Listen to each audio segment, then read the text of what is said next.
Heir Untamed, written by Danielle Bourdon, narrated by Angela Daw. For my Grandma Pauline, thanks for a lifetime of love and laughter. Chapter 1.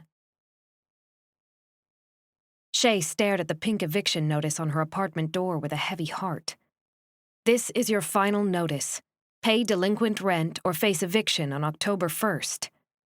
I know, I can't pull money out of thin air. Chey peeled the paper off of her door and fished her keys from a pocket. Letting herself inside, she set the camera case by the wall and put her purse down precisely in line with the edge of the couch. Turned down for 2 jobs and getting threatened with eviction in one day was a little more than she could handle. 3 weeks after losing her regular day job, she was still looking for work. The remaining prospects were grim. Hands on her hips, she scanned the interior of the apartment with a critical eye. The couches, white with a soft floral pattern, had belonged to her parents.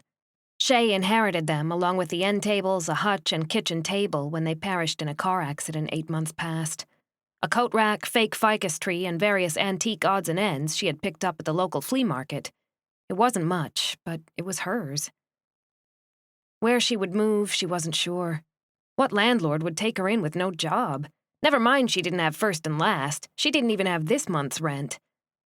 Walking to a calendar hanging on the wall just inside the kitchen, she glanced at the date. September 13th. She had roughly 2 weeks to come up with this month and next month's rent. Running her fingers over the close-up shot of wildflowers on the calendar, Chey appraised her work. When she wasn't employed at a portrait studio, she made calendars and prints to sell through various online outlets. She'd been hoping to pull in supplemental revenue, but sales had been disappointingly slow after the last holiday rush. Flipping the calendar to the next month, she eyed the landscape of poppies. It was a good, clear shot, somewhat whimsical. The problem was the other million or so photographers trying to make a living the very same way. Getting seen was the hard part.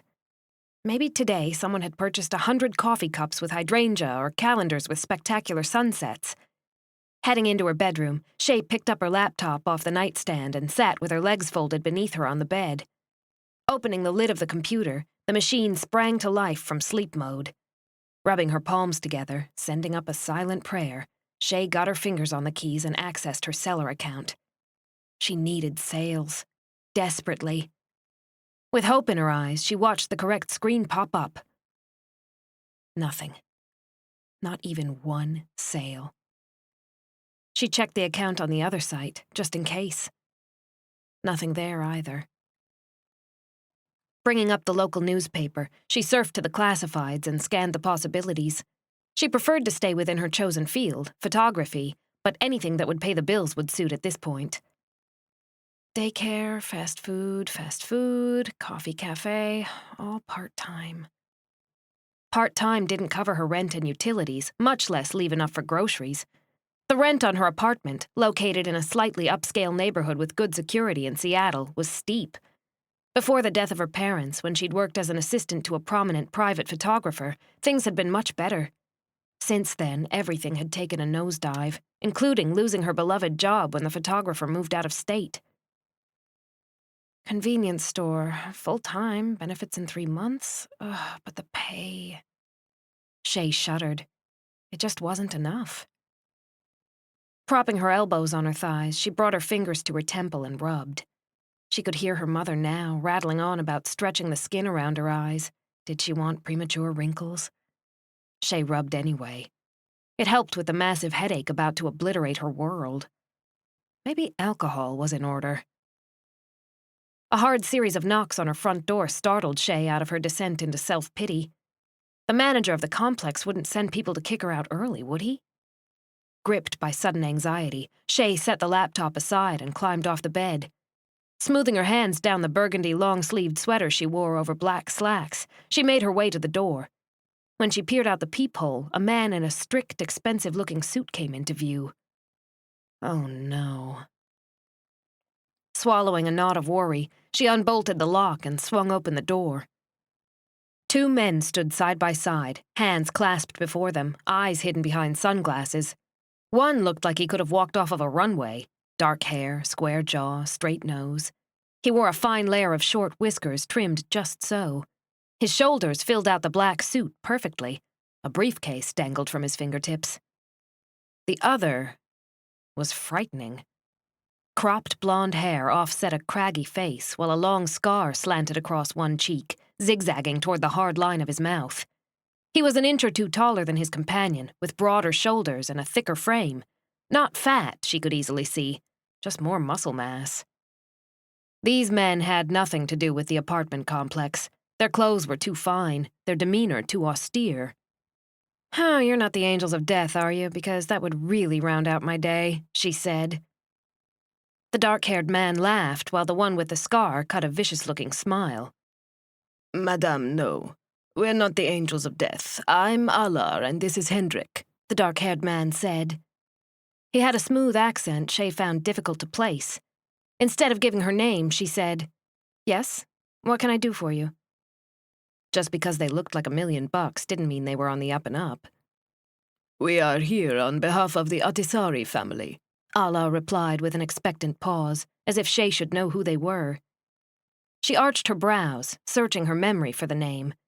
Had the Atisari family been former clients? It didn't sound familiar. "I don't think I know anyone with that last name. I'm sorry, is this to do with a former shoot?" "Not a former shoot," Allah said. "New clients, should you agree to come photograph the family and their estate. Is there a coffee shop or somewhere we might sit and discuss business, Miss Sinclair?" Surprised that he knew her last name, Chey held up a hand, palm out. "Stop." "Excuse me a moment. How do you know who I am?" Allah opened the briefcase and pulled out one of her latest calendars, the one of old structures at sunrise around Seattle. "You are the Chey Sinclair who shot the photos for this, yes?" Allah asked. Well, yes, that's my calendar. Who did you say you're working for again?" Chey glanced between men. She wished she could see their eyes behind the shades. "The Atisari family, madame." Allah slid the calendar into the case and withdrew a business card that he extended between 2 fingers. Chey accepted it and glanced down. The royal blue card sported a family crest, 2 back-to-back rearing lions surrounded by ivy, and neat silver script. Alar Kusta, security. Security? Hendrik also produced a card from an inner coat pocket. He handed it over. Chey accepted that one too, noting it was the same crisp color and design. Hendrik Velo, security. Both cards had nothing on the back. They also had no phone numbers or other identifying marks. "Let me grab my purse and we'll go down to the clubhouse. It should suit for discussing business, all right?" Chey slid both cards together and glanced at the men. She couldn't afford not to at least listen to their proposal. "At your leisure, madame." Allah bowed his head. Chey eased the door closed, pushed the cards into the slim pocket on her slacks, and bent down to pick her purse up off the floor. Slinging the strap over her shoulder, she plucked her keys off the table and stepped out.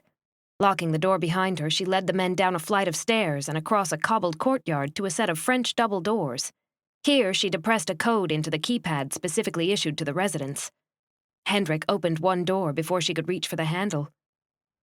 Murmuring her thanks, she led them into the main part of the clubhouse. A stone fireplace took up half of one wall, while a kitchen and several conference rooms took up another. Heavy beams lined a vaulted ceiling that soared over an array of couches, 4 overstuffed chairs, and a coffee table. Perching on a chair, she set her purse at her feet and addressed the men as they smoothed their ties and sat down. "All right, then, what are the details of the job?" Chey wasn't surprised when neither man removed his glasses. Allah was the one who replied after balancing the briefcase next to his polished shoe. "A liaison for the Atisari family discovered your work during a search, presented it to the family, and they narrowed down their choice to you. It's a rather intensive offer, Miss Sinclair. They will request your presence at their estate for the next 4 months. You will photograph the family in various settings at various times, along with an extensive portfolio of the house and grounds. They're looking for fine detail, unique perspective, and imagination." Chey twitched in surprise. 4 months? Why so long? They would like snaps of the seasons, Miss Sinclair, and the family engaged in activities suitable to fall and winter. You will need to be there as the foliage turns and the snows set in. I dare say, after viewing your work, that it's right up your alley." Alar smiled. 4 months sounded like an eternity. That was an enormous commitment she wasn't sure she could make. Living on site would prevent her from finding another job in the meantime. As if he read her mind by watching her expression, Alar spoke up before she could reply. "They are willing to pay you $35,000, Miss Sinclair, half now and half when you're through. They expect all rights to the photos as well, just so you're aware." Chey's mouth fell open. $35,000? Stunned into silence, she stared at the two men. That would easily salvage her apartment and allow her to sock a good-sized chunk away for savings. She could return to Seattle in 4 months and have the luxury of finding a job at will, rather than rush to take whatever she had to. Maybe fast food wasn't in her immediate future after all. Wow, that's a very generous offer.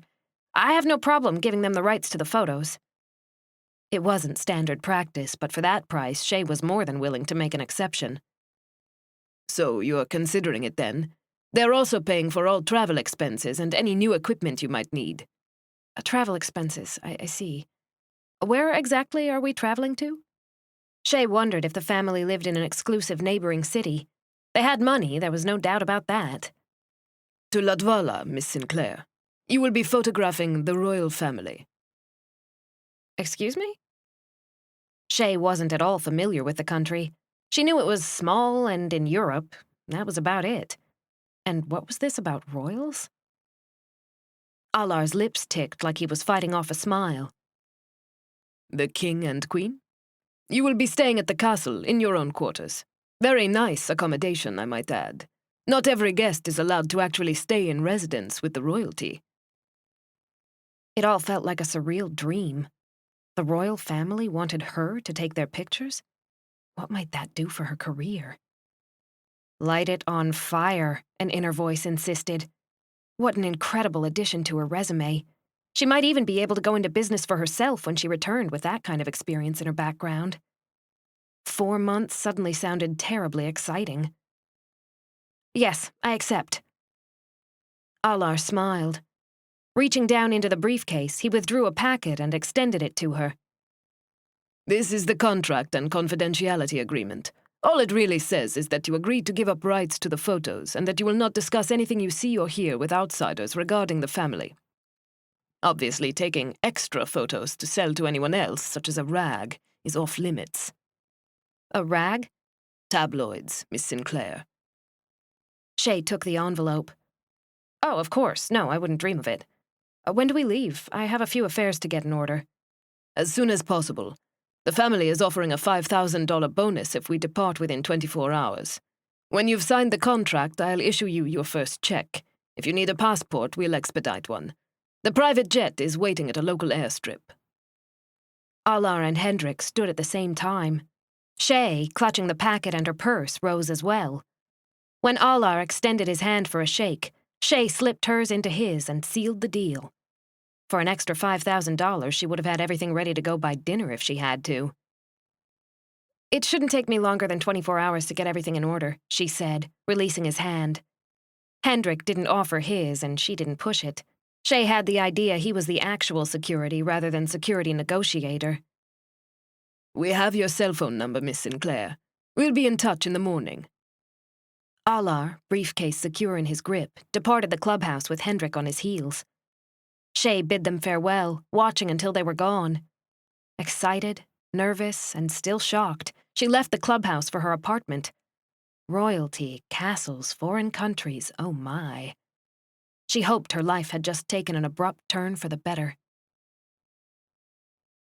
The private jet was the most luxurious thing Chey had seen in a long time. White leather seats and gold-trimmed sofas sat in a spacious layout which included a television, a wet bar, and a kitchen further back near the bathroom. Opulence reigned, from the fine carpet to the sleek color scheme to the little luxuries such as fine chocolate, wine, and the plush make of the furniture. They had been in the air for 8 hours already, the plane cutting through a dark sky with impressive speed. Before leaving Seattle, she had deposited the first check in the bank, prepaid her rent for 6 months, and arranged for her neighbor to collect her mail. As promised, Alar had a passport waiting when they arrived in a sedan to pick her up. Contract signed, the only thing left to do was travel. After an hour layover to refuel, they were back in the air. The stewardess, attired in a neat dark blue suit, served her an early breakfast of fruit and toast at her request. Chey didn't want anything heavy sitting on her stomach when they landed. While she ate, she lamented that she hadn't had any time in Seattle to do research on the Royals. She wondered what they were like, and how many of them there were. Just how big was the castle? Despite herself, intrigue crept in. She was going to be photographing royalty, rulers of a kingdom. Would they speak to her, or would they simply pose as she instructed and ignore her? What a surreal turn of events. Out the small oval window next to her seat, Chey watched the sun breach the horizon. At least they would be landing in daylight. She didn't want to arrive in the dark, when the impact of the country and the castle would be diminished. An hour later, the captain announced their imminent arrival. Handing over her empty bottle and her plate to the stewardess, she buckled up and awaited landing. She caught glimpses of Latvala bathed in colors of the sunrise. It was difficult to tell any detail from this height, but she made out patches of farmland and a snaking river with ease. The smooth transition from air to ground happened in a matter of minutes. After landing, taxiing, and disembarking, Alar and Hendrik showed her to a waiting limousine. Painted a deep royal blue, the vehicle sported silver accents which carried over to the plush interior. Luggage stowed in the back, Chey watched the private landing strip fall away in favor of pristine, wild landscape that stretched as far as the eye could see. Chey likened the view to something primordial, lost to time, something one might find if they'd inhabited Earth 500,000 years ago. Broad meadows, mist clinging to the tops of the grass, were flanked by the distant outline of trees. The forest sprawled for miles, promising abundant wildlife and, more importantly, privacy. To her right, after a stand of spruce fell away that had been choking the side of the road, the terrain gave way to the sea. Waves crashed hard on a shore with stretches of creamy-looking sand interrupted by collections of boulders thrusting up from the ground. It was primal, beautiful, undisturbed by the advance of man. Chey wanted to get out and start photographing immediately. "We're here," Alar said from the seat across. He gestured to the left. Chey switched her attention from one window to another, gasping in shock as the Audesari family seat came into view. Nestled in broad swaths of open land sat a castle worthy of fairy tales. It had everything a castle should: incredible architecture, turrets with spires, an iron-toothed gate, and the family standard flying high. The only thing missing was a moat. After passing through an initial checkpoint, they approached the iron gate. It cranked up a foot at a time as a guard, dressed in a dove-gray uniform with silver trim, stepped out of the guardhouse to greet them. Exchanging brief words with the guard, the driver cruised through a 50-foot-long tunnel that emerged into an immense courtyard. A fountain stood in the middle, carved of back-to-back lions standing on their hind legs, front claws raking the air. Supported by 8 columns, a porch ran the length of the main entrance, offset by enormous archways and broad, flat steps leading to a set of carved double doors. The effect was imposing, stunning. Chey could only gawk at the grandeur and the sense of history that emanated from every stone. She hadn't been able to appreciate the sheer enormity of what she was getting into until now. When the car came to a stop, the driver got out and opened her door. Alar and Hendrik disembarked, standing aside to wait. Following them out of the limousine, she shielded her eyes and swept a look all the way up the facade of the castle, awed by the size and scope. It was one thing to look at it out the tinted window of a car, and another to actually stand before it, feeling as impotent as a speck of dust on the pavement. Relieved that she'd had the foresight to wear a business suit instead of something more casual, she smoothed a palm down the pale pink pencil skirt and straightened her matching short coat with a tug. The collar of a crisp white shirt showed beneath. On her feet, a pair of taupe heels added a modest 3 inches to her 5'9" height. More guards in military uniforms flanked the front doors. We'll be meeting with the liaison first thing, Alar said, escorting her to the steps. Someone else obtained her luggage from the trunk and toted it behind. The liaison? Chey parroted, falling in at Alar's flank. Hendrik, she noted, hovered in periphery. Yes, he is who you will report to, work through. When the family wants pictures, he is the one that will relay all pertinent information. Alar preceded her through the front doors that one of the guards opened. Chey sucked in a breath as she crossed the threshold in his wake. A foyer with a domed ceiling opened off the entrance, stunning with its arching beams and sparkling chandelier the size of a small car. Grey stone blended into cream walls and gilded Baroque molding. A round table in the center held a floral display so colorful and striking that it nearly dominated the entire room. Shafts of sunlight spilling in tall windows illuminated two great halls that stretched to either side of the foyer, the decor a study in antiques and rich fabrics that probably cost more than she made in a year. In 2 years. It was the most striking interior Chey had ever seen. Paintings from the hand of masters lined the walls, and statuettes in marble stood near potted plants that added a touch of greenery to the austere decor. A double set of stairs swerved from the foyer to the first of several floors, ending in a long landing that seemed perfect for a royal family to stand and look down at visitors from behind a banister carved in white. Miss Sinclair? Chey realized she was standing there gawking like a schoolgirl. Yes? This way, please. Alar waited between the staircase and another hallway leading deeper into the castle. Of course. Chey fell into step behind Alar. He led her past cozy rooms set off that main artery in the castle toward a smaller archway to the left. Here, doors to libraries, parlors, and other formal gathering places opened off each side, so many that Chey wasn't sure how anyone didn't get lost on a regular basis. Alar took a sharp turn through an open doorway toward the end of the hall. Chey discovered a great room, great by her standards at least, with a high ceiling, ancestral paintings in gilt frames, and lavishly appointed furniture situated near a fireplace a grown man could walk into. Persian rugs decorated the floor, and floor-to-ceiling windows at one end threw early morning light through the entire space.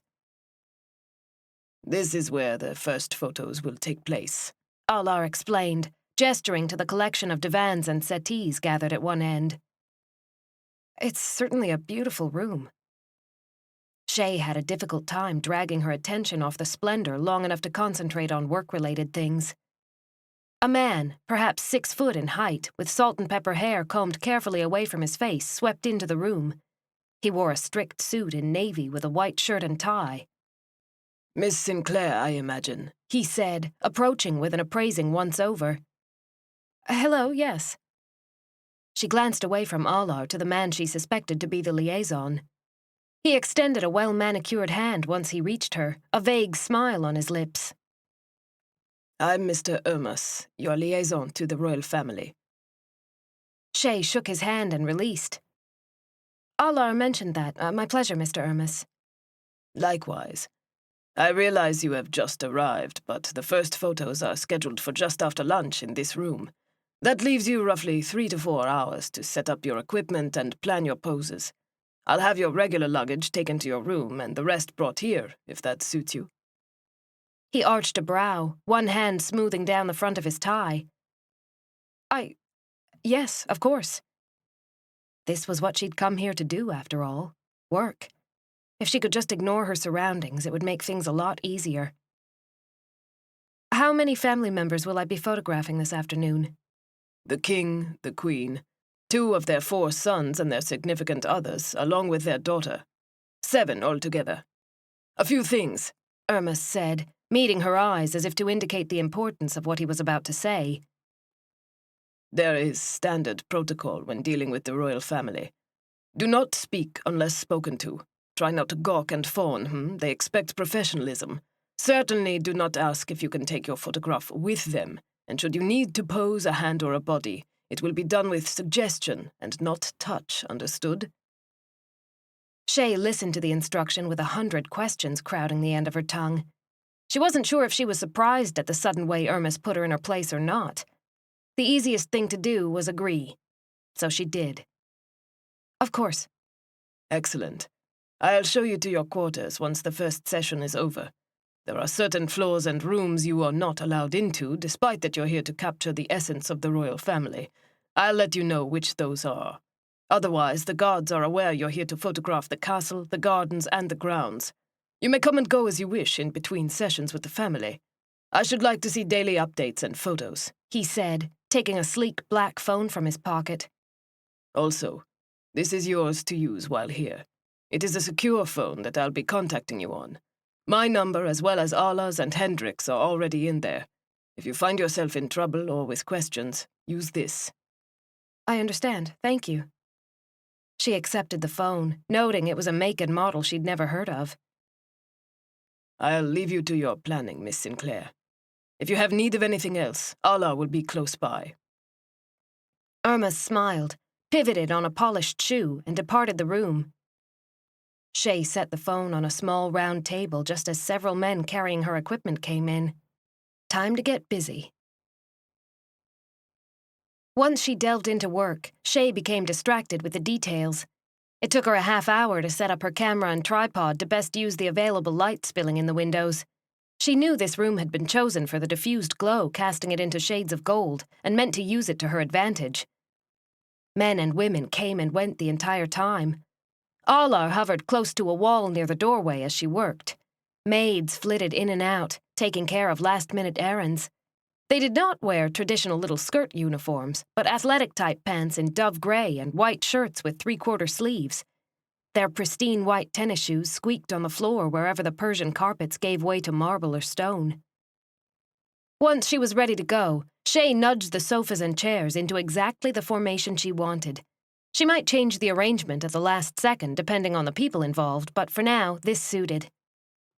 A half an hour before the appointed time, Irmis made another appearance, thoroughly inspecting her equipment, the angle of the lighting, and the furniture. He seemed pleased.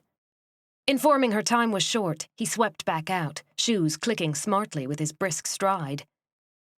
10 minutes before the arrival of the royals, Chey checked her appearance in one of the overlarge framed mirrors. She didn't want to present as scattered and harried. Chey preferred to look professional, in control, and confident. The pink suit, a subdued color instead of a brash one, complemented her olive complexion. She also thought it went well with her dark hair. Worn half up and half down, the mass fell past her shoulders in soft, wavy layers. The makeup she'd applied so many hours ago made her high cheekbones look sharper and accentuated the blue of her eyes. A dusky rose lip color had, alas, begun to wear off. Smoothing her palms over the narrow indent of her waist, she turned away from the mirror just as 8 men swarmed into the room. Imposing, dressed in black-on-black business suits, eyes covered by sunglasses, they could only be the next stage in security. 4 broke away from the group. 2 split off to check her equipment, and 2 more approached her without smiles. "Excuse us, we'll need to make sure you're not carrying anything, madame," one said. Taken by surprise at the abrupt way they entered her personal space, Chey had no time to protest. One man simply began patting her down, while the other picked up the phone Irmis had given her. For the first time since her arrival, Chey wanted to scowl and slap at hands. The security guard never touched her inappropriately, yet he also did not miss any pertinent places she might be hiding cameras, microphones, or weapons. He was exceedingly thorough and seemingly indifferent to basically feeling her up. It was over before she really got steamed. The phone returned to the table while the men retreated to stand at different points in the room. Was this how it always was for royalty, even in their private residence? Or was it her presence among them that upped the security level? Chey returned to her camera and equipment to double-check that none of the security guards had accidentally messed with the settings. Everything was in place, exactly as she'd left it. A flurry of movement outside the doors preceded the prowling entrance of a man with dark hair combed away from his face. Unlike the guards, this man wore a regal mantle like some men wore cologne, effortlessly and with devastating effect. He commanded attention by the sheer force of his magnetism, which filled the room to overflowing. It was impossible, Chey thought, not to follow him with her eyes. Alar appeared at her shoulder, head bent to murmur near her ear. "I know it's difficult, but try not to stare to the point of his discomfort, Before Chey could think to shape an answer, the unnamed man pinned a look directly on her. He had eyes the color of coffee grounds, so dark she couldn't tell where the brown ended and the black of his pupil began. The way he assessed her felt like a shredding, her character, her morals, her soul. He cocked his chin a fraction and arched a brow. "Miss Sinclair," Alar said, this time with more urgency.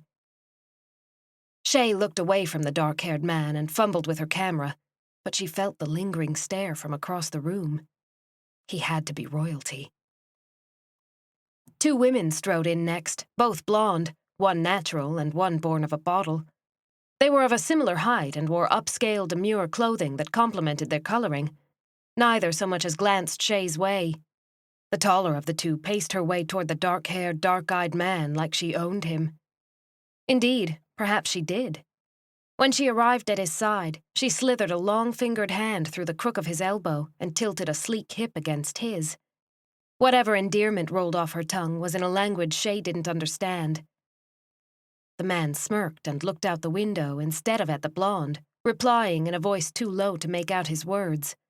The sound, nevertheless, resonated, a pleasant burr on the skin. A 3rd woman stalked in, heels clacking on the floor. Right off the bat, she had a petulant demand. "How long is this going to take?"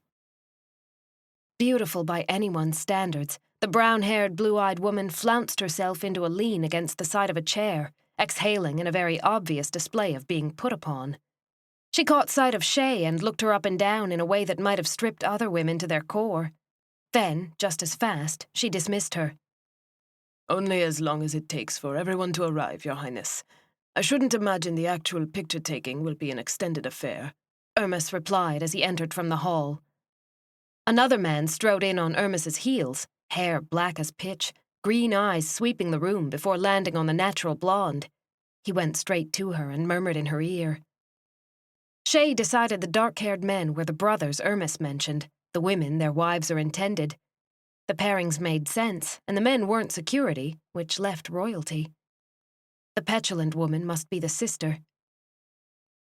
"Those 2 there by the window are Mattias and the woman he dates, Via. Mattias is second in line to the throne behind his eldest brother, Dare," Alla murmured. Chey now had a name to go with the man who exuded so much primal magnetism. Mattias. It suited him. "The other male, with the green eyes, is Pavo, 3rd in line to the throne. His fiancée there is Aurora, and the little beauty who is impatient to start is Natalia. All we await now are the king and queen. Then we may begin." Alar straightened after he completed filling Chey in on who was who. "Thank you," Chey said under her breath. Mollified to know she'd at least guessed the status, if not the rank, Chey fixed her attention on the equipment. Although it was already set and ready, she went over it again, just to keep her fingers and mind occupied. She wondered if this was the way it would be for every shoot, with the security heavy and the royals staggering in at intervals. "Oh, and because you're American, you're not expected to curtsy to royalty, but it would be a mark in your favor if you learned and displayed your lesser rank at some point," Alar added. Chey noted the men in the room had all at least bowed their heads in deference to the royals. She wasn't sure how she felt about curtsying to anyone, especially people who were not of her home country. Curtsying wasn't a custom anyway in America. Why should she do it here? When in Rome, do as the Romans do, she reminded herself. It sat ill with her as well, hearing of her lesser rank. Mildly irked, she hid it behind a professional veneer. "I'll take that into consideration." Chey kept her voice low, like she worried she might disturb the waiting royals. "Excellent." Clearly, Alar approved. A disturbance in the hallway alerted Chey to the arrival of the king and queen. They entered with a surprising air of normalcy. The king, a tall man with salt and pepper hair and a neat mustache-goatee combination, held himself with importance but also nonchalance. Dressed in a sharp suit of navy pinstripes, he wore a draping mantle of fur around his shoulders, denoting his status and title. His wife appeared almost bored, but not rudely so, dark hair swept up into an intricate coif held with tiny pearl pins. Her eyes were the exact same color as Mattias's. She wore a dress in grey so light it was almost white. The beaded lapels matched the 3-inch cuffs. Everyone in the room stopped what they were doing to either bow or curtsy. Chey felt out of place and diverted her attention back to the camera. She didn't want to stare and be reprimanded, nor did she feel comfortable attempting an awkward curtsy. She had trouble getting past the notion that these people ruled an entire country, had ruled it for generations. It was incomprehensible that someone had so much power and influence, even though the rational part of her mind understood that this was the way it had been in many countries for centuries. The moment passed as quickly as it had arrived, much to her relief. She watched the pomp and circumstance, all the people coming and going that had some sort of duty to the royals, with no small amount of subdued awe. One staff member approached the Queen carrying a pillow with a gilded staff nestled on top. The Queen picked it up with care and tucked it regally into the crook of her arm, like a mother with a newborn baby. And that, of course, is King Axel and Queen Helena. You will be doing several sittings with just them in the coming days. Alar explained in a low voice at her ear. I imagine so, considering their status, Chey whispered. After all, she was here to capture their likeness for the history books and future generations. How would you like your first pose? Alar asked. Chey didn't need to stop and contemplate. She pointed to chairs and sofas and added names to go along with them. Women in the front, Queen in the center, the men standing behind. Alar stepped away and approached Ermis, relaying the information. Ermis, in turn, began gently suggesting seating, brisk and businesslike. Chey stepped behind the camera to size up the scene. Maids hurried in to arrange the clothing just so, brush off shoulders and fix pieces of hair at the last second. Queen Helena suddenly glanced to her left when Via left Mattias's side and strode out into the hallway. What is she doing? Helena inquired. Mother, she's not family. Mattias began to explain, but Helena cut him off. She will be shortly. Bring her back in, she insisted. Nothing is set in stone. You should have asked me before you invited her, Mattias said, a muscle flexing in his jaw. Aurora is not technically family and she's in the photo, Pavo said. Or is this your subtle way of saying she should go too? Try not to tax your brain too much, little brother. I care not if your fiancée is in this picture. A woman I'm dating is much different. Mattias exchanged a dark look with Pavo.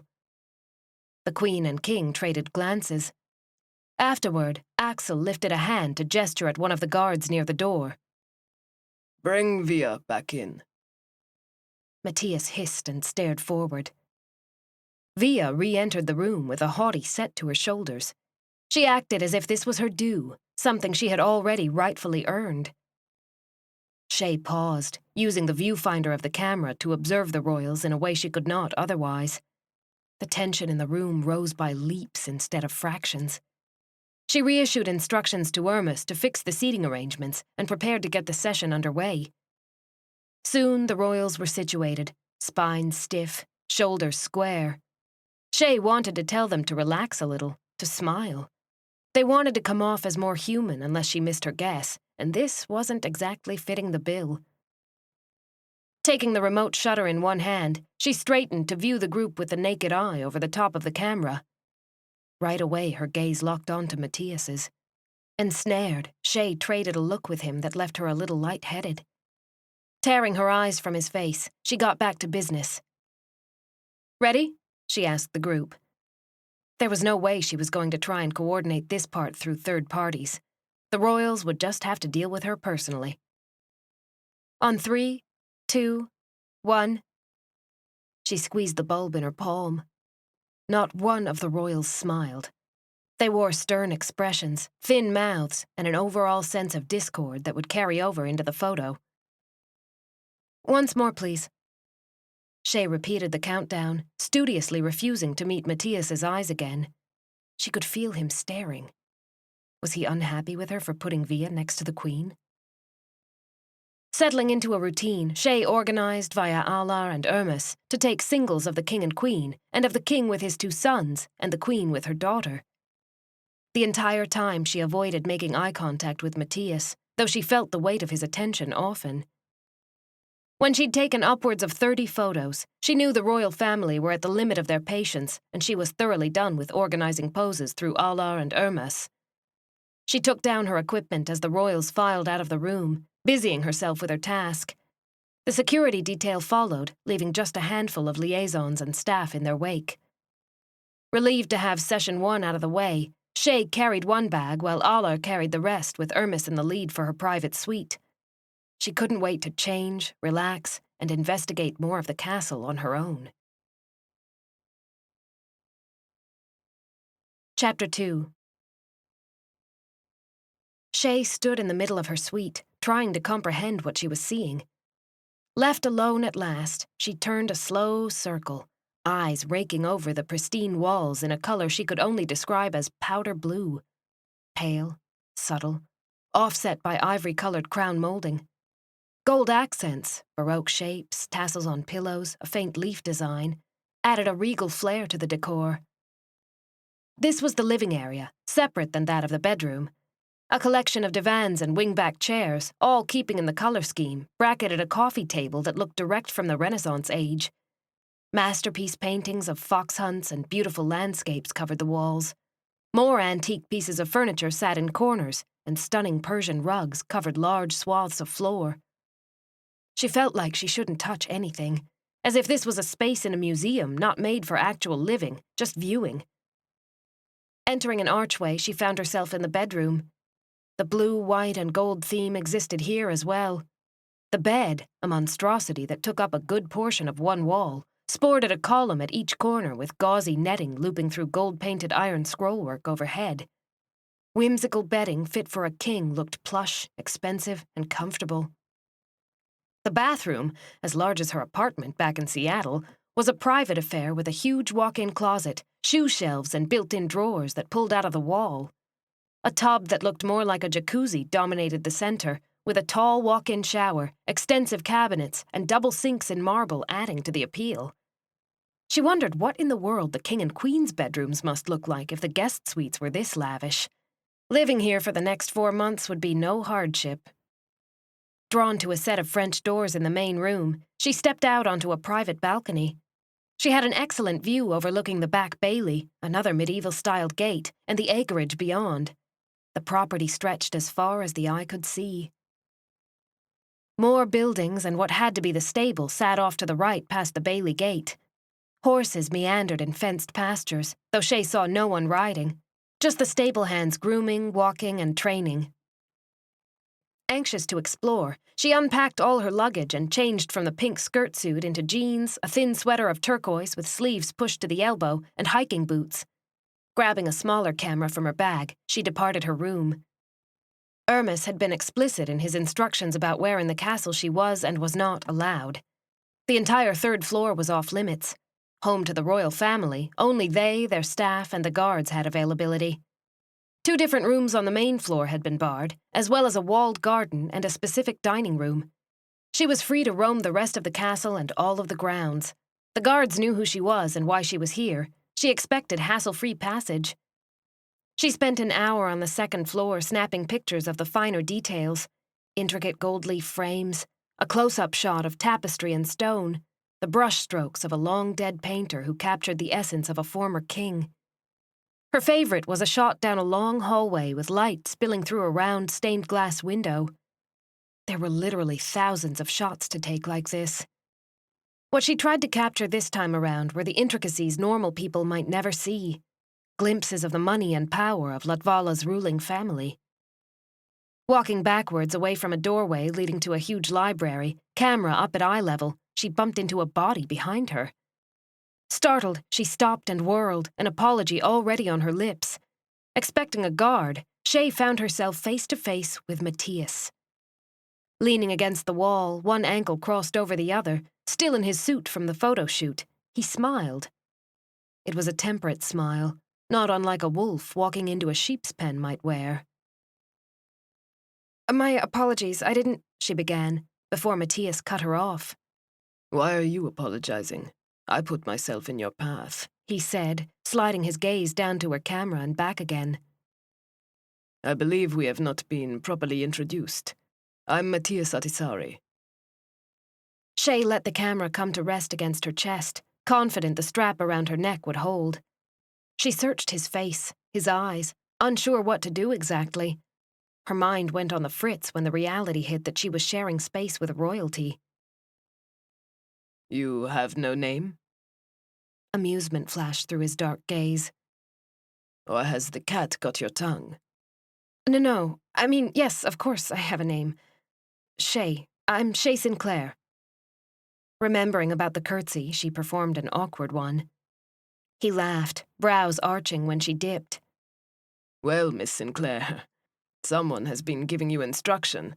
I didn't think Americans went for all that pomp and circumstance. He straightened from the wall and held out a well-manicured, long-fingered hand. Licking her lips, she glanced down at his hand, then around at the hallway, positive it was a trick of some kind, and the guards would rain hell down around her head for thinking to touch him. He rumbled another laugh, still holding his hand out. I don't bite, if that's what you're worried about. And if it's the guards, don't worry about that either. I choose who I greet and who I do not. Caught out, she looked back at him and slid her hand into his. Chey shook with meaning, with purpose, grip firm. We usually don't. Curtsy, I mean. Well, I usually don't. It's nice to meet you. Just when she would have pulled her hand free, he turned it over and brought it to his lips. There he brushed a kiss across her knuckles before releasing. Dumbfounded, Chey stared like a green schoolgirl. Why was he kissing her hand? Was that another royal custom? Why, oh why, was he even paying any attention to her? She was the lowly photographer, not worth his time. Right? The pleasure, Miss Sinclair, is mine. He retained strict eye contact while gesturing to the hall. Walk with me? Unnerved by the weight of his attention, Chey inclined her head and turned to walk with him along the hall. I thought to take some pictures of the interior. There are so many unique ways to capture the essence of your home, it's hard to know where to start, she said, sticking to the safe subject of work. I suppose there are. It's a lot of ground to cover. But then, you will be here a while, which gives you plenty of time to be thorough. He clasped his hands behind him, pacing languid as a tiger beside her. His accent rolled smooth from his tongue, raspy and cultured. Almost 4 months. It's the longest I've ever been on assignment anywhere. I'm looking forward to finding the shots no one else has yet. She risked a glance aside. He was watching her instead of the hallway, pinning her with dark eyes that gleamed with intelligence and interest. 4 months. A lot can happen in 4 months, he said in a musing tone. What does your family think of you being gone that long? Chey felt a pang at the thought of her parents. My parents perished in a car accident almost 9 months ago. I have no siblings. I am sorry to hear that. No husband either? No husband, not even a boyfriend. I find that difficult to believe. Surely there is someone you hold even a small amount of affection for. Not any longer. I broke that off when I caught him on a date with not 1 but 2 other women. Chey snorted, forgetting herself. Covering the snort with a delicate cough, she brought a hand up to check the weight of the camera hanging around her neck. A distraction for herself, if nothing else. Mattias laughed. He had a deep, rich laugh that shook his chest and shoulders. Well, then I suppose he deserves what he gets. What he got was a heck of a one-night stand. Good riddance. Her candor showed through speaking of her past. Chey thought she should temper her sometimes bold tongue, and then decided not to. After all, what did it matter? She was here to work, not to impress a prince, especially one who was so obviously involved with someone. Another laugh greeted her candid reply. A kitten with claws. I would never have guessed. And yet your tone suggests that was exactly what you expected, she countered. Why was she calling him out? He was a prince for crying out loud, and here she was baiting him, testing his penchant for truth. Mattias stopped walking so quickly that Chey found herself 5 steps ahead before she realized he wasn't at her side any longer. Just that fast, she regretted her wayward tongue. She'd offended him by talking back or challenging him. On his own turf, no less. Stifling a cringe, she turned back to see him regarding her in that intense way he had, eyes narrowed to slits. Don't get yourself kicked off the assignment before it even gets started, idiot, she chided herself. She'd already spent a good portion of the initial payment on rent. Chey didn't have the luxury of being fired and having to pay the money back. Before an apology could tumble from her lips, he smiled. A subtle curve of his mouth that accentuated the cleft in his chin. I hadn't realized just how astute you are, Miss Sinclair. Well done. That indeed is precisely what I was thinking. Can you guess what else is on my mind? He asked, resuming a slow walk. He didn't take his eyes from her, even when he drew abreast. Chey broke eye contact, exhaling in relief. She hadn't offended him. Continuing their walk, she stared ahead at the upcoming juncture in the hallway. His loaded question gave her pause. It was the kind of question a man who had been trading electric looks with a woman asks when he expects her to play coy and mention something about sex or bed. You're hoping I'll take a few extra pictures just for you. Because if not sex, what else would he have sought the photographer out for? Chey used deductive reasoning to come to her conclusion. It wasn't all that difficult to understand he wanted something from her. Princes probably didn't hobnob with the hired help. When he didn't immediately reply, Chey glanced aside. He wore a devilish grin. It's like you know my very mind. I'm impressed. I would like to request you snap some shots of Via, by herself if you can manage it, and when she's not aware you're doing so. Natural, candid pictures is what I'm after. So that's what this was all about. Chey checked a wry expression before it could take hold of her features. Of course, it's why I'm here. Sooner than later, I'll become familiar with the routine, which will give me a greater chance to catch her in unaware moments. Consider it done. Excellent. He stopped long enough at the juncture in the hallway to lay a warm hand on the back of her shoulder. I'll check with you in a few days to see if I need to help set something up should you not be able to find her alone. Chey paused when he did, half turning to face him. The weight of his hand was light, yet she felt the heat from his palm through her shirt with ease. That sounds fine. Have a good rest of the day. Chey decided she must be imagining the sparks between them. Except when she met his eyes, she found him watching her like he might devour her on the spot. They spent 15 seconds searching each other's gazes before he pivoted and stalked away along the other corridor, heading God knew where. Chey watched him go, the feel of his hand lingering long after he was gone. It was high time to put some distance between herself and the castle. She headed for the stairs, trotting down to the lower level with the intent on finding the stables. Perhaps a ride would clear her head. 150 photographs later, distracted by the beauty and serenity of the stables and horses, Chey finally decided to mount up and ride. She left her camera safely with a stable master, assured it would come to no harm. Swinging up over the back of a buckskin mare, she took hold of the reins and guided the equine toward a section of forest that the stable master suggested. He spoke of riding trails, a sparkling creek, stunning vistas, and a small lake nestled in the greenery. Leaving the stables at a trot, Chey allowed herself to enjoy an old hobby that had fallen by the wayside back in Seattle. She had ridden often before her parents passed, taking to winding trails through stunning scenery that never failed to calm her mind. Here, too, was the promise of spectacular terrain.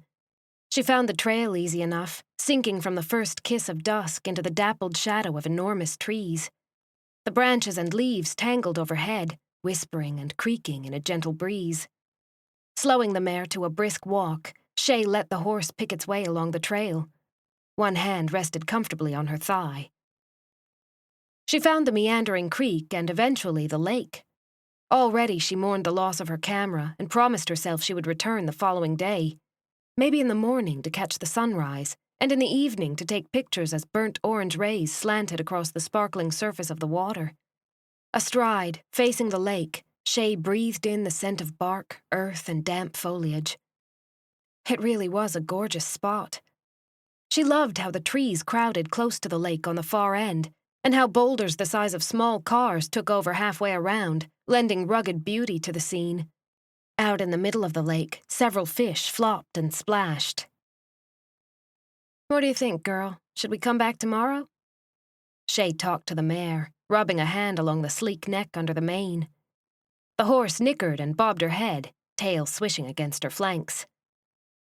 Just as Chey decided they better head back before the sun slipped so low she lost enough light to see by, the mare twitched to attention, ears pricked forward. It was a marked change from the lazy stance of a moment before. "What is it? A squirrel? Maybe a raccoon?" A snap and crack of twigs jerked Chey's attention to the left, where a cluster of trees made the shadows a little darker than everywhere else. She let the mare stay put, waiting to see if a deer hopped into sight. That's what Chey thought it was, a deer. The snap of twigs had been too solid to be something as small as a squirrel or a raccoon. Nothing appeared. The deer had probably caught her scent and was standing there frozen, afraid to move. Chey reined the buckskin around, kneeing her into a walk for the trail. They had diverted off of it to get a better look at the lake. Ducking a few branches, Chey stroked her hand once more along the buckskin's neck, giving a confident pat. The animal really was a joy to ride. Reaching the trail, the mare instinctively wandered onto it and headed in the direction of the stables, as if she knew her rider was ready to return home. Another snap crack swerved Chey's attention over her shoulder. She was in time to see a shadowy figure slip between trees, on horseback no less, obviously following her. If it were one of the guards, he would have just made himself known. The guards, she'd discovered even after this short of a time, had no problem announcing themselves. So who could it be? Unease trickled down Chey's spine. Urging the mare into a canter, she thought to put some distance between the shady figure and herself. A stable hand would have called out. What if someone had managed to slip onto the property to do the Royals harm? The sound of hoofbeats on the path behind her whipped Chey's attention back. To her shock, the horse charged onto the same trail, its shadowy rider bent low and half obscured by a branch and leaves. "Yeah!" She dug her heels into the startled mare's side. The buckskin surged forward, ears pricked back. Chey guided the equine along the path, fear gripping her shoulders to the point they ached. The sun inched lower, stealing even more light from the day. Now the trees aided the advance of shadow, dipping whole sections of the trail into a gray gloom. To her horror, the hoofbeats behind her grew louder. Closer. Someone was in open pursuit. Yet they didn't call out for her to stop or halt like a guard should have. Veering swiftly off the main trail, Chey took the mare overland, between the tree trunks, desperate to lose their follower. It was treacherous business, with roots, rocks, and other debris poised to trip the buckskin, bring her down, and Chey along with her. Twilight faded, gloom pervading the forest. Between 1 minute and the next, Chey found it harder to see. The mare, more sure-footed than Chey gave her credit for, dashed around the trees and over a fallen trunk. It was low, only a foot or so off the ground, but Chey was not an experienced jumper and had to hang on with both hands. In the next second, Chey found herself falling to the right, toward the ground, with a body impacting her from the left. A heavy, strong body that knocked the breath from her lungs when they landed. Grunting, she twisted beneath the weight of the attacker and jammed her heel against his shin. One fist swung out with the intent of cracking him, or her, on the jaw. She landed both blows, for all the good it did her. The feel of short whiskers against her knuckles let her know it was a man that she'd struck. His head snapped to the side while his body sprawled, pinning her shoulders like a wrestler might. "Get off me!" she shouted. She knew she was too far from the stables, from help, for her yelling to do any good. A resonant voice, thick with a Latvala accent, sounded above her. "Hold still. Who are you, and why are you riding unaccompanied through the woods?" "I was told I could ride this trail if you don't mind." Chey stilled, breathing hard. The scent of both fresh and dried leaves beneath her vied with the masculine scent of leather, oil, and a light, spicy musk she would have found pleasing any other time. Finally, she got a good look at her attacker as they both stopped struggling. Glittery blue eyes the color of a clear sky glared down at her from a face shaped by a straight nose, defined cheekbones, and a chiseled jaw. Hair so light brown it was nearly blonde, cut through with golden streaks from time in the sun, hung to the top of his shoulders. Half the front had been scraped back into a tiny ponytail that somehow made him seem all the more male. He wore a navy, thin-ribbed sweater that outlined the hard muscles of his shoulders and chest. Chey rarely thought of men as beautiful, but this one was. He got up and pulled her with him, hardly out of breath for the chase and tumble to the ground. By who? Start talking before I arrest you and haul you to jail. He didn't bother to brush clinging bits of debris from his navy dockers. Putting his hands on his narrow hips, he glared down at her from a height of at least 6'3". Shaking with anger, Chey acted before she thought. As if her hand had a mind of its own, she cracked her palm against his face. "I'm a guest of the royal family, you ass! No one mentioned any escort when they said I was allowed to use the stables." His head barely twitched for the slap. Absorbing the impact, he narrowed his eyes and took a threatening step closer. Visitors don't roam the lands without escort. I think I know the rules. Chey held her ground, chest rising and falling rapidly. How dare he? "Then I guess you need to check in with your superiors more often, because I was given leeway to ride and explore as I please." And just which member of the family are you a guest of? He asked in a silky voice, like he didn't believe her. Via? Aurora? Can't be Natalia. "They flew me here from the United States to take pictures of the family and the grounds. I'm a guest here for the next 4 months," she spat, wiping the side of her wrist against her mouth. The rude man barked a laugh. Is that so? A photographer, eh? What's the old man trying to do? Capture the essence of the royal family and their holdings? Taken aback by his sarcasm, Chey narrowed her eyes. "Are you always this cynical about your employer?" He pulled a cell phone from the front pocket of his trousers and took a few steps back. The man had the gall to smirk. Sweetheart, if I find out you're the paparazzi, you're going to have a lot more to worry about than how cynical I am. "I'm telling you, I'm their guest." So you've said. We'll find out soon enough, He pressed his thumb over the screen of his phone and put it to his ear. A rapid stream of his mother tongue hit the air, none of which Chey understood. In between his conversation, he whistled toward the horses, both of which stood nearby among the trees. The creatures wandered back, hooves clopping over leaves and other debris. As full dark descended, Chey fretted about finding her way back to the stables. The last thing she wanted to do was ask this man for anything, directions included. Lowering the phone, the stranger slid it into his pocket. Chey Sinclair, photographer for hire. Looks like your story pans out. Next time you go riding, do so before dark and stay out of the woods. "But I plan to come back here tomorrow morning and take pictures by the lake. After all, I'm here to catch the essence of Latvala, lakes and landscape included." If it took her all night to find her way back to the castle, then it was well worth the satisfaction she felt at not allowing him to order her around. Turning away, she brushed at her clothing and approached the buckskin mare. You're going to get yourself hurt, that's what. Do you even know your way home, little lady? He strode up to his steed and swung up into the saddle with effortless ease. "If I don't know the way home, surely the mare does." Chey refused to acknowledge the soreness in her hip and shoulder from the tumble. Setting her foot in the stirrup, she mounted up and settled into the saddle. One look around confirmed her worst fear. She had no idea which way to go. Everything looked the same, with the tall trees blocking sight of the castle and the darkness obliterating any trail she might have left in her headlong rush to evade him. I won't have more serious injuries on my conscience because you're too stubborn to ask for help. Follow me back to the main trail. He reined his horse around and let it pick its way through the underbrush. "And why should I ask anything from a man who sees fit to tackle innocent women to the ground?" Reluctantly, Chey gave her mare lead to follow. If you don't, you'll get lost out here. There are worse creatures to run across out here than myself, he said with a laugh. "Ah," she said. What was that? I had a bug in my throat. Of course you did. "What was your name again?" she asked, feeling truculent and impatient to be away from his presence. Sander. That's S-A-N-D. I think I know how to spell it.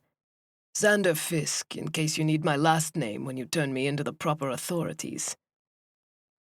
Chey was grateful for the shadows that hid the stain on her cheeks.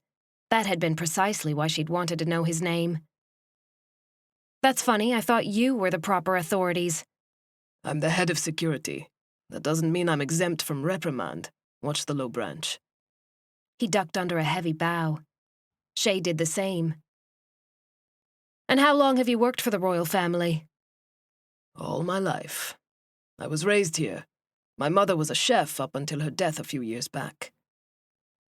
No wonder he didn't seem worried over his job. Even if she mentioned his actions to Allah or Hermes, it was unlikely Sander would get so much as a dressing down.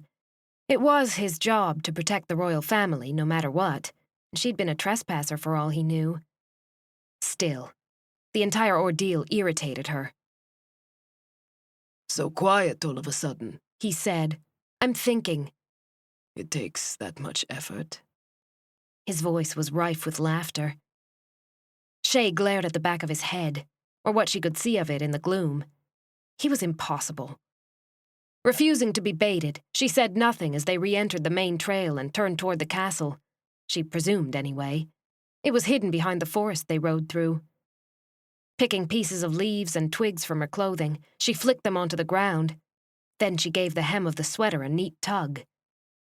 At the head of the path, where the meadow broke open away from the trees, Sander brought his horse to a halt. Chey drew alongside, breathing a sigh of relief to see the enormous castle in the near distance. Lights illuminated the surrounding wall and spilled out windows from many rooms and towers. It was beautiful even at night. I'm sure you can find your way from here, he said, apparently not going any further. Of course I can. The stables are just over there. She kneed her mare into a walk, anxious to put distance between them. You're welcome, he said to her departing back. Maybe next time you'll actually remember to bring your camera. Chapter 3. Infuriating bastard. Chey stared at the ceiling of her bedroom, unable to sleep despite the jet lag dragging at her bones. The unexpected meeting in the woods was still on her mind. She'd made her way back to the stables and then the castle with little trouble. After finding the kitchen and a late dinner, she'd retreated to her room to begin sorting through the photos she'd taken on her first day in Latvala. Now the hour was somewhere beyond midnight, and the encounter kept flashing behind her eyelids, replete with sound bites from their conversation. It even eclipsed her meeting with Mattias. Sitting up, she pushed the covers back and swung her legs to the ground. For bed, she'd worn a velveteen tracksuit the color of butter. It was soft against her skin and modest should she decide to wander the halls when everyone was asleep, which was what she intended to do. Grabbing her camera off the desk, she checked the batteries and, still barefoot, exited her bedroom. The castle at night proved to be just as intimidating as it was during the daytime. There was something ancient and mysterious about the feel in the air, as if the castle had absorbed all the joys and horrors of its occupants over the centuries. She wished she could capture that on film, somehow portray the structure's longevity and the sensation of secrecy. Drawn toward the stained glass window at the end of the hall, she found several interesting angles to capture the spill of colored light by. From there, she headed downstairs, snapping a pale marble bust of who might have been an ancestor. Milky eyes stared sightlessly into the hall, the lush mouth and hard jaw even more defined in half-shadow. A big library drew her next, the shelves illuminated from moonbeams falling in through the panes of a tall window. Books with leather spines crammed every shelf, perfect for shots from the side. Because she couldn't help herself, she straightened one or two books from their crooked lean. She became aware that she wasn't alone when the faint tink of ice in a glass hit her ears. Glancing toward one of the high-backed chairs facing the fireplace, Chey groaned. Someone was sitting there. All she could see was an arm, a hand, and a tumbler. Can't sleep? Mattias asked. I'm sorry, I didn't know anyone was in here. Excuse... You needn't rush off. Come, sit. He used his glass to gesture at the opposite empty chair. It was the last thing Chey wanted to do. While he intrigued her, she also knew he was involved, and she didn't want anyone else walking in and getting the wrong idea. On the other hand, she might not get this kind of opportunity again. It wasn't every day that she got to sit and chat with royalty. Chey crossed the room and eased down into the chair, sitting on the edge rather than making herself comfortable in the plush confines. Bare-chested and barefoot, Mattias wore only a sleek pair of black lounge pants that sat low on his hips. A swirl of dark hair started on his chest, made a line down his stomach, and disappeared beneath a band at his waist. He was in excellent physical condition, muscular, honed. She took all that in with a quick glance, heat rising in her cheeks. "Do you always sit and contemplate cold fireplaces?" Mattias regarded her in that way he had, as if he was trying to figure out all her most personal thoughts and feelings. Sometimes, especially when I have much on my mind. I didn't expect to see you taking pictures this late. His tone said I didn't expect to see you at all this late. As you guessed, I couldn't sleep. It's difficult to when you're staying in a castle for the first time. I'm restless or something. The urge to explore distracted her as much as her unique circumstances did. I imagine so. Tell me what you think of our home, then. He invited her to elaborate as if they'd known each other a lot longer than one day. Chey exhaled and glanced around the extensive library. The mantel over the fireplace held what looked to be priceless statuettes and brass candlesticks. "It's hard to put into words this soon," she admitted. "Of course I think it's lovely, but there's something else, too. Almost as if the castle is brooding." She glanced back to Mattias in time to see his brow arch. That is an interesting way of putting it, he said. "That's how it appears to me. And secretive. If these walls could talk, I can only imagine what they would say." Don't you think most ancestral homes are like that? He swirled the remains of his drink around his glass and lifted it for a sip, watching her over the rim. Chey shifted on the seat. "I don't know. I've never been to other ancestral homes. This is just how yours strikes me." Like most castles, this one has roots in dark parts of history. Men and women have been killed here. One of my ancestors, Prince Gustav, was hanged in what is now the East Garden. This castle has been laid siege to, has seen royalty born within its walls, and has weathered its share of scandal.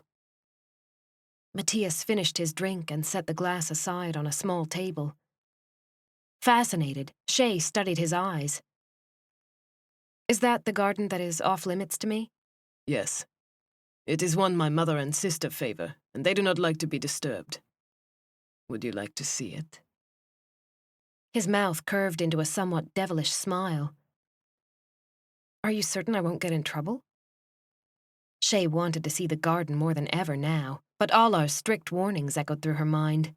Under no circumstances was she to enter the garden. Mattias pushed up from the chair with leonine ease. When a prince invites you anywhere here, take that as a golden access pass. If anyone troubles you over it, send them to me.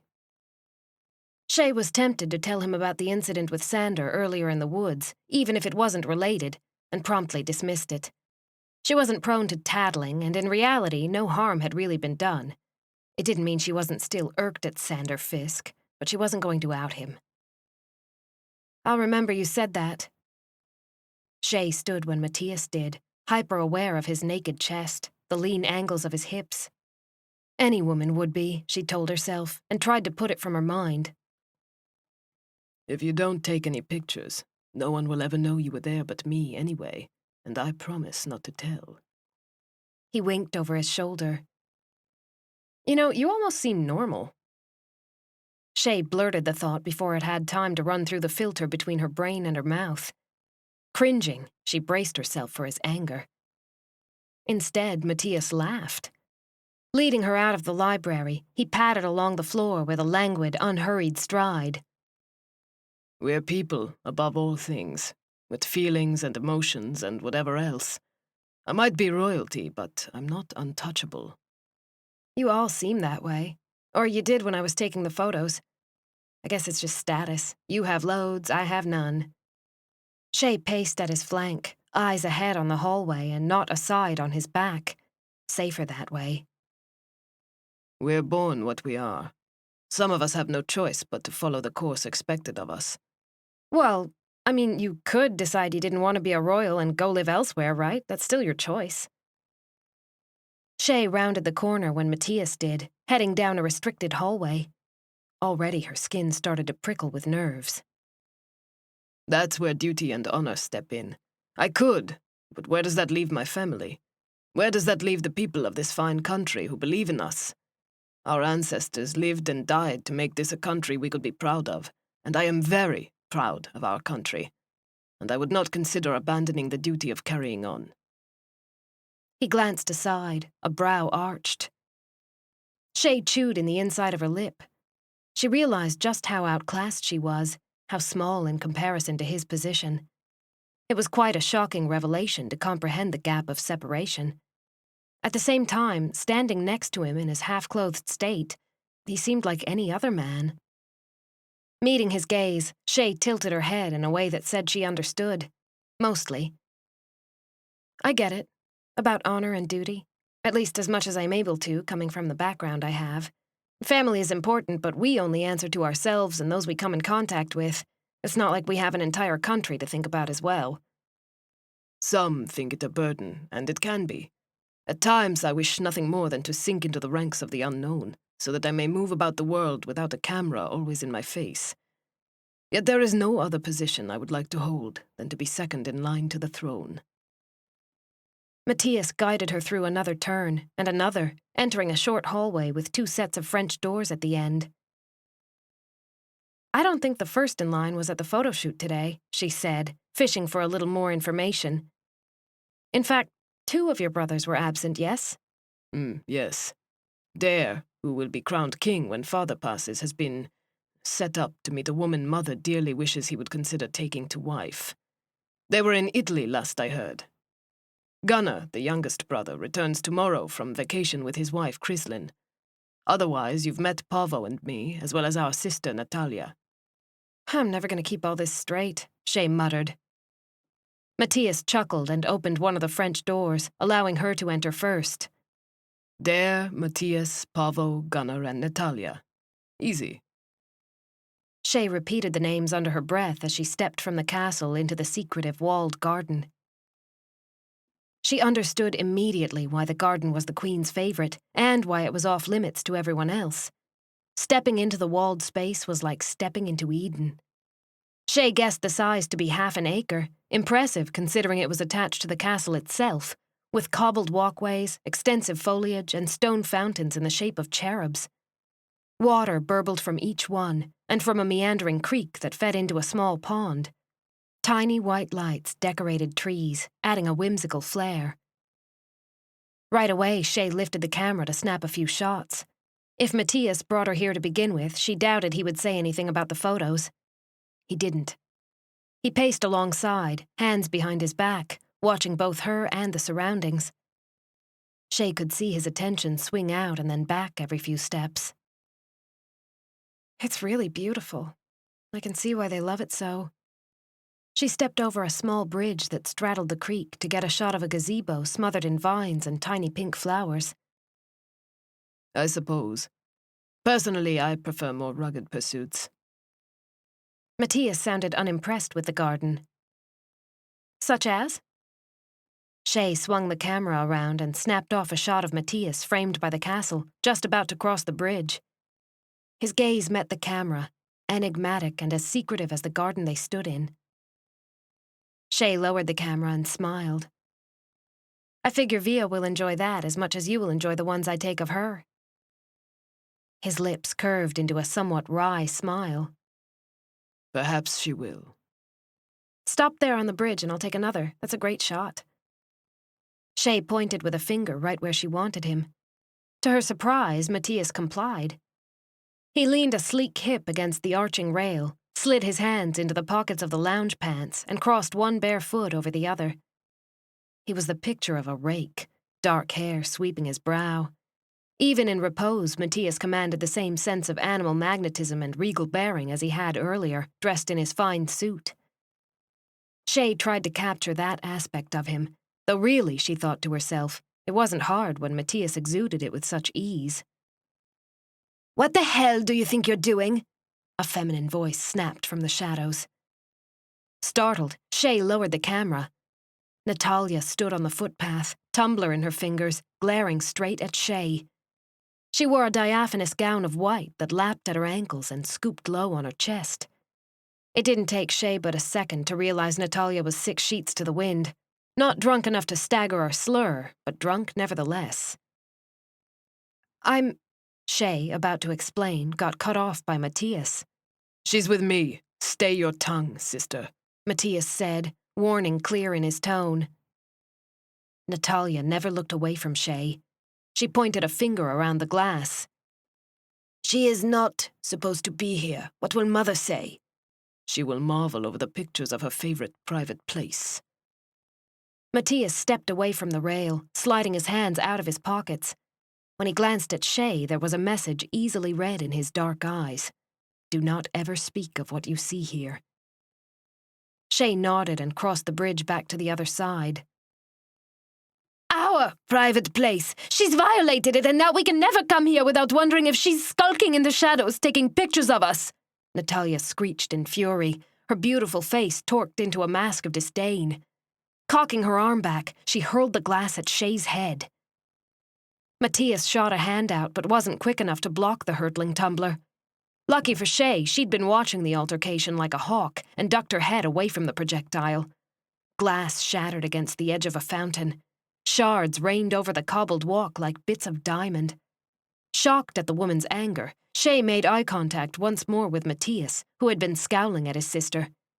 He inclined his head toward the doors, indicating it was high time to leave. "Don't you ever come here again!" Natalia shouted. Chey departed the garden with quick strides, concerned that Natalia's bellow would bring the guards. Breaking into a trot, she found her way along the private corridor, sure that someone was going to catch her here by herself and raise the alarm. The hallways so far were empty. Chey made it back to the main hall, which was common ground for her, and breathed a sigh of relief. Taking the stairs at a jog, she headed for her bedroom, wondering if Natalia's drinking was routine. Mattias hadn't seemed surprised to find her inebriated. In fact, his whole demeanor had become one of spare tolerance, as if he had to deal with it more often than he preferred. In the safety of her bedroom, Chey closed the door and leaned against it, out of breath from the stairs. What a way to end her first full day in the royal castle. Hopefully it wouldn't be her last. Chapter 4. The little hidden lake at sunrise was spectacular. Chey stood behind the tripod, lining up a stunning shot lengthwise across the water. She'd risen at dawn and hit the stables right after, intending on capturing the photos she wanted despite the previous day and the previous evening's events. Tugging habitually on the hem of the pale blue sweater she wore over jeans, Chey straightened out a wrinkle in the material before turning the tripod a click to the left. It gave her a whole other vantage with a different section of the lake to focus on. Behind her, tied to a tree stump, the buckskin mare nibbled grass, tail swishing flies away from her flanks. All in all, it was a peaceful morning. A good way to start the day. Later, after lunch, Chey had another photo shoot with a family. This, however, was her time, and she put it to good use. Worried over the garden escapade, she refused to dwell on it. She knew Mattias would keep their confidence. The question was, would Natalia? The princess would have to admit being drunk and unruly, though perhaps that wasn't unusual and no one would care. "You're up early," a masculine voice said behind her. Chey yelped and nearly knocked her camera over. She caught the tripod as it started to tilt and fall. A hand shot past her to catch it too, leaving her entire right side pressed up against Sander's. "Don't sneak up on people like that! I almost ruined a very expensive camera." Annoyed, she got the tripod upright, with his help, and stepped far enough away that she could swing around and glare at him without their bodies touching. He had his hair pulled back into a low tail this morning, the ends brushing the collar of a palomino suede coat. He wore layers beneath, steel grey flannel and a white t-shirt. He'd left the zipper and buttons undone so that the white showed all the way down to the waist of his jeans.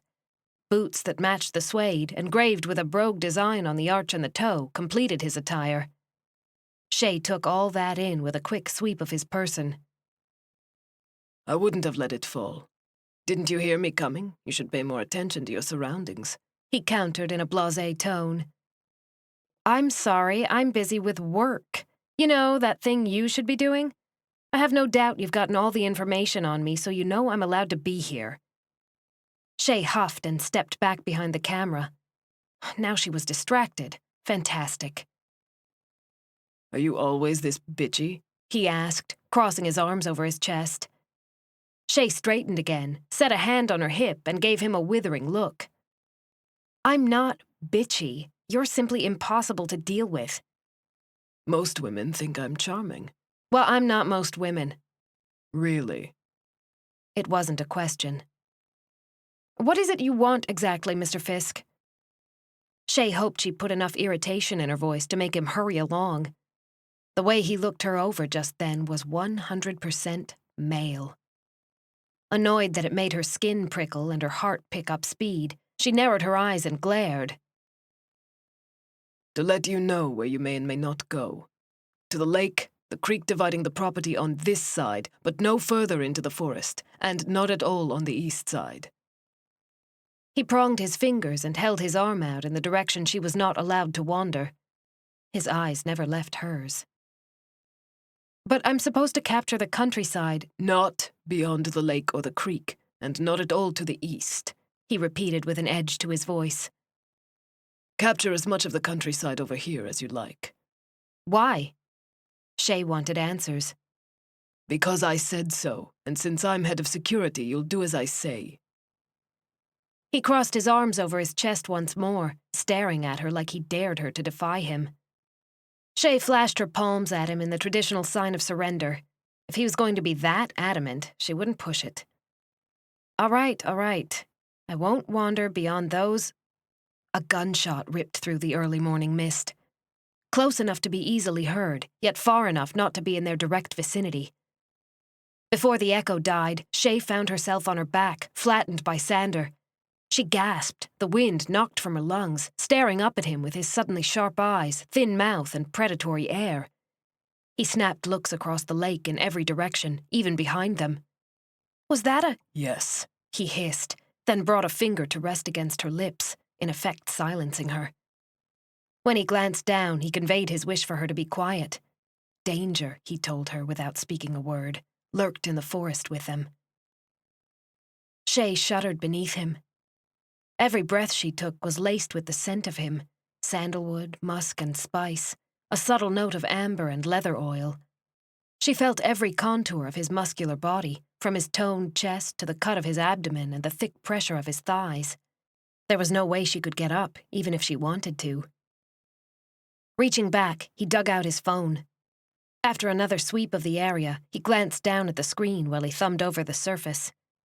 Chey couldn't see what he typed.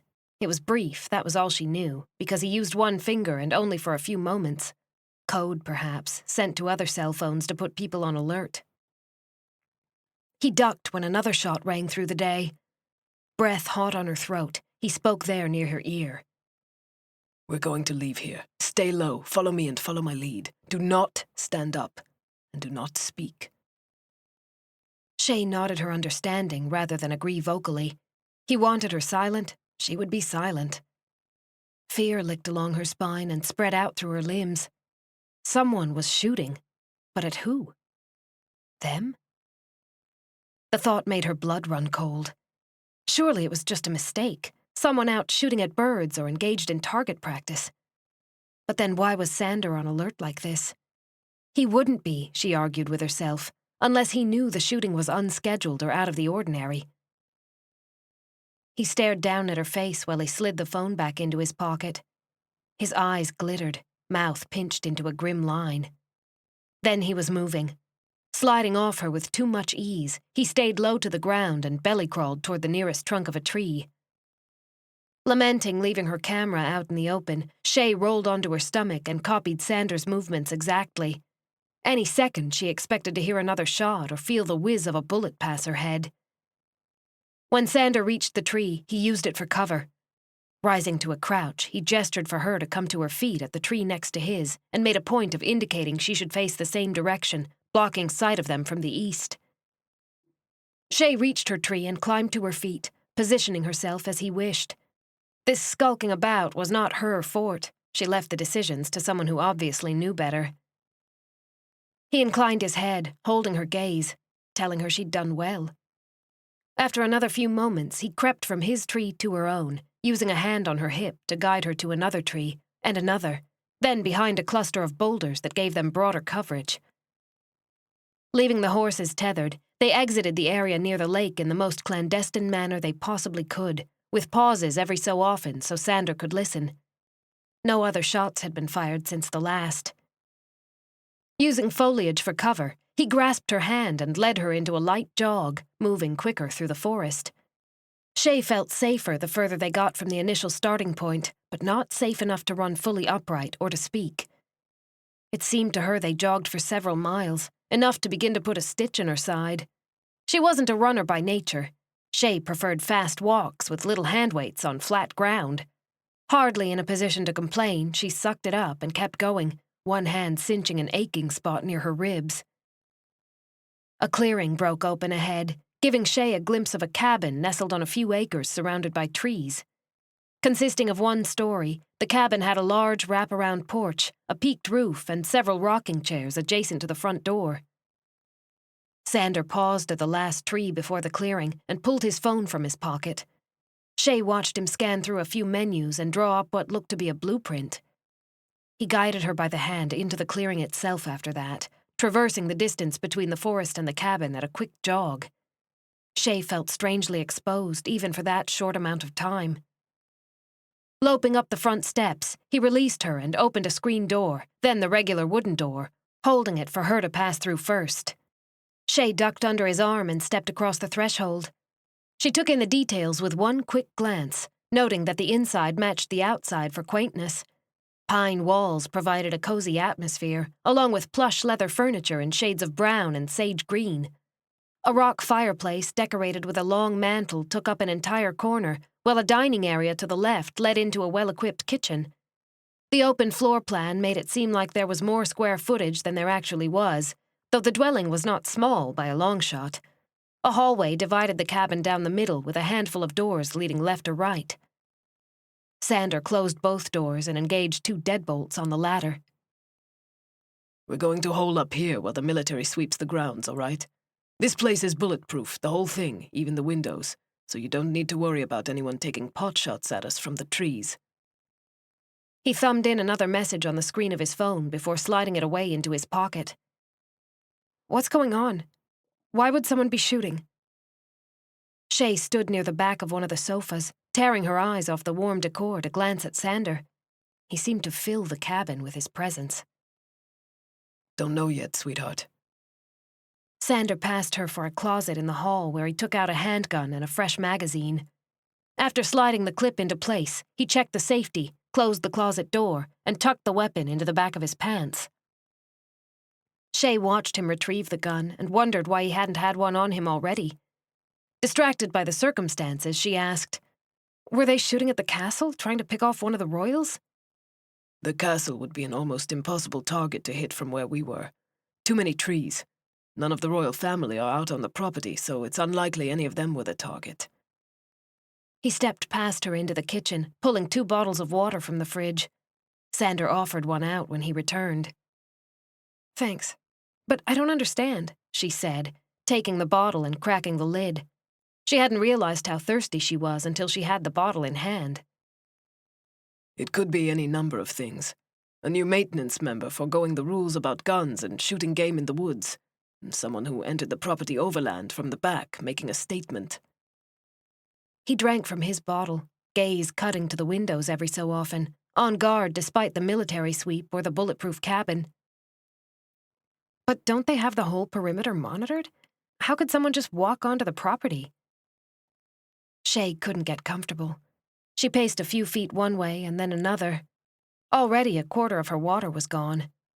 An askew coaster sitting on a side table was recentered as she passed by. Somehow, she resisted the urge to fluff and straighten the pillows on the sofas.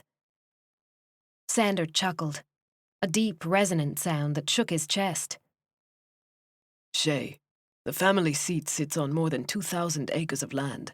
Do you realize how many miles of terrain that is to monitor? Not to mention it backs up to a preserve that is totally rugged, almost impassable unless you're a climber or a hiking enthusiast. We save the strict monitoring for the immediate acreage surrounding the castle. It's easier to catch someone coming in for a direct strike that way than to waste manpower prowling every inch of the property markers. Don't get me wrong. We have measures in place in the woods, but nothing like what we have closer to the castle itself. I guess that makes sense. She had another swallow of water, then glanced at his eyes to find him following her progress with his own. So, you don't think we were the target, do you? We? No. We weren't. You might have been, but not we, he said. Shocked, Chey stopped pacing. What? Why would anyone want to shoot at me? I just arrived yesterday. I don't even know anyone that well yet, for crying out loud. Simple deduction, sweetheart. No one knew I was going to check the lake today to see if you were going to come back like you said you were, so they couldn't have known I'd be there. Not to mention that whoever it was, if they were shooting at you, had to have followed you into the woods from the castle. It was a pre-planned event, and I am not a part of that equation. He sounded matter-of-fact. Chey frowned. What he said made perfect sense, all except the why of it. Could Natalia have been so angry over Chey seeing her drunk that she hired someone on the property to get rid of her? Surely not. Such an extreme measure wasn't necessary, not when the petulant princess could have stomped her foot and barked orders for Chey to simply be fired. There were less hectic ways to get her off the property than murder. It wasn't me then, couldn't have been. I'm thinking it was something other, like you mentioned. Someone shooting when they shouldn't have been. An accident or just an oversight. That suited her mind much better than the alternative. The sound Sander made was nothing more than a low murmur of either agreement or consideration. How long will I have to stay here? I'm supposed to have a photo shoot with the family this afternoon. Chey finished her water and walked the bottle to the trash. It was full, almost needing to be emptied. If this was a vacant cabin, why was there so much trash? Until they sound the all clear. Does someone live here? She asked, changing the subject. On her way past the counter, she straightened a fishing magazine that had been sitting cockeyed. Old habits die hard. I do. The king had this place built 15 years ago, then lost his taste for adventuring on his own property not long after, and it sat empty for almost a decade. Since I'm here so much, they had no problem with me moving in. I see. That seemed reasonable. He'd been raised on the property and probably lived in quarters up near the castle previously. Having his own private space was probably preferable to a standard room. Until they sound the all clear? When might that be? Sander finished off his water and pushed off his lean from the sofa. When they're done with the sweep, they'll call. I'm just looking for a time frame here. 2 hours? 4? More? Chey paced through the living room, pausing here or there to straighten a thing, even if it didn't technically need it. Chey, they'll be done when they're done. She glanced up and caught his gaze over the back of a couch. He didn't sound angry, only decisive. His tone said that she might as well make herself comfortable for the duration. She wasn't going anywhere for a while. Flore is not a word. Chey stared at the game of Scrabble, at the word Sander had spelled out, with a wary eye. Yes, it is. He sat across from her, coat stripped from his shoulders, the grey flannel shed in its wake. It left him in an unassuming white t-shirt that fit his muscular torso well. Chey hated that it was such a distraction. What does it mean, then? It's what you do when you're not exactly engaging in foreplay, but sort of. Flore. The in-between. That stage when you think you like someone enough to flirt and they're flirting back, but it's still first base with a bunch of crap batters up next who might or might not advance you to the next level.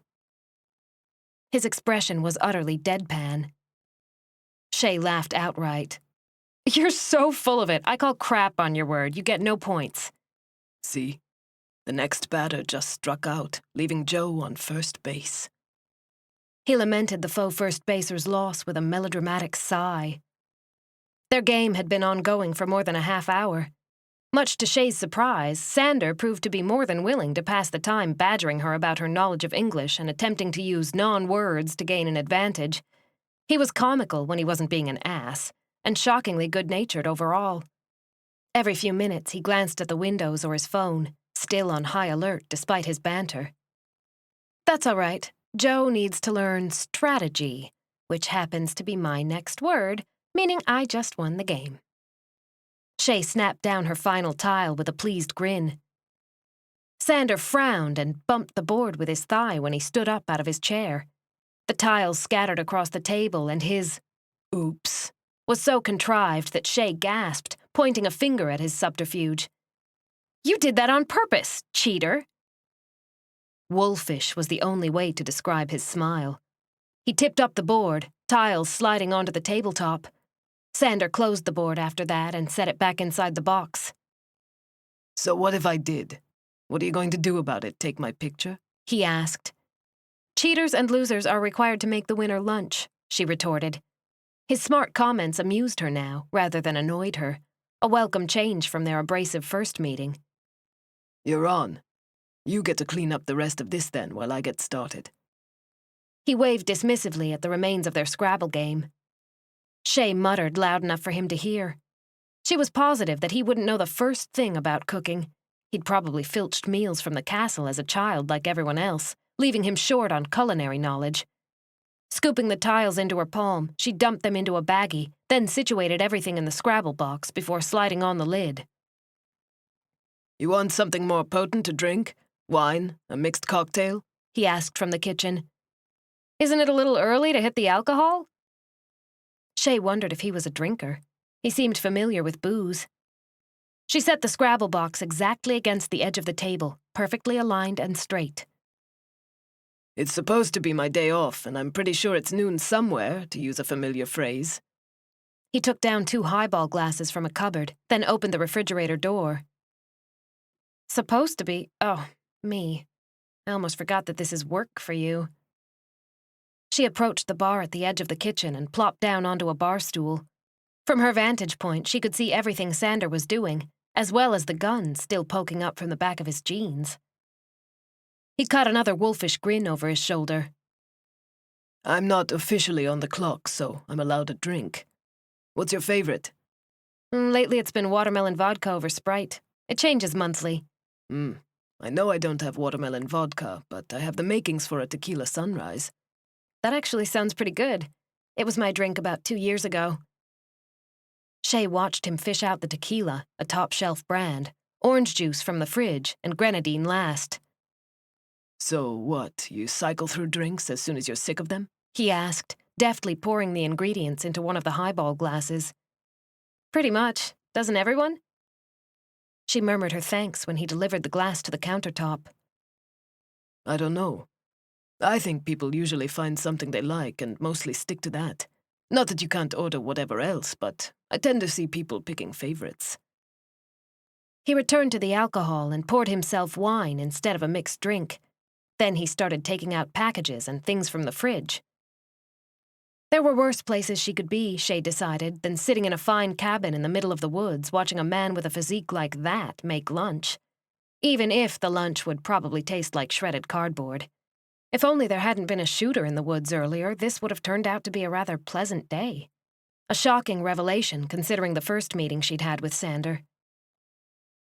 You sound like you know from experience. Chey sipped at the sunrise, finding it perfectly mixed. He took a frying pan out from under a cupboard and arched a brow over his shoulder at her. I do get out once in a while, you know. It's not all work all the time. Yes? And what do you do for fun, besides provoke innocent women? Chey buried a grin into her drink when he snorted. I provoke non-innocent women. He leveled a specific look at her, laughter in his eyes, and turned back to the stove. Shortly, the distinct scent of cooking steak filled the kitchen. Are you saying I'm one of the non-innocent? Sander Fisk, how dare you? Playfully petulant, she leaned an arm on the counter, glass curled in her fingers. I know, right? I'm playing with fire. He worked while he talked, more efficient in the kitchen than Chey would have given him credit for. What else? She asked. It might be more appropriate to ask what I don't do. I enjoy hiking, fishing, rock climbing, canoeing, skiing. Pretty much all outdoor sports. You? He shredded lettuce and cheese and brought out a bevy of peppers, tomatoes, cilantro, and other hot sauce ingredients. Chey arched a brow. He was going to make hot sauce from scratch? I like taking pictures of all those things. Before my mother passed, we used to go horseback riding and spend time at the beach. Not bad pursuits. You should try canoeing before the weather turns. Latvala has some fantastic rivers. He paused, then added, I'm sorry to hear about your mother. That must be difficult. It was. Is. It's only been just under 9 months since the accident that took her and my father. Chey had a longer drink, turning her mind from the painful recent past to thoughts of the future. It was better that way. The topic of her parents was still fresh and hurtful. Maybe I will try the canoeing then. You should suggest the best place to go. I'll do you one better, he said, stirring the meat. I'll take you myself. Chey twitched in surprise. It wasn't an unpleasant prospect when she thought about it. He knew Latvala much better than she did. He glanced over his shoulder, both brows arched. Realizing she hadn't answered and that he probably thought she didn't want to go, she nodded. Yes, sorry. I was imagining what it would be like and whether I should bring a camera or not. I won't let us tip over. Bring the camera, he said, turning back to the food. He dumped the hot sauce ingredients into a food processor and turned it to grind. In short order, the meal finished cooking. He carried plates of hot steak strips to the counter, along with the shredded lettuce and cheese.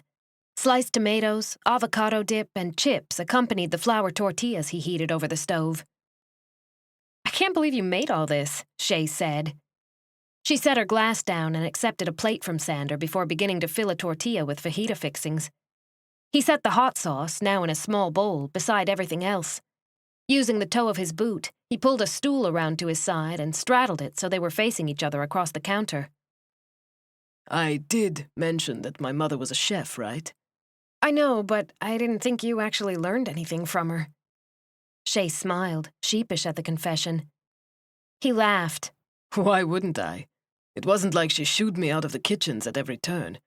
She was the type, anyway, that demanded I learn how to take care of myself. It seems like it worked out pretty well for you, she said, leaning over her plate to take a first bite. I suppose it has. Sander filled 3 fajitas for himself, dolloped guacamole on his plate, and added a few chips. After a quick scan of the windows and a check of his phone, he dug in. Anything? Chey asked when he glanced at the phone. You'll have to put up with me for another 2 or 3 hours. Then you can head back to the castle. Sander eyed her while he ate. He took large bites, holding the fajita in 2 hands. Did they say whether the photo session is still on? Chey watched his mouth instead of his eyes for a long minute, then dropped her gaze to her plate. Yeah. They're pushing the time back a little. You'll get details when you return. Something about the big garden, I guess. Sounding unimpressed and disinterested in the royal pictures, he took another bite of his food. They have your camera, too, and the mare. Oh, good.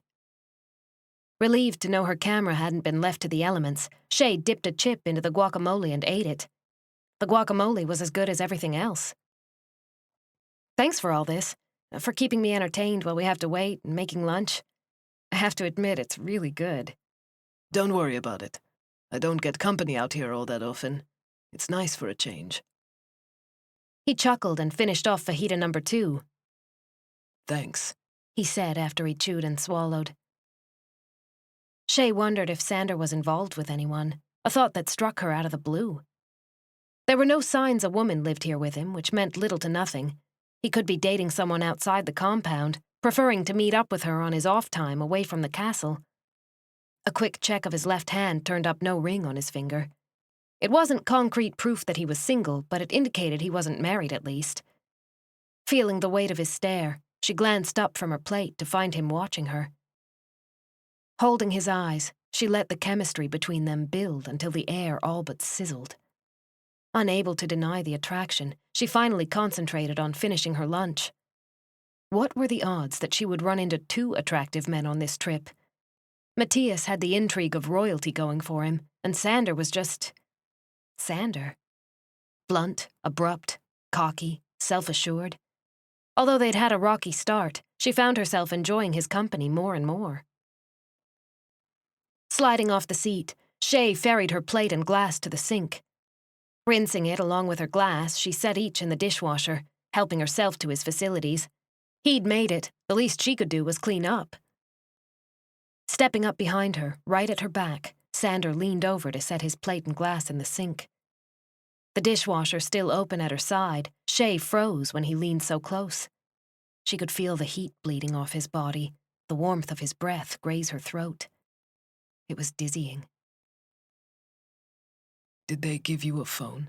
He asked, bracing a hand against the counter. He didn't move otherwise, crowding her space by the sink. Chey stayed facing forward, looking out the little window with a view of the trees. Yes, they did. Here, let me give you my number and I'll take yours. That way I can contact you directly and we can plan the canoe trip. She glanced aside and up. Sander studied her eyes, a back-and-forth tick before dipping to her mouth. Chey would have bet half her paycheck that Sander was about to kiss her. Did she want him to? The man who had tackled her off the horse? The man she'd just slapped only yesterday? Or was she reading too much into it? All right, I just need to grab... Oh, it's with my camera equipment. In one of the bags. It took all Chey's willpower to keep her gaze on his and not glance at his mouth. Not to worry. I'll write mine down. Shoot me a text later and then I'll save yours to my phone. He grinned, all teeth and sudden charm.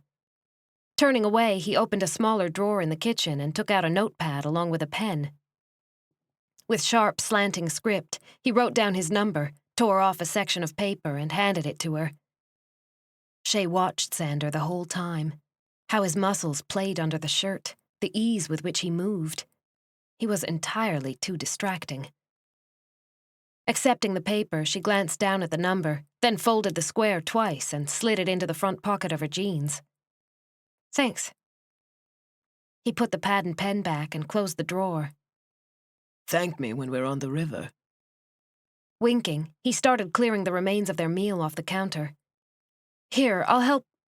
Interrupted by a series of hard knocks, 2 short, followed by 3 more, Chey glanced at the door. Sander set down the plates and drew his gun before the second knock rang through the cabin. His demeanor changed, becoming predatory and alert. There must have been a signal in the pattern of the knocks because he lowered his weapon and held it down against his thigh. They're here early. Come on, don't worry about this, I'll get it, he said, indicating the leftover dishes. I thought I had another couple of hours. Chey discovered she was disappointed to be leaving earlier than planned. You sound disappointed you won't be staying, he pointed out with a devilish grin, as if he could read her mind. Chey scoffed and followed him toward the door. I wanted to hear more about the trip and what things I might be photographing. Mm-hmm. He didn't sound convinced. At the door, he issued brisk words in his mother tongue. A sharp answer came from the other side. Swinging the door open, he traded another few terse sentences with a man dressed in a dark business suit. After a moment, Sander nodded once, a curt gesture, then glanced at Chey. He'll drive you back to the castle.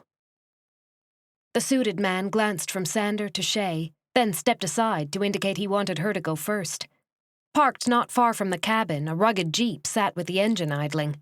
Chey hadn't heard it pull up. All right. Thanks again for everything.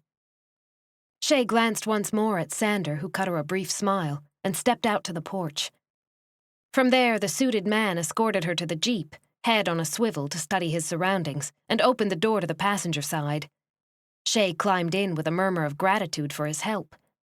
He closed the door with a quiet thump, rounded the nose of the jeep, and got in. Chey watched Sander, who stood in the open doorway, until the jeep swerved around and headed away down a narrow path in the opposite direction. Questions about the intentions of the shooter lurked in the back of her mind all the way back to the castle.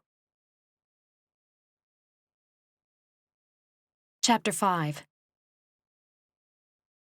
Chey stood in the big garden, or the King's Garden, as dusk fell across the landscape. She studied the angle she'd set the camera up to capture, a picturesque view of a square arch overflowing with small, climbing roses. Greenery surrounded it, and not far beyond, a fountain of cherubs burbled merrily. It would make a great backdrop for a family photo. Since her return to the castle, security had been tightened even more than usual. Extra guards and a few military men stood guard in the hall, at the doors, around the courtyards and perimeter of the grounds. Alar had no new information to give her. He reassured her everything was being done to track down the perpetrator and left it at that. Not that Chey expected regular updates. She was sure she probably wouldn't ever hear what became of the incident in the woods. The security didn't owe her any explanations. She had her equipment back in one piece, and for that she was grateful. While she waited for the family, she found her phone among the bags and entered Sander's number into the short contact list. She sent a text as promised. Back safe and sound. Looking forward to canoeing. C.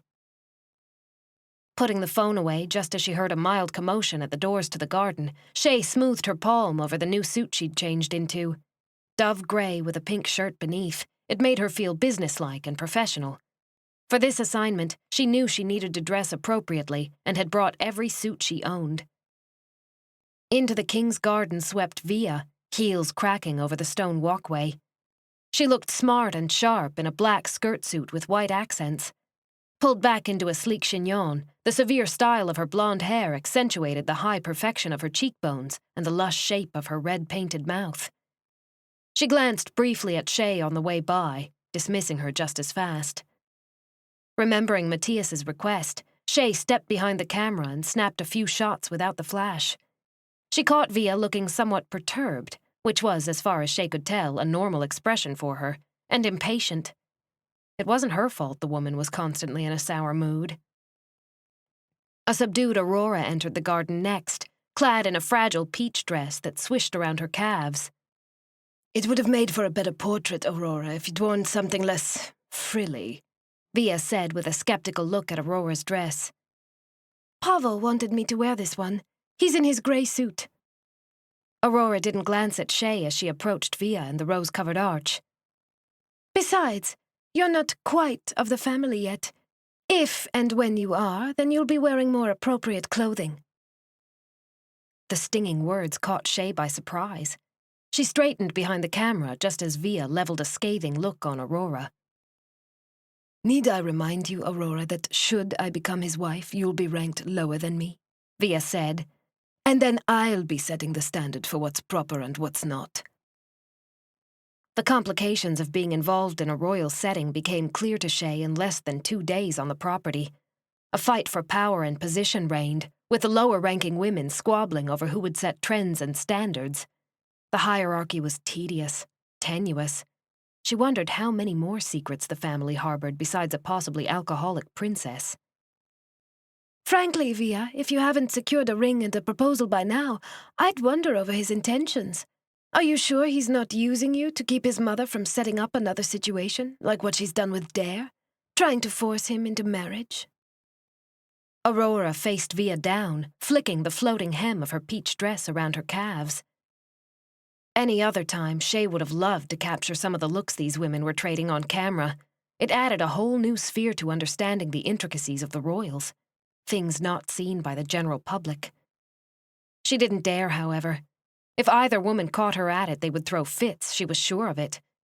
As it was, she pretended like she wasn't paying any attention to the tension, fiddling with the camera instead. "Did you catch any of that?" A masculine voice said near her ear. Chey twitched in surprise and straightened. Mattias stood at her side, so close she could smell his masculine cologne. She hadn't heard him enter the garden, too caught up in the melodrama with the girls. No, I didn't think it wise," Chey whispered, as if that might help keep her and Mattias's conversation under the radar. It did not. A hush fell over the garden, broken only by the trickle of water from the fountains and the chirp of birds. In periphery, she saw Via and Aurora both staring their way. The guards at the doors stared too. Fidgeting, Chey glanced from Mattias's chin to his eyes. He looked both devious and mischievous, like he knew very well the scene he was creating. Chey widened her own eyes a little, as if to say, "What the hell are you doing?" He touched her shoulder with his palm. "You're doing a fantastic job. Keep up the good work." "Thank you, Your Highness." Chey matched the slight raise in volume to allow everyone else to hear what they were saying. Mattias winked and stepped away, strolling with familiar leonine grace toward the formerly arguing women. "Ladies." Chey caught an absolutely feral look from Via. Refusing to show any kind of emotion or response, she went back to adjusting her gear, preparing for the session. A round of greetings ensued with the group, in their own tongue, and shortly after, Pavo joined them. He passed a cordial, distracted smile to Chey and gathered Aurora into the circle of his arm. Mattias's voice sharpened enough to draw Chey's attention back to the quartet in time to see Via's expression falter. Whatever he said must have been withering for her to lose her austere poise. "It will be just us this afternoon, Miss Sinclair. Commence when ready," Mattias said after turning away from Via. And so the session began. Chey knew ahead of time what the royals wanted in general terms for photos. The women alone, with their man, the brothers both together and separate. She had been informed that the king and queen would not be attending as originally planned, probably due to the shooting, though no one confirmed it. Alar and Hermes hovered in periphery, ready to go between should it be necessary. Once, when Chey made eye contact with Via, she recognized a clear warning in the other woman's gaze. What did Via think she was going to do? Make a try for Mattias? The thought was laughable. Mattias flirted with Chey because he had an agenda. He wanted private pictures of Via, that was all. Maybe it was in his nature to be a rogue as well as a royal. At least he didn't have a stick lodged up his backside like some of the women. Finishing the session just before dark, Chey began breaking down her equipment. As the royals filed out of the king's garden, Chey caught Mattias's gaze. A smile lurked in his eyes, but not on his mouth as he escorted a haughty, openly irritated Via into the castle proper. Bemused, Chey carried the camera and the tripod back toward her room. An aide assigned to help Chey with her equipment followed in her wake with the rest. Arriving in her bedroom, Chey discovered the door open and a cart sitting outside in the hallway. Ingel, the head of the household staff, was inside with another younger woman with fresh towels folded in her arms. Miss Sinclair, we will be out of your way shortly, Ingel said with a friendly smile. She wore her silver-streaked brown hair secured into a tight knot at the back of her head, one hand smoothing the strands near her nape. No rush, Ingel. Take your time. Chey, who'd had several interactions with Ingel already, returned her smile with a sincere one of her own. Ingel exuded professionalism from top to bottom and had a motherly air Chey found appealing. Ingel's eyes warmed with affection often, and the faint wrinkles around the sides of her mouth only made her look sweeter instead of older. The younger woman, black-haired and brown-eyed, bobbed a nod before taking the new towels into the expansive bathroom to replace the old ones that had been already removed. Chey set down her camera and the tripod, mouthing a hello to the young woman, and gestured for the aide to leave the rest of the equipment by the door. Thanks, I'll get it from here, Chey said. The aide gave Chey a curt nod and departed. You have finished another session? Ingel inquired, straightening the corner of the coverlet on the bed. Yes, my second full shoot since I've been here.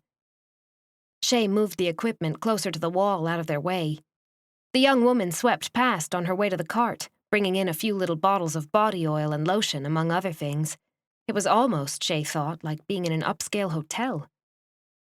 Very good, Ingel said, walking over to pick up a duster off the dresser. If you need anything else, please ring down. I will. I'll see you tomorrow. Good night, darling. Ingel shooed the younger woman out ahead of her and closed the door in her wake.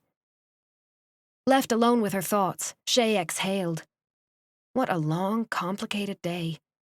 The staff and the royals functioned as if there hadn't been an unknown shooter in the woods. Maybe the perpetrator had been caught, or someone came forth to admit they'd been shooting when they weren't supposed to be. It drove Chey a little crazy to be just enough out of the loop that she wouldn't be told that kind of information. And why should she? She was a stranger here, brought in to work, not get embroiled into royal affairs. And yet that's exactly where she found herself after the confrontation with Natalia in the Queen's garden. Catching sight of her equipment by the door, Chey remembered the text she'd sent to Sander earlier. Walking over, she crouched down and fished her phone from one of the bags. Set to vibrate so it wouldn't disturb her session, she turned it on and checked her messages. There, as promised, was a text from Sander. Day after tomorrow. Meet me at the lake, 6 a.m., sharp. Chey didn't have a session that day at all, as far as she knew. Getting her fingers on the screen, she typed in a reply. Perfect. See you then. C. Ready to call it a day, suffering another bout of jet lag, Chey slipped the phone away and got ready for bed. Tomorrow was a private photo shoot with the King and Queen. She wanted to be well rested and prepared for anything. The only warning Chey had for the impending attack was a prickle at the back of her mind. That faint inner alert that kicked in as if the subconscious knew that danger was imminent. Caught in a dream, it took her too long to rise out of the haze and respond to the threat. Two things happened simultaneously. A knee jammed itself into her diaphragm, and a strong pair of hands pinned her head to the pillow with a blindfold stretched between them. The pressure of the knee made it difficult to breathe, much less scream. Listen, a voice whispered near Chey's cheek. It was rough, like the person spoke through a mask or some other muffling device. Chey grabbed the intruder's gloved wrists and yanked to no avail. The attacker had the advantage of leverage, which they used with merciless precision. Stop moving and listen or you won't like what happens next. Unable to make out whether the voice was male or female, Chey ceased struggling. Breath short in her throat, she could do nothing but what the attacker wanted. The knee in her stomach made every respiration burn. There will be no more midnight forays through the castle taking pictures. No more clandestine visits to the garden. That is not a part of your job. Chey wanted to argue that it was her job to wander the castle at any hour, the walled garden excluded, to take as many pictures as she deemed fit. Do you understand? The voice hissed, applying more pressure with their knee. Chey wheezed, squirming uncomfortably on the mattress. Yes, yes! And there will be no more dallying with the royal heir Mattias when you think no one else is watching. Someone here is always watching. All right. Was this Natalia? Via? Chey couldn't see the latter woman going to this extreme to press a point home. Then again, desperate people did desperate things, and if she thought her position was threatened by a mere photographer, then there was no guarantee she wouldn't stoop to physical intimidation. It would be most unfortunate for Allor or Hermes or someone else to find a precious artifact belonging to the royals tucked away in your room. I would never steal. And if that is not enough incentive, then you should realize how easy it is to fall to your death from the top of the stairs or a balcony. It's happened before in this house, the intruder said with eerie confidence. Had it really come to this in a matter of 3 days? Was her presence so threatening, so unwanted? She believed every word the attacker said. This was no random show of petulance or irritation. They would follow through if she did not do as they asked. I understand.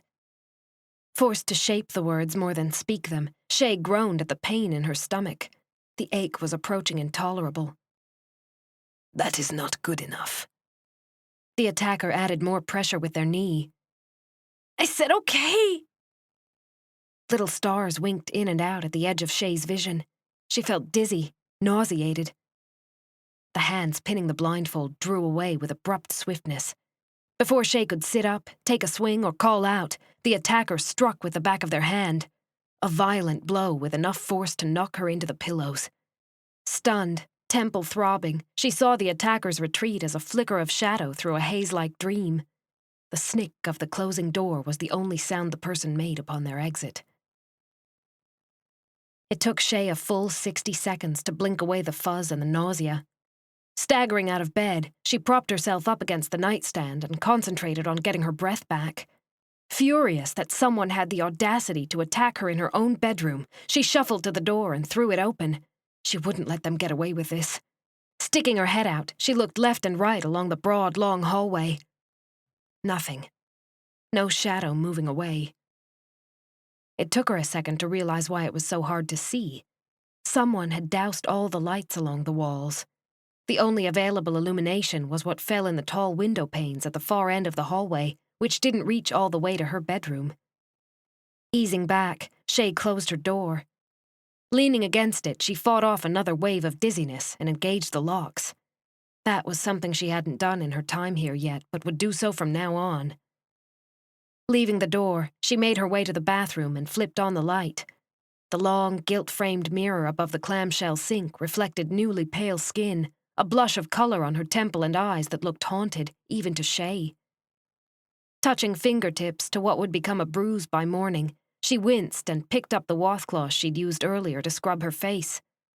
Rinsing it under the water, she dabbed it over the abrasion and braced the other hand against the edge of the counter. She wasn't sure whether to get on her phone and call Allah or Irmis right now, or wait until morning. This couldn't go unreported. She wouldn't allow the intruder to threaten her, keep her from doing what she wanted to do in the off hours. If she wanted to walk the halls at night taking pictures or speak to Mattias, then she would. For all her belligerence and rebellion, however, a little voice niggled in the back of her mind. What if they follow through and plant false evidence in your room? The Royals will kick you out, possibly even have you arrested. At the very least, they'll ship you home and demand their money back. Money you've already spent. Some of it, anyway. Several $1,000s that she couldn't replace. And in no way, shape, or form did she want to end up in a foreign jail. She also didn't want to end up dead.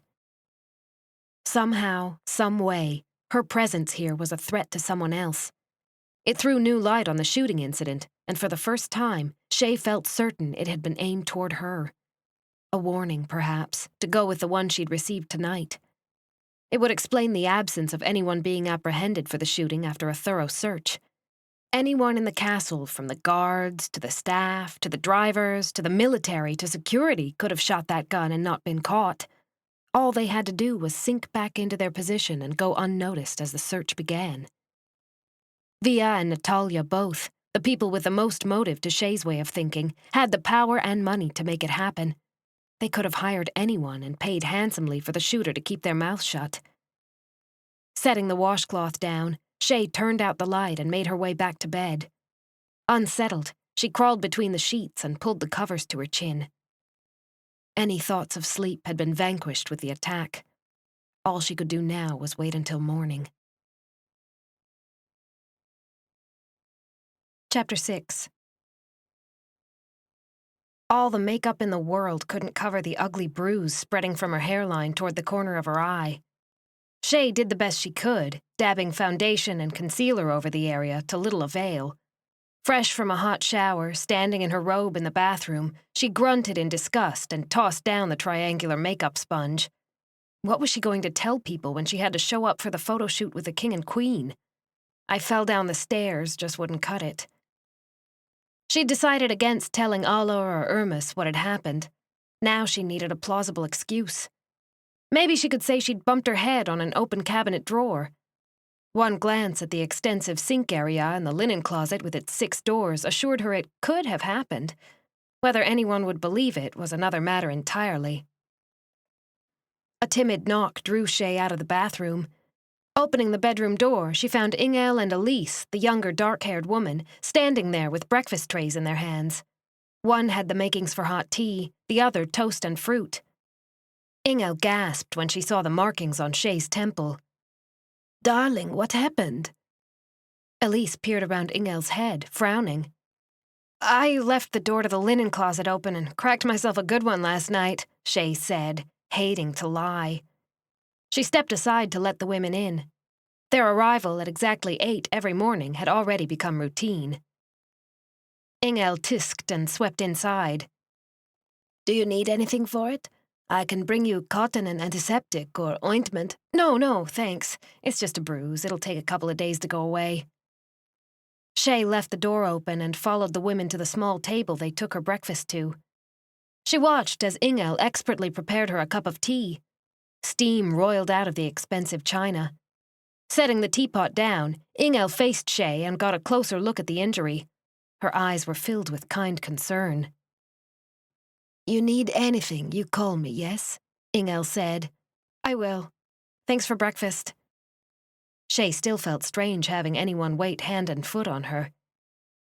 Ingel smiled in a motherly fashion for the gratitude. It is nothing. Good luck with your photos today. Come, Elise. Elise bid Chey good morning and followed Ingel to the door. Once the women were gone, Chey sank down into a chair and nibbled on the toast. Her mind busy with the events of last evening, she sipped at the tea and ate several slices of fruit. What a predicament. More than anything else, Chey wondered who had something to hide.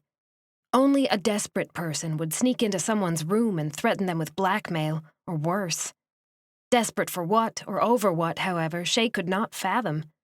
Her acquaintance with Mattias was a clear problem, one she would have to tread lightly around. Now that he had secured her agreement to photograph Via, perhaps his attention would wane. Wouldn't that be an ironic and tragic coincidence, she thought, if Via had paid someone to rough her up while her own boyfriend had been the one to seek Chey out in the first place? Cynical straight from the womb, Chey didn't believe in coincidences like that. If it had been Via, there was something else driving her. Something more secretive than a matter of conversation between herself and Mattias and a few harmless pictures. Finishing breakfast, Chey returned to the bathroom and dressed for the day. For the private shoot with the king and queen, she broke out the best suit she owned. Dark navy, with a modest hem on the skirt, the outfit sported white piping on the lapels, cuffs, and hem of the short coat. Sliding her feet into a pair of 3-inch sensible heels, she gathered her camera and deposited the rest of the equipment outside in the hall to be brought down by the assistant. Today, for the first time, she locked her bedroom door when she left. Hermes waited at the head of the stairs leading to the 3rd floor, the one that was off limits unless she had a direct escort.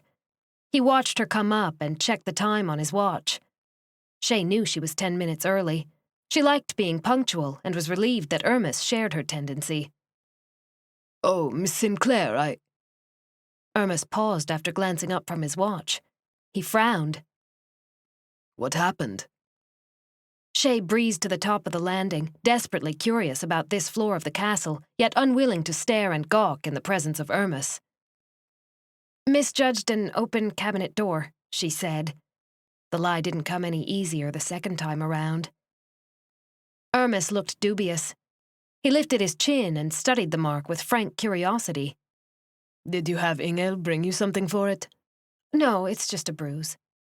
Chey decided it was a good thing she'd gone into photography instead of stage makeup, where she would have obviously failed spectacularly. Hermes hummed, then pivoted and guided her toward a tall arch at the beginning of a broad hallway. Chey forced herself not to squirm under his scrutiny and breathed a sigh of relief when he led her on. Adjusting the camera case strap on her shoulder, she finally absorbed the detail of the off-limits 3rd floor. And what detail it was! White walls accented by gold trim provided a pristine backdrop for paintings taller than she was. Opulent chandeliers hung from the hallway they turned into, the ceiling inset with crown molding and hand paintings reminiscent of Michelangelo. The atmosphere was somewhere between a museum and a cathedral, with archways leading into private parlors, a huge library, and other formal sitting areas. Smaller hallways branched off left and right, with gilt doors leading into what Chey assumed were the private suites of the royals. Shocked all over again that people actually lived like this, Chey tried to fathom the money, the responsibility, the centuries it must have taken to ascend to this seat of power. Every so often she was struck with a sense of the surreal, like she might wake up from a vivid dream in her tiny apartment back in Seattle. Remember, no pictures of anything up here besides the formal sitting room we'll be using, Hermes reminded her. He turned into an archway between 2 marble cherub statuettes wearing solemn expressions. Following, Chey entered the sitting room of the king and queen. One wall was nothing but windows, the panes alternating between clear and stained glass arches. All the furniture matched the white-on-gold theme of the walls. Modern-looking divans with gold scrolls sat next to sleek sofas with gold-tasseled pillows and ottomans with burnished gold buttons. 2 high-backed chairs situated near an enormous fireplace was the spot Hermes led her to. This is where you'll set up. Decide how you want the furniture and a few staff members will be in shortly to move it for you. Irmis said with a gesture. All right, thank you. Chey set down her camera case. Irmis stepped away, cell phone already in hand. Chey got down to work, more than glad to put her troubles from her mind. The session with the king and queen went exactly as Chey expected. Irmis played go-between, transferring new sitting positions after Chey snapped the angles she wanted. Axel and Helena made little fuss, moving and posing as directed. Helena looked about as bored as she might have watching grass grow for an extended period of time. Chey struggled to snap shots that didn't convey the queen's boredom to the public, or her indifference. Axel was a little more animated with the few people he deigned to speak to during the ordeal, once even laughing over this comment or that. After, when the royal pair had departed the room and Chey was breaking down her equipment, Alar surprised her with a question. A cabinet door, Straightening, Chey turned to meet his inquisitive gaze. I see good news travels fast in these halls. Yes, an unfortunate accident. He quirked his lips and studied the injury with as much doubt as Irmis. You should be more careful, Miss Sinclair, he said in a quiet voice. Next thing we know, you'll be falling down the stairs. Chey sucked in a breath. For a moment, she wondered if Alar had been behind the event. What were the chances he would suggest exactly the same circumstance the attacker had? He arched his brows and cocked his chin like he was waiting for her to say something. Yes, of course. I'll be more careful. Excuse me. Chey stepped around him, snagged the camera case strap, and exited the sitting room. Irmis stood in the hall, ready to escort her back to the lower level, back to the territory she was allowed to roam. Along the way, Chey ran through the reasons Alar might do such a thing. Unfortunately, they weren't many. In fact, she couldn't come up with a single explanation that would motivate him to threaten her. Unless she'd unknowingly snapped a compromising picture. But of what? She'd only gone out on her own twice, once inside and once out. Oh, and the walled garden, which turned out to be a failure on all fronts. You're starting to make suspects of everyone, she muttered under her breath. Pardon, Miss Sinclair? Irmis paused on the stairs to glance back. Chey met his eyes. Realizing he'd heard, she said, Oh, nothing, just talking to myself. I do that sometimes. No, she didn't. She needed a cover for her muttering, however, and the excuse was a handy one. He held her gaze before continuing. At the juncture of the hallway to her bedroom, Chey paused when Irmis detailed her schedule. You'll have the next 3 days to shoot the castle and the grounds. Then we have a session scheduled for an outdoor event with the young royals. When you're out and about, see what setting looks good to you. Find a few choice locations that capture the fall foliage and some of the landscape. Let me know if you'd like an escort to drive you deeper into the property. Irmis glanced up from his phone. Chey inclined her head. I'll let you know. Thank you, Mr. Irmis. I'll be by to collect the photos you took today in the morning, as usual. Enjoy your day. He departed, walking with a brisk stride back toward the stairs leading to the 3rd floor. Good day. Chey watched him only for a moment. Then she headed down the hall to her room, ready to change and get some fresh air. Donning a pair of Kelly green khakis and a thin-ribbed sweater in peach to combat any chill in the air, Chey scooped her dark hair back and secured it into a messy knot atop her head. A few stray wisps tickled her jaw and throat. When she stepped in front of the bathroom mirror to make sure it didn't look too messy, she gasped to see how dark the bruise had become at her temple and the corner of her eye.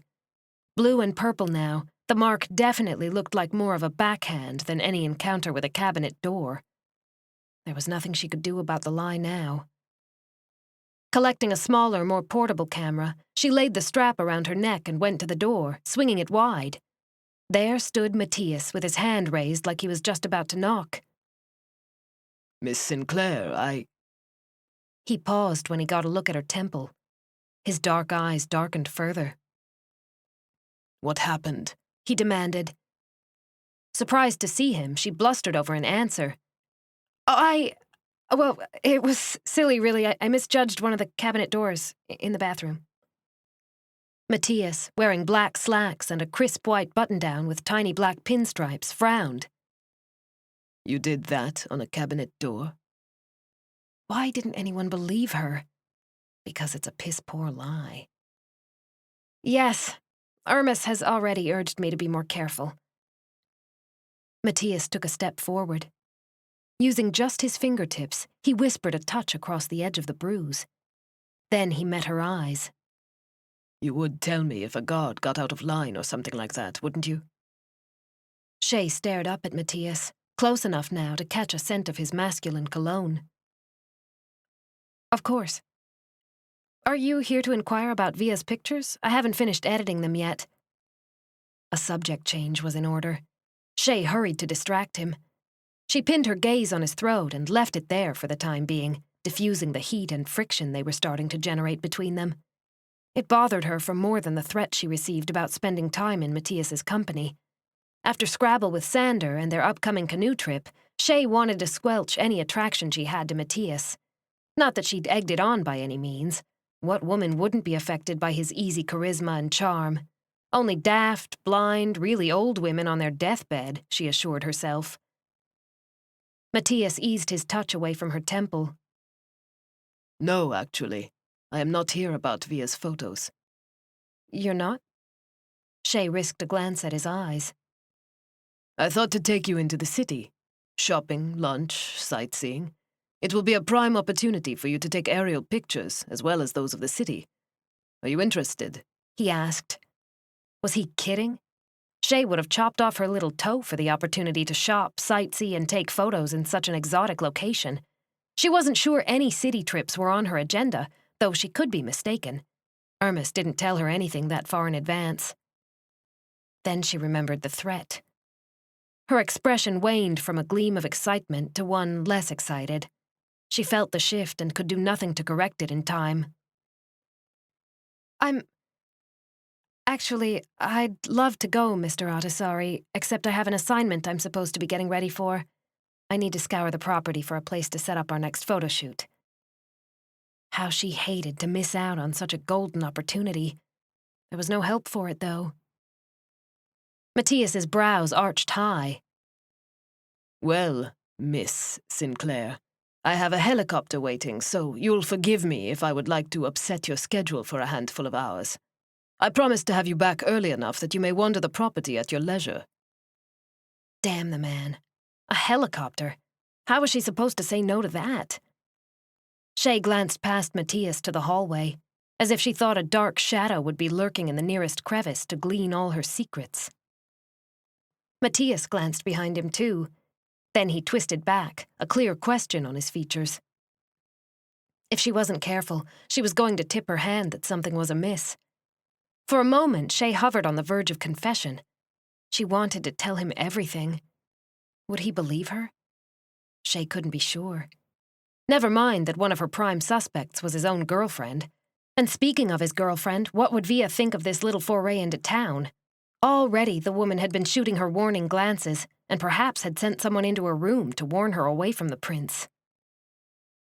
You know, if I was a less observant man, I might think you were just shy or intimidated by the offer to accompany me into town. But I'm not. And I don't believe for a second that you're shy, which leaves me thinking that there is something you're not telling me, Mattias said.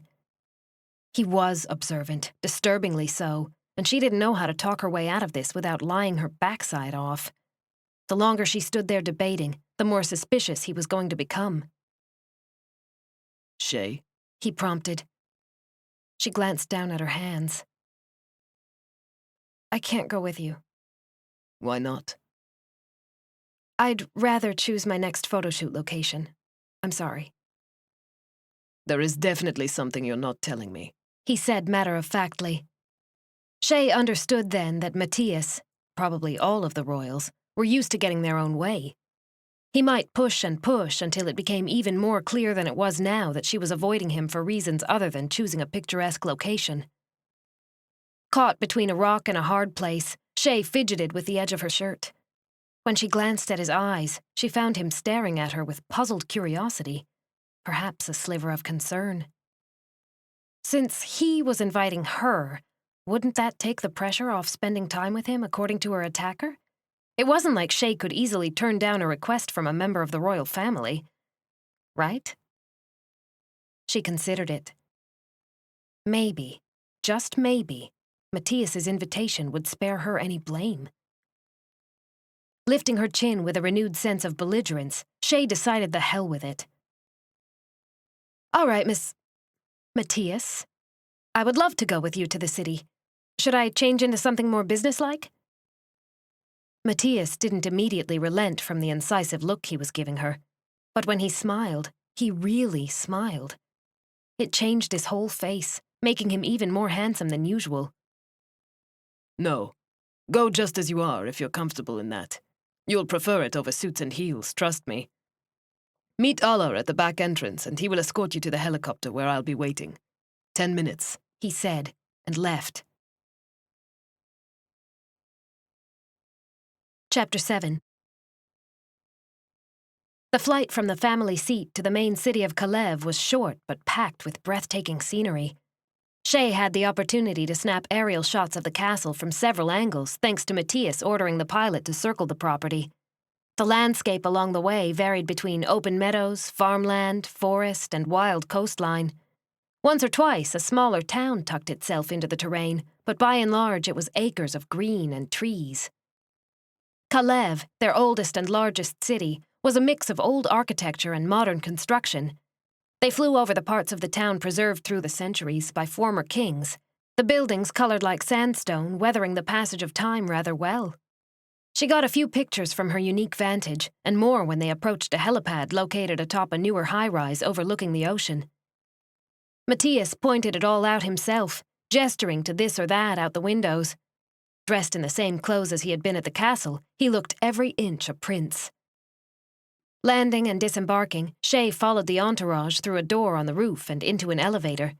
It skimmed down the shaft with enough speed to make Chey's stomach lurch. Done in royal blue and silver, it reminded her of the ruling family. Expensive, classy, ornate. She understood why when the elevator opened into a private lobby, and from there to a hallway that seemed as if they'd stepped straight from the castle into the hotel. Rich furnishings, gilt mirrors, and top-notch design suggested the hotel paid homage to its king. A small furor erupted as the security, followed by Mattias and Chey, entered an elaborate foyer that housed the information and registration desk. Employees greeted the men and waved, some gushing, others pointing. Several tourists paused to watch the entourage walk by. Mattias, who carried himself regally, exuded the same magnetism that had very first drawn Chey's eye. She imagined there wasn't anything he couldn't do or achieve. This was a man used to the limelight, who owned the limelight, and passed among his people with confidence and the assurance they respected and loved him. He inclined his head to several staff and a tourist or two, enduring a flurry of photographs with a smile. Exiting onto the sidewalk in front of the hotel, Mattias glanced back, catching her eye, and led her to a waiting limousine at the curb. Overwhelmed with the entire ordeal, Chey gave Mattias an uncertain smile. Flashes went off from nearby cameras as the paparazzi arrived. Restrained by the security team, the photographers called Mattias's name and shouted all manner of enticements to look their way. Expecting Mattias to disappear into the limousine ahead of her, she found him gesturing for her to go first instead. Chey ducked into the lavish vehicle and got comfortable on the seat. She wasn't surprised to find a blue and silver theme inside the limo. A small bar took up a little space to the right, and another seat curved opposite the one she sat on with the prince. Mattias waved to the throng and slid inside. "How do you deal with that all the time?" Chey blurted. Mattias laughed and glanced her way. We grew up this way, remember? It's nothing when you've done it all your life. I wouldn't call it nothing, she countered with a faint snort. What would you call it? He sat with his knees slightly parted, the expensive material of his pants rustling quietly every time he moved or shifted.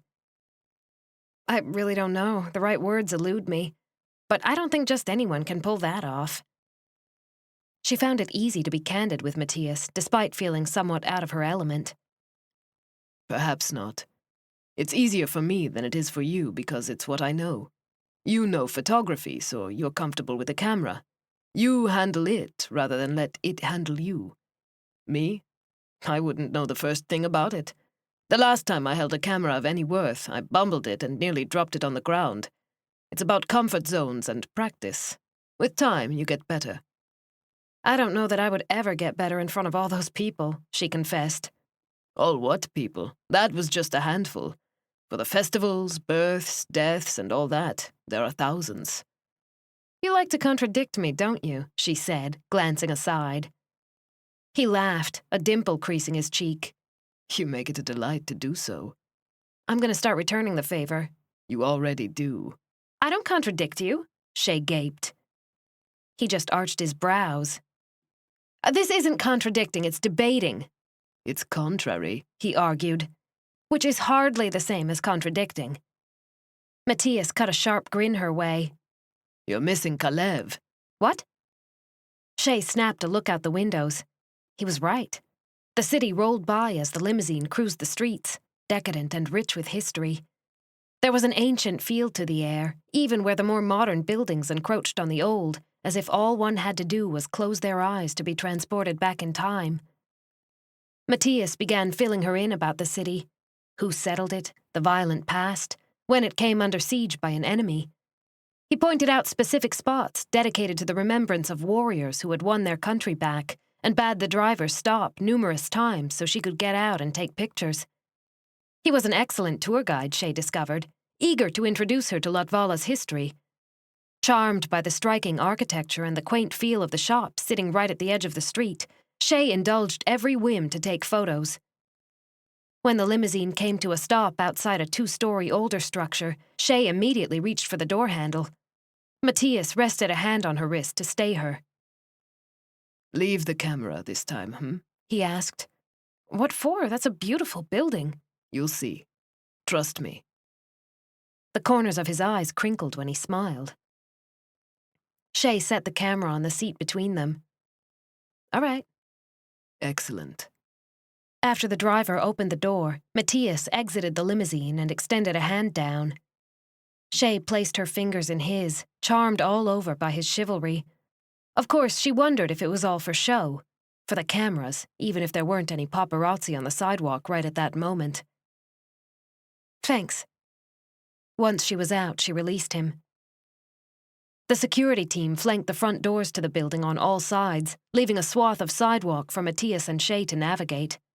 One of the employees, a manager perhaps, opened the door with a broad smile, cheeks flushed, head bowed. Welcome to Keska's, Your Highness, the man said, gesturing grandly. Mattias inclined his head and indicated he wanted Chey to precede him. Stepping inside, she understood why Mattias asked her to leave the camera behind. This wasn't a historical landmark, but a retail store. A store for the affluent, judging by the quiet violin music spilling over from a small stage in the corner, the remarkable displays, and the ultra-sleek layout. Chey fretted over the prices even before she saw a price tag. Although she'd been paid well for this trip, she didn't want to spend $7 or $8 grand on an outfit.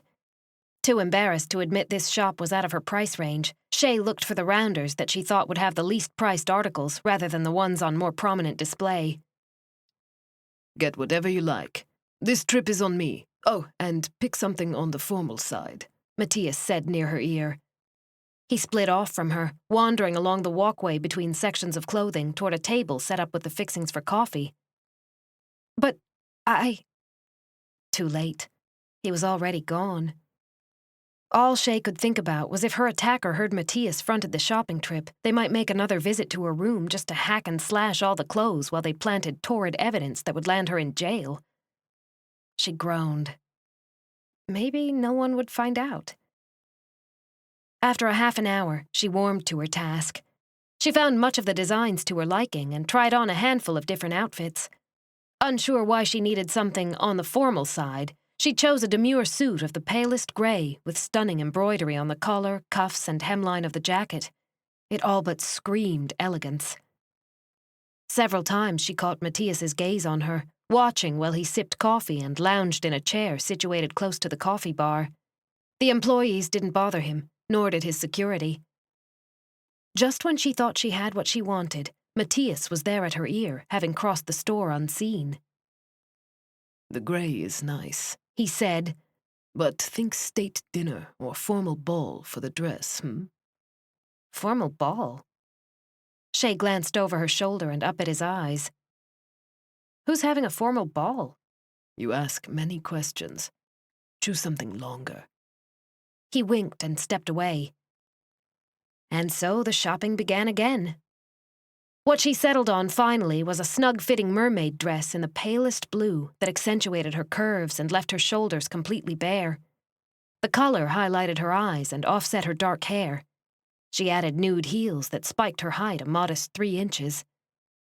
Mattias, in conversation with the manager, apparently paid for it all with a gesture and a smile. Chey never saw a credit card change hands. The entire royal family probably had carte blanche at any of the shops in town, with the bills sent to their accountants. It was all overwhelming and enlightening, and Chey tried not to fret about the thousands of dollars she'd just inadvertently spent. The retinue swept out like a tide, surrounding the limousine while she and Mattias embarked. That was excessive, Chey said as the doors closed. Not unusual, Mattias replied. One would think you don't enjoy shopping, perhaps the only female on the entire planet. Chey laughed as the limousine pulled away from the curb. It's not that I didn't enjoy myself, it's just... She flailed a hand, at a loss for words, or more appropriately, hesitant to explain the guilt at spending that kind of money. Expensive? How did you know? Chey flushed and looked out the window. It's not difficult to guess. It's the least I can do for me taking pictures of Via. This time, Chey interrupted him. The silence in the limousine prompted Chey to glance across the seat. Mattias watched her with a pensive expression. He made an almost flippant gesture in the air with his hand. Sure, yes. For taking pictures of Via. His tone indicated he was less than pleased with that answer. Chey wanted to ask him what he expected of her, what he wanted if it wasn't her talent with photography. He had to know that she was unsure why a member of the royal household had shown her this much attention. He couldn't be interested in her other than for work purposes. She was unconnected politically, lacking an inheritance, a foreigner, and of the working class to boot. His mother, at least, seemed to think all those things mattered more than whether love was involved or not. A light bulb went off over Chey's head when the real reason presented itself for his interest. It had been staring her in the face this whole time. Mattias wanted to make her his temporary mistress. The sparks between them hadn't been a fabrication or her imagination, and he probably saw a perfect opportunity to take advantage of the situation. Now he'd spent money on her too, and that she'd allowed it was likely some secret code between almost lovers that she would come willingly to his bed. Mattias pressed a button on the car door and spoke quickly in his own tongue. Maybe he'd changed his mind about their day and had ordered the driver to return them to the helicopter. Why the silence? Mattias asked, proving he was not immune to her mood shift. She ground her molars together and stared out the window. I have a sudden headache. Probably from hitting my head. She flickered her fingers up near her temple. My apologies. You should have said something sooner. Would you like to cut the day short and go home instead? Why did he have to sound so courteous? Now she was going to miss out on taking more pictures of the city, and who knew when she would get the opportunity to come here again. Just because she thought he wanted to make her his mistress didn't require her to become that. No, I'll be fine. What else is on the agenda? Chey glanced over. He was still regarding her in his serious, sober way. Lunch first, and then a stop at the Royal Park. Are you hungry? Chey discovered that she was. Looking out the window instead of at Mattias, she absorbed the details of the city. Yes, actually. Excellent. You will enjoy this restaurant, I believe. The restaurant turned out to be an old mission right on the shoreline. Much of the structure remained as it had been, preserved well enough to offer a unique, upscale dining experience. Inside, the owners had added paintings of the mission in its heyday, a few potted plants, and plush chairs fitting a Spartan mission-style theme. On the 3rd floor, a waiter led them to a private balcony overlooking the water. Hydrangea and bougainvillea clustered at each end, filling pots and trailing up wrought iron scrollwork attached to the outer walls. "This is stunning," Chey said, setting her camera down in an empty chair. The owner had of course been gracious about her taking as many pictures as she wanted. Nothing would be denied a guest of the prince. Mattias settled into a chair and waved security back through the balcony doors, leaving them with a modicum of privacy. And the food is as good as it seems it should be. Would you like wine? Getting comfortable in her chair, inhaling the scent of salt on the air, she glanced across at Mattias. He watched her rather than the scenery. "Please. I'm going to request you order for me too. You know the cuisine better than I do." Oh, getting brave, I see. Very well. Mattias didn't need to look at a menu. He gestured and a waiter appeared as if by magic. Rattling off an order in his native tongue, he dismissed the waiter and reclined in his seat. "As long as you didn't just order snails or goat's feet, I should be all right." She quirked a smile. He looked entirely regal and masculine, and on impulse, Chey snatched up her camera. He didn't pose or posture. Mattias smiled indulgently when she lined him up in her sights. Slightly slouched in his chair, he gave off an air of capable command and alluring negligence. When she lowered the camera, Mattias held out his hand. Chey stared at his palm in confusion for a moment. Did he want to hold hands? Laughing, as if he guessed her thoughts, he reached across and gently eased the camera from her fingers. "I thought you said you were terrible with cameras," she said, releasing the camera to his care. I am. Let's hope I don't drop it. "You're not very reassuring." Grinning, he lifted the camera and sighted her in. Chey always felt weirdly conspicuous on the other side of the lens. Unlike Mattias's casual ease, Chey shifted awkwardly in her chair. She noted that the prince held the equipment with poise and confidence, not like someone who was uncomfortable with it. "You're a fibber," she accused. He snapped off 3 or 4 photos, then peered at her over the top of the camera. A what? I am not. "Yes, you've used one of those before, extensively if I had to guess." Nonsense. He lifted it and leaned to get a different angle of her face. Smile. She quirked her mouth and laughed when he caught a picture of it. "Stop that, give me my camera back." I rather think I like this picture-taking thing. One more. Chey flashed her teeth because she knew that's what he was waiting for. Good. Perfect. He depressed the shutter and finally set her camera down on the chair next to him. That wasn't hard, was it? "Yes, I'm not very photogenic." What you are, he said, cocking his chin, is modest. I bet all of those photos will flatter you. The waiter returned with their wine, pausing to pour each a glass before retreating. "Shall we bet on it? I say I blinked in at least 3 and have a funny expression in the rest." She picked up her glass, brows raised in challenge. Mattias lifted his glass to scent the wine and give it a slow swirl. You're on. What are we betting? "You tell me what the formal dress is for if I look dorky in the majority of the photos. If I don't, then you tell me what the formal dress is for anyway." So this is something like, what's yours is mine and what's mine is mine, yes? He swirled the wine once more, dark eyes glinting with amusement. Chey laughed. "That's right, I can't lose." Hardly a fair proposition. If you look decent in the photos, you agree to a horseback ride tomorrow afternoon. This time it was Mattias who arched his brows in challenge. Tomorrow she was supposed to go on the canoe trip with Sander.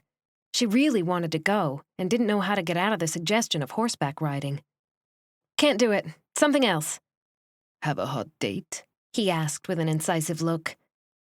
Chey felt her cheeks grow warm. "What? No. I've made plans, though, that involve work." Horseback riding. Tomorrow afternoon. Mattias didn't back down and didn't change his request. Chey saw an opportunity and took it. "Are you sure that's wise? I mean, after the shooting?" The threat has been eliminated. We will be perfectly safe. Agreed? She couldn't go horseback riding tomorrow with Mattias. The canoe trip wasn't something she was willing to give up. All she could hope for was that she looked as awkward in the photos as she usually did. In the meantime, she wondered exactly what eliminated meant. Agreed. She lifted her glass for a toast and to seal the deal. He tapped the rim of his gently against her own, eyes holding hers. To a long ride. Was that a euphemism for something else? Maybe he was really asking to meet her for a tryst. Panic settled in her chest. To knowing what the formal gown is for. She almost forgot what she'd bargained him with. Tapping glasses, she took a sip of the wine, finding it sweet and pleasant on the tongue. Setting down the wine glass, she held her hand out for the camera. Time to find out who was right. After Mattias fulfilled her request, Chey flipped the viewfinder around and scanned through the pictures, praying silently for the bet to swing in her favor. Ha! What did I tell you? Look there. I blinked in 2 photos and half-blinked in another. Triumphant, Chey leaned over to show him the screen. Mattias leaned as well, putting them almost shoulder to shoulder. Chey hated how potent he was this close. She could smell his cologne again, feel the heat of his skin. Hadn't she just been annoyed with him, deciding he was trying to seduce her and make her his mistress? Mattias made a considering noise in the back of his throat and settled once more in his chair. He studied her contemplatively while he sipped his wine. I told you, I'm a terrible model. Turning off the camera, she set it aside. Even you have to admit, however, that the last one with you smiling is exemplary. Chey couldn't deny it. He'd snapped a 1 in a million shot. I'll give you that one, but it's not the majority, so I win. He smiled and set down his glass, fingers toying with the stem. The dress is for tomorrow evening. We're hosting several important dignitaries. You'll accompany me as my date. She bobbled the wine glass while lifting it to her mouth. Saving herself the embarrassment of a spill, she gawked at Mattias. What? He repeated himself, slowly. The dress is for tomorrow. I heard you. Mattias, are you sure about that? Chey set her glass down without remembering to take a drink. Why wouldn't I be? He watched her like he didn't understand her shock. Of course not. He was a prince. Most women would jump at the chance just to have this lunch with him, much less be his date to anything. Forced to pause when the waiter brought their lunch, sautéed scallions over filet mignon, grilled zucchini and Caesar salad, Chey considered what to say. Her usual way was to be blunt and honest, especially when she felt out of her depth. Like now. She sliced off a delectable bite of the filet, then toyed with it on the end of her fork. Finally, she met his eyes. What are you doing? I'm about to eat, and I'm waiting to hear why you shouldn't accompany me tomorrow evening. He lifted a brow and picked up his utensils. Chey set down her fork and leaned a few inches forward. She took the proverbial bull by the horns. What is Via going to say? Make no mistake, Miss Sinclair. I choose who I'm escorting to what event, not Via. She is not my wife, nor my keeper, he informed her with a matter-of-fact, no-nonsense tone. Chey took several small bites of the food. It was as good as he'd promised it would be. Brow furrowed, she thought over what to say next. He'd effectively put her in her place about his position of power. Mattias could do any damn thing he wanted, and at the same time indicated Via's standing was not as solid as Via would have everyone believe. The threats from her attacker rolled through Chey's mind. She was doing exactly what that person told her not to. What she should do is confess about her head. She should explain the attack, lay out the details of the threats. Yet what came out of her mouth wasn't what she expected to say. What are your intentions with me, Mattias? To finish lunch, take you to the Royal Park after, and tomorrow night attend the event with you. He didn't hesitate to answer and watched her across the table the whole time. I think you know what I mean. He forked up a bite of salad, dabbed at the corner of his mouth with his napkin, then tossed it down before leaning back in his chair. Washing down the food with a swallow of wine, Mattias took his time answering her question. Are you asking whether I'm thinking of having an affair with you on the side? Because you're living in the castle? An easy target? Unprepared for him to hit so close to the truth on the first try, Chey looked down at her plate. No, I'm not. It's not my style to seduce women in a clandestine way. If I'm going to seduce you, I'll just come out and do it, he said. Good. I feel better knowing what's on your mind. Even if he'd flustered her with his candor, Chey didn't regret her forward question. At least now she knew.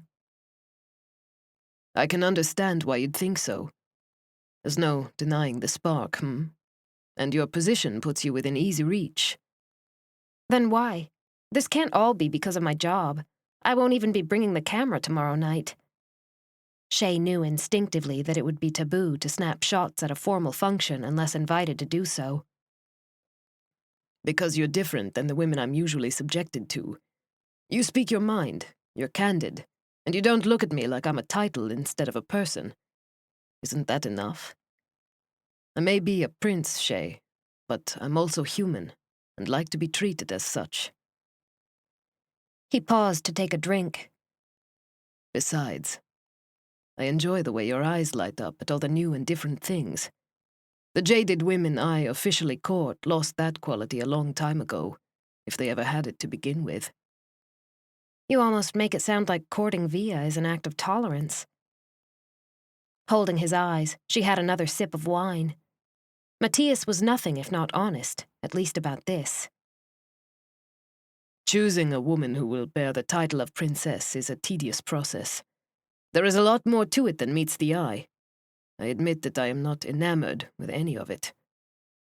He smiled, a wry twist of his lips, and finished off his zucchini. Like your older brother, the one your mother tried to set up with someone else? Chey recalled the mention of Dare and the mystery woman. Yes, except Dare has it 10 times worse than I do, Mattias said with a wry laugh. He is considered one of the top 10 bachelors in the world. What a hardship. Chey muttered the quip without thinking. He laughed again.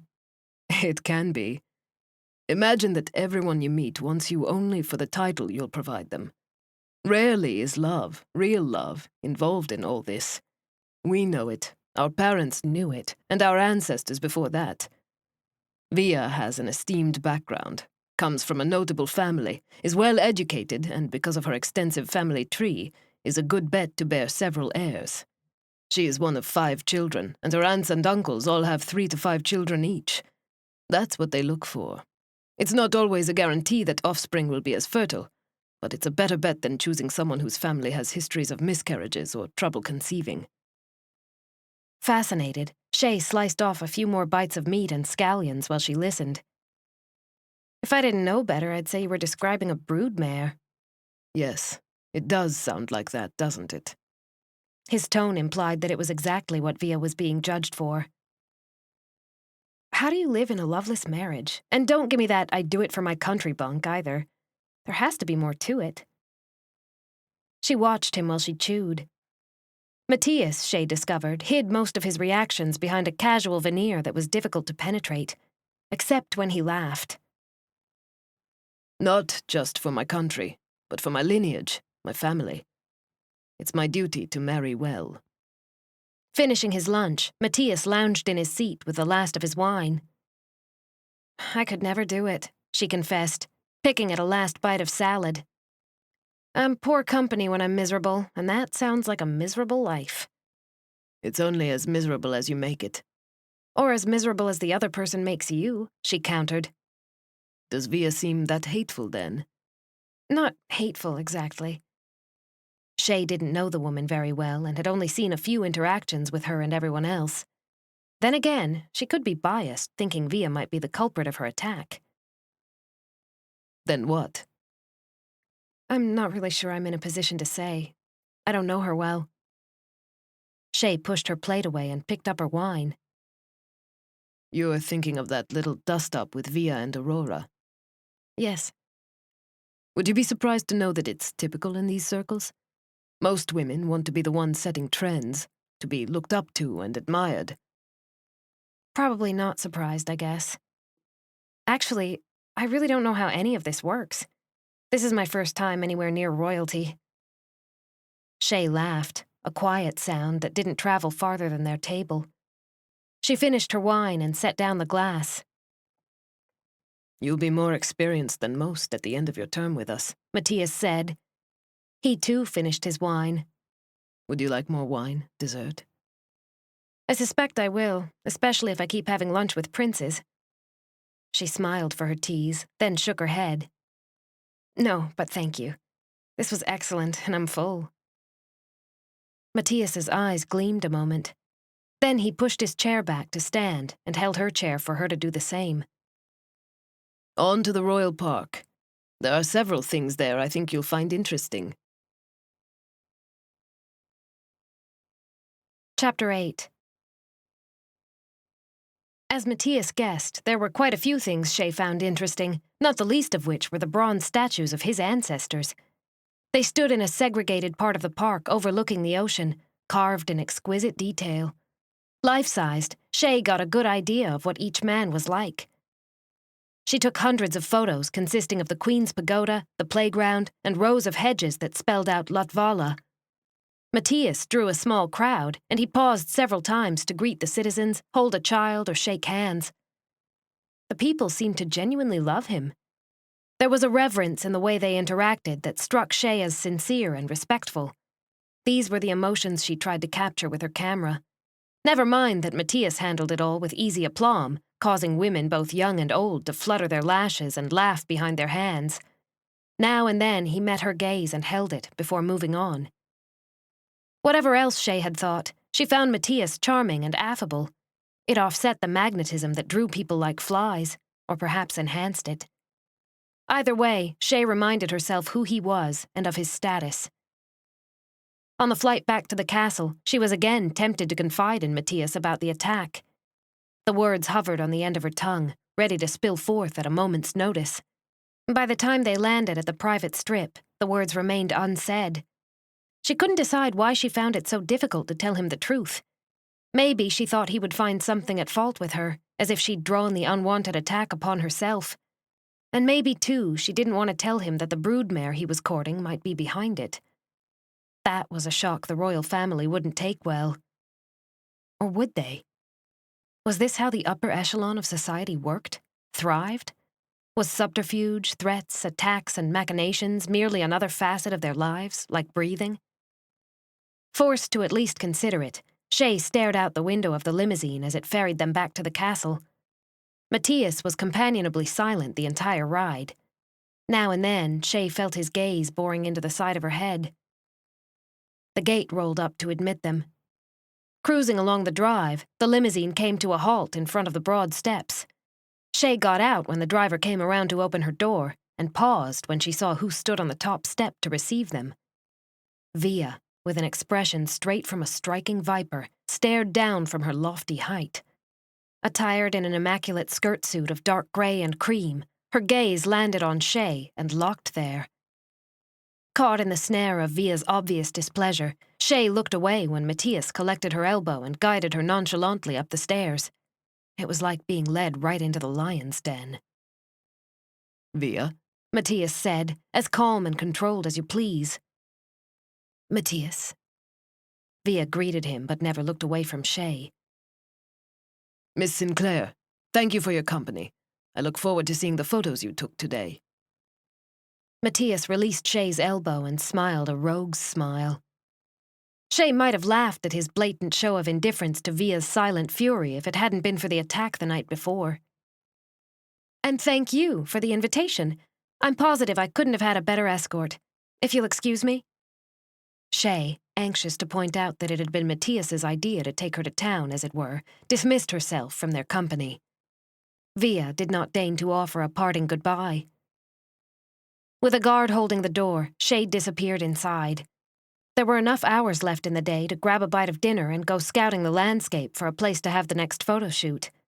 Later, when evening fell, there would be time enough to edit the pictures she'd taken and turn them into Irmis come morning. If she planned to blockade her bedroom door while she worked, no one would be the wiser. Chey escaped the castle at the crack of dawn the next morning.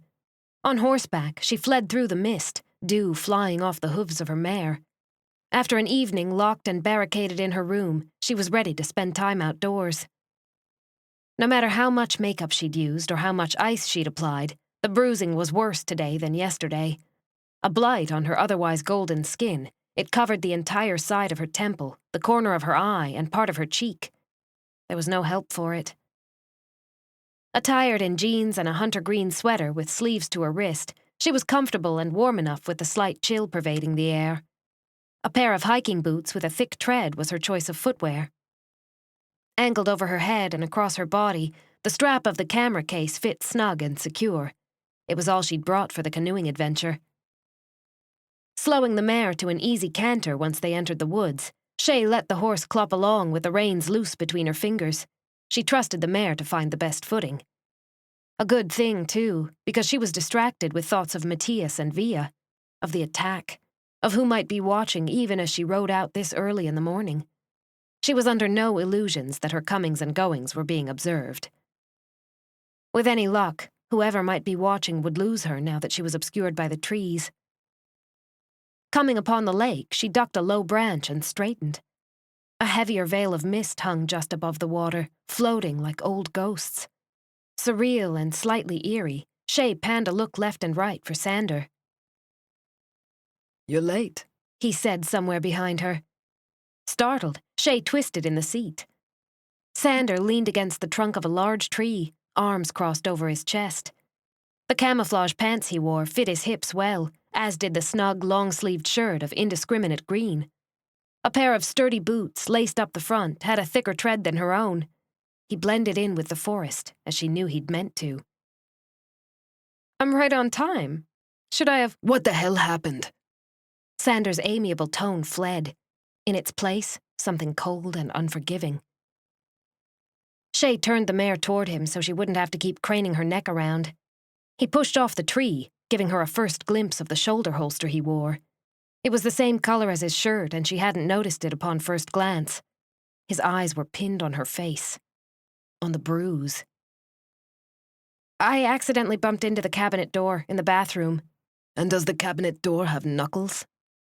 Chey arched a brow. How had he discerned that? "What?" "You heard me. Who hit you?" He strode up and rested a hand on the mare's bridle. His eyes were sharp on the wound. Chey shifted on the saddle. It creaked under her meager weight. What was she supposed to say to his adamant question? He'd caught her off guard with his forward assessment, and the longer she took to answer, the more guilty she probably looked. Licking her lips, she toyed with the dark withers of the horse's mane. "Chey." There was a warning in his tone. "Look, Sander, can we just have our day? I've been looking forward to the canoe trip. I promise I'll explain everything afterward." She met his eyes. His were sharp, taking in every detail. "The river isn't going anywhere," he pointed out. "It wasn't Mattias, was it?" She shouldn't have been surprised Sander knew about her trip to the city yesterday. The entire castle and all the staff probably knew. It did surprise her he thought Mattias capable of such an act. "Of course not. He's always a gentleman." "Always? That makes it sound like you've had several interactions with him." "Well, I do live at the castle," she countered. "And how many interactions have you had with Pavo?" "Point taken.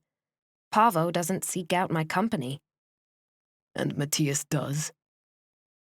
Sander looked away from her bruise to her eyes. He didn't sound or look accusing, only curious, as if he was narrowing down suspects in his mind about who might have hit her. "Once or twice.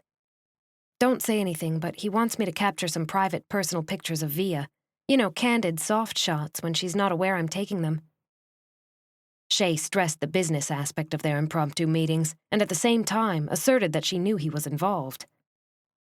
"I see. Who else seeks your company out?" "You?" She couldn't help but add a liberal dose of sass to her reply. Finally, he smiled. It wasn't the easygoing smile she'd seen in the cabin, but it was a smile nevertheless. "Yes, but we both know I didn't strike you." "I don't picture you as the type to hit women, just the type to tackle them off their horses." A smile trembled at the corners of her mouth.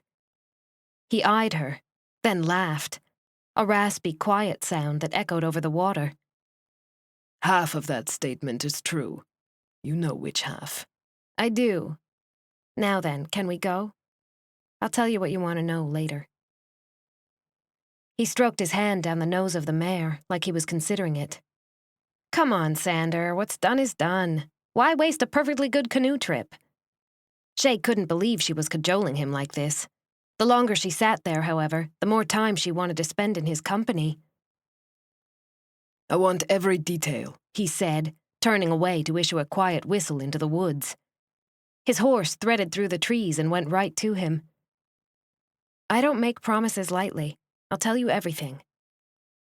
Chey wondered what he would do about it. As head of security, it was his job, probably, to interrogate people if there had been an attack. It made her nervous, and she was thankful to put the confession off until later. You bet your ass you will. He swung up into the saddle with little effort. Chey laughed. Did you ever think that maybe I just don't want to talk about it?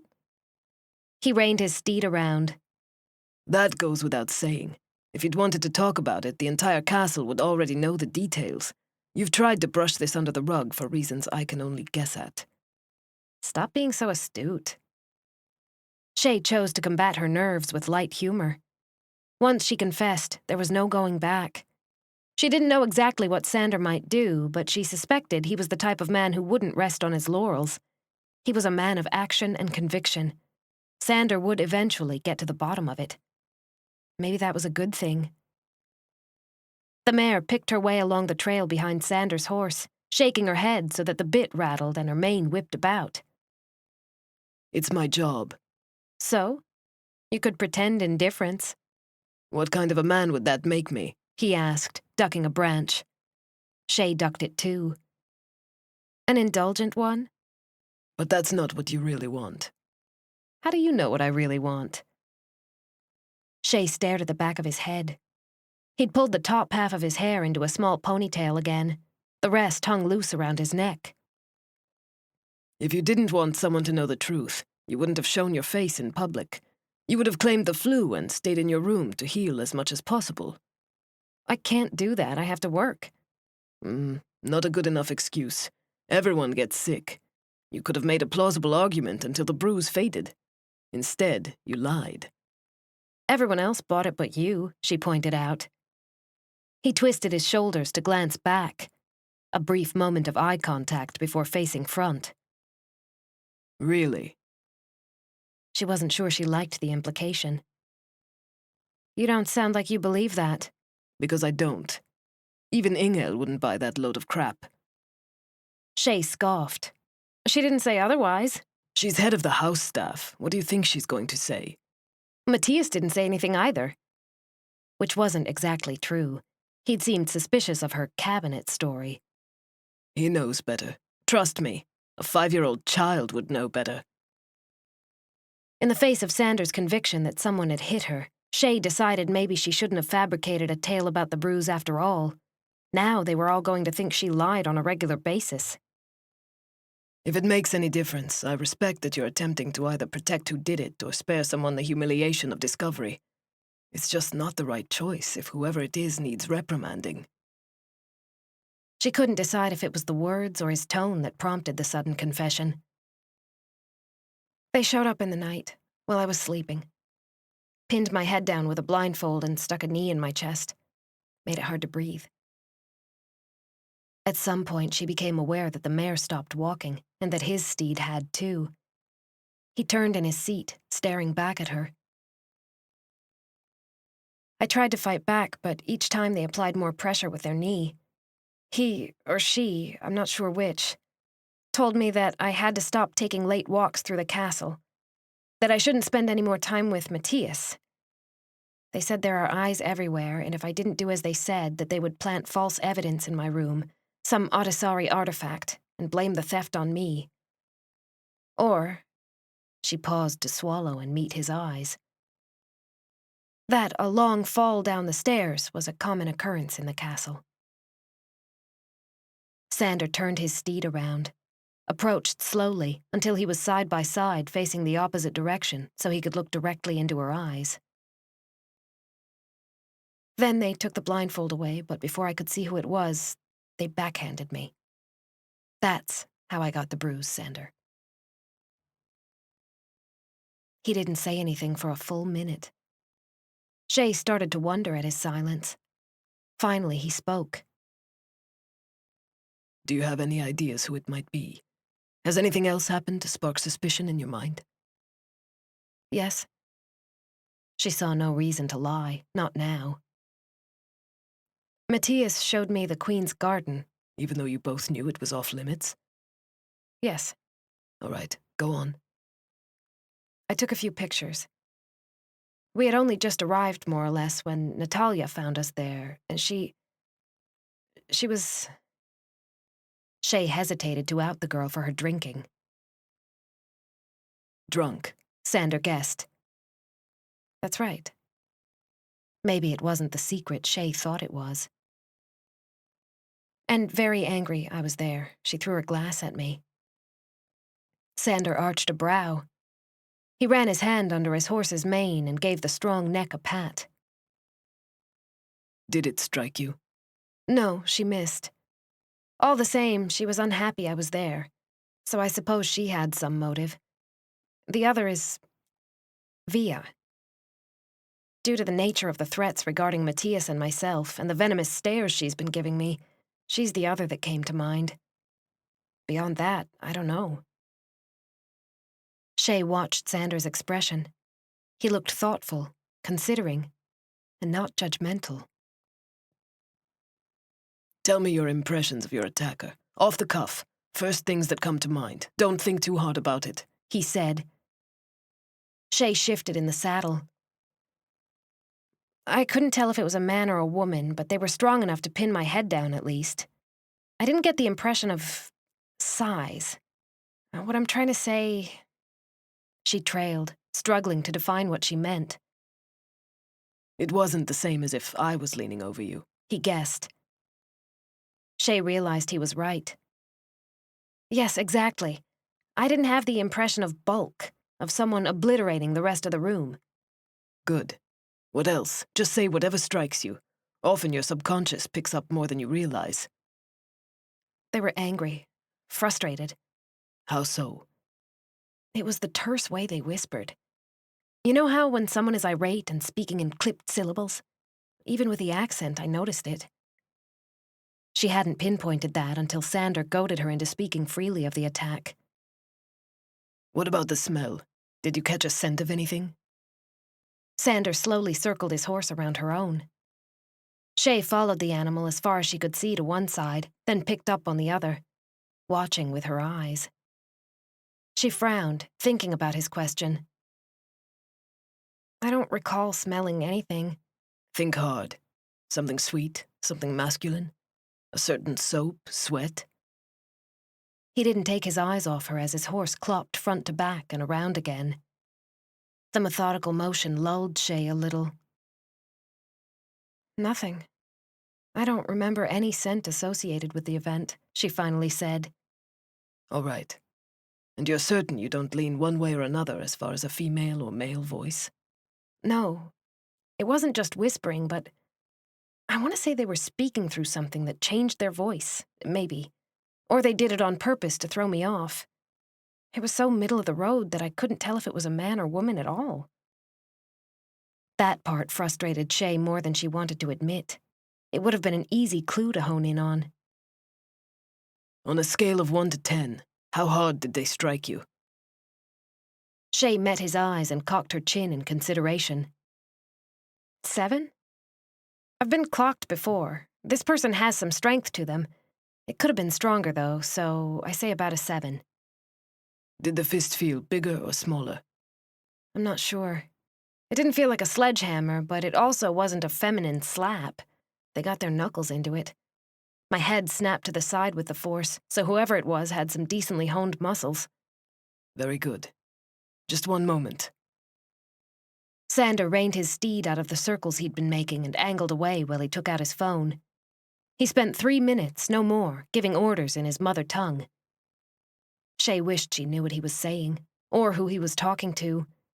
Would this change everything? Would the family send her home, thinking she was too much trouble to bother with? God, she hoped not. She hadn't worked long enough to pay back what money she'd already spent. Sander tucked his phone away and guided the horse back her direction. "What will happen now?" she asked. The appropriate people know. What I want you to do is pretend like everything is going as it would if you hadn't told me. Do the same things. Take the same precautions. Don't let on that you've confessed, all right? He brought his horse to a halt, facing the opposite way again. It gave her an excellent view of his face, his sharp eyes. "I can do that. The Royals won't send me home, will they?" No. We're going to take care of it. However, I can't have someone shadow you all the time, or the perpetrator will know what's going on. So you're going to have to watch your own back in the castle. Try not to make it easy for someone to hurt you. Well, that makes me feel all fuzzy inside. Unease brought out her natural sarcasm. He smiled, but didn't laugh. Yeah, it's not the best circumstances. Hopefully they'll tip their hand sooner than later, and you won't have to worry about it anymore. What about them planting a relic in my room and framing me for theft? I really don't want to go to jail. We're aware. The security in the castle know what's going on. 2 of them will be going through your room while you're out here with me to make sure no one has pre-planted anything in your absence. Sorry for the intrusive nature of their search, but it's for your benefit. He swung the horse around and started off again through the forest at a brisk walk. Chey noted that he wasn't heading back toward the castle. She kneed the mare into a walk. "Sander, wait. Where are we going?" He glanced back. Canoeing? "After what I just told you?" There's nothing we can do but wait, Chey. Wait and check your belongings and work the investigation until a solid lead presents itself. And it will. One way or another. We'll find out who did this. He sounded sure. "I guess you're right." Frowning, she let the mare pick her path behind Sander's horse. She watched how relaxed and at ease he was in the saddle, moving with the gait as if he'd been born with one foot in the stirrup. She supposed he probably had, with easy access to the stables his whole life. Right now, you're safer out here with me than anywhere else. Unless the person starts taking pot shots at us again. We'd know. There are extra security measures in place after the last incident. No one will be taking any unexpected shots at anyone today. What you really mean to say is that other people know where we're going and have cleared the way. It made the most sense in Chey's mind, rather than spread the military out over thousands of acres of land. He twisted his shoulders to look back, grinning. Excellent deduction. Actually, they've cleared the way up to a certain point. No one but you and I know where we're going. If anyone was to try and follow, the guards would see. Chey smiled, a wry curve of her lips that lingered even after he turned to face front. "You think of everything." I try. Come on, the fog is starting to burn away. I want to be on the water before it's all gone. He dug his heels into his mount's sides, encouraging the horse into a canter once he hit a small trail. Chey's mare automatically matched the pace. For now, Chey set aside worries and questions and concentrated on the trip ahead. Chapter 9. Chey understood exactly why Sander wanted to hit the water before the mist lifted completely. With the sun on the rise, it created a surreal veil over the river and through the trees that was stunning and beautiful. Balanced on a seat in the rather crude canoe, Chey snapped picture after picture. After they'd arrived at the cabana at the edge of the river, Sander had tied the horses to posts near a water trough and pushed one of 3 canoes halfway into the water. He'd preloaded it at some point with food, water, and a few other necessities. After she'd boarded, he pushed off and hopped in. Now the river snaked ahead through terrain she could only describe as rugged. A high cliff flanked the left side after the forest broke away to rock. The right was a mix of shore, boulders, and trees. Twice, with caution, she turned on the seat to take several pictures of Sander. He smirked instead of smiled. "Oh, come on, it won't hurt you to smile just once." He flashed a devastating smile while her camera was hanging around her neck instead of up at her eye. "That's not fair. Do it again." She raised the camera. You're supposed to be taking pictures of the landscape, not me. Chey wanted to say that he made the landscape much more interesting, but didn't dare. One more smile. Sander angled the oar across his lap, the paddle hanging over the water. Beads of gold dripped from the blade into the river. He looked as rugged as the terrain, drenched in colors of the sunrise, and Chey didn't waste the opportunity to get a few more pictures. He indulged her and smiled, all teeth and charismatic charm. "Thank you. Was that so hard?" she teased him while she turned to face straight, one hand shooting out to the bench she sat on when the canoe rocked side to side. Yes, He retorted with a dry tone. you didn't rock the boat that much, don't worry. This baby can take a lot more than a gentle sway before it tips over. It does feel pretty balanced, she admitted. Chey was a novice to canoeing. Any kind of tilt prompted her to hold on whether she needed to or not. "Do you do this often?" When work permits. I do get days off like other normal people. The slice of the paddle through the water was quiet yet effective. "And you control all of the security for the Royals?" Yes. I have managers that oversee the castle itself, the front gates, and the back property here. A whole different crew represents the guards who protect the family on a more personal basis. "Do you ever protect the royal family on a more personal basis?" She glanced over her shoulder. He snorted. I prefer to worry about security as a whole. That was a diplomatic answer if I've ever heard one. I can be diplomatic when the situation calls for it. She laughed. "Like when you tackled me off the horse?" You should learn to mind. Then I wouldn't have had to tackle you at all. "I only mind when the situation calls for it." Chey should have checked her sass at the door, but couldn't care enough to do so. He barked a short laugh. The sound carried across the water. Really now? Isn't that interesting? I wonder what situation that could possibly be, He said, in a way that suggested he knew exactly which situation it was. "Quit wallowing in the gutter. I can all but hear your dastardly thoughts from here." It amused her that he thought it had something to do with bed or sex. Most men would, though. They were hardwired that way. What I'm wondering is if you're ever going to pick up the oar and row. "You're doing a splendid job." You can't fully experience canoeing unless you actually do some of the work. Come on. Laying the camera against her chest, checking the strap around her neck twice to make sure it was secure, she grabbed hold of the oar tucked inside the canoe and got a good grip on it. Then she glanced back once to time her stroke to his. The pull on the oar was stronger than she thought it might be. Don't dig it all the way into the grip you have on the handle. Let the paddle do more of the work. In her attempt to fix her stroke, she accidentally sliced the paddle into the water too soon, creating a splash that washed over the front of the canoe. That's why I sat in the back. He sounded amused. Feeling mischievous, Chey reversed the slap of the paddle, sending an arc behind her. He grunted, then spewed a few sentences in his mother tongue. Laughing, she dipped the oar again, this time without any splash. "That's what you get for being smug." Do it again and I'll show you what you get for being petulant. A playful growl laced his throat. "I wasn't being petulant." Yes, you were. Semantics, though.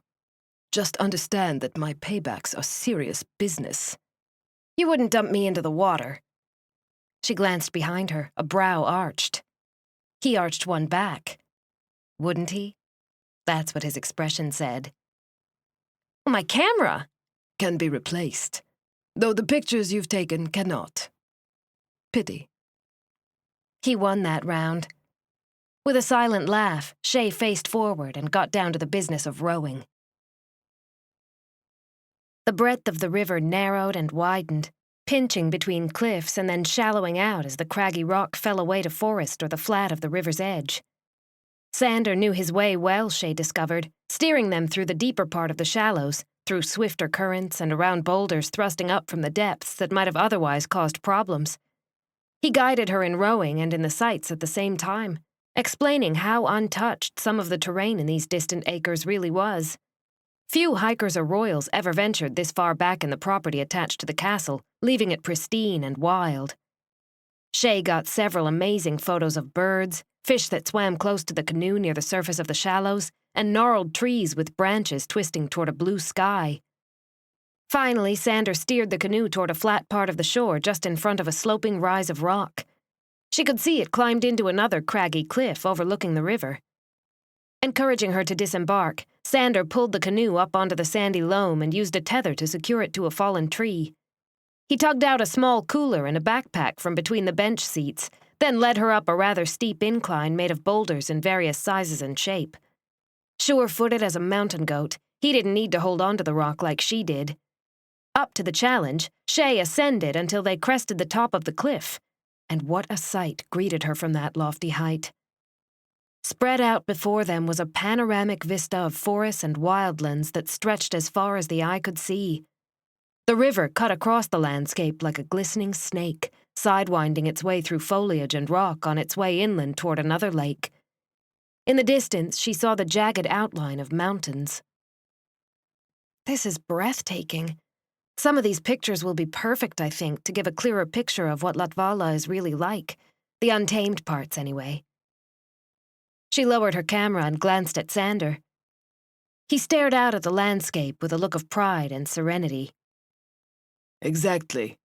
Our homeland is more than the shopping district or the busy ports in the city. That has its charm, but I think this is a necessary and overlooked part of the country.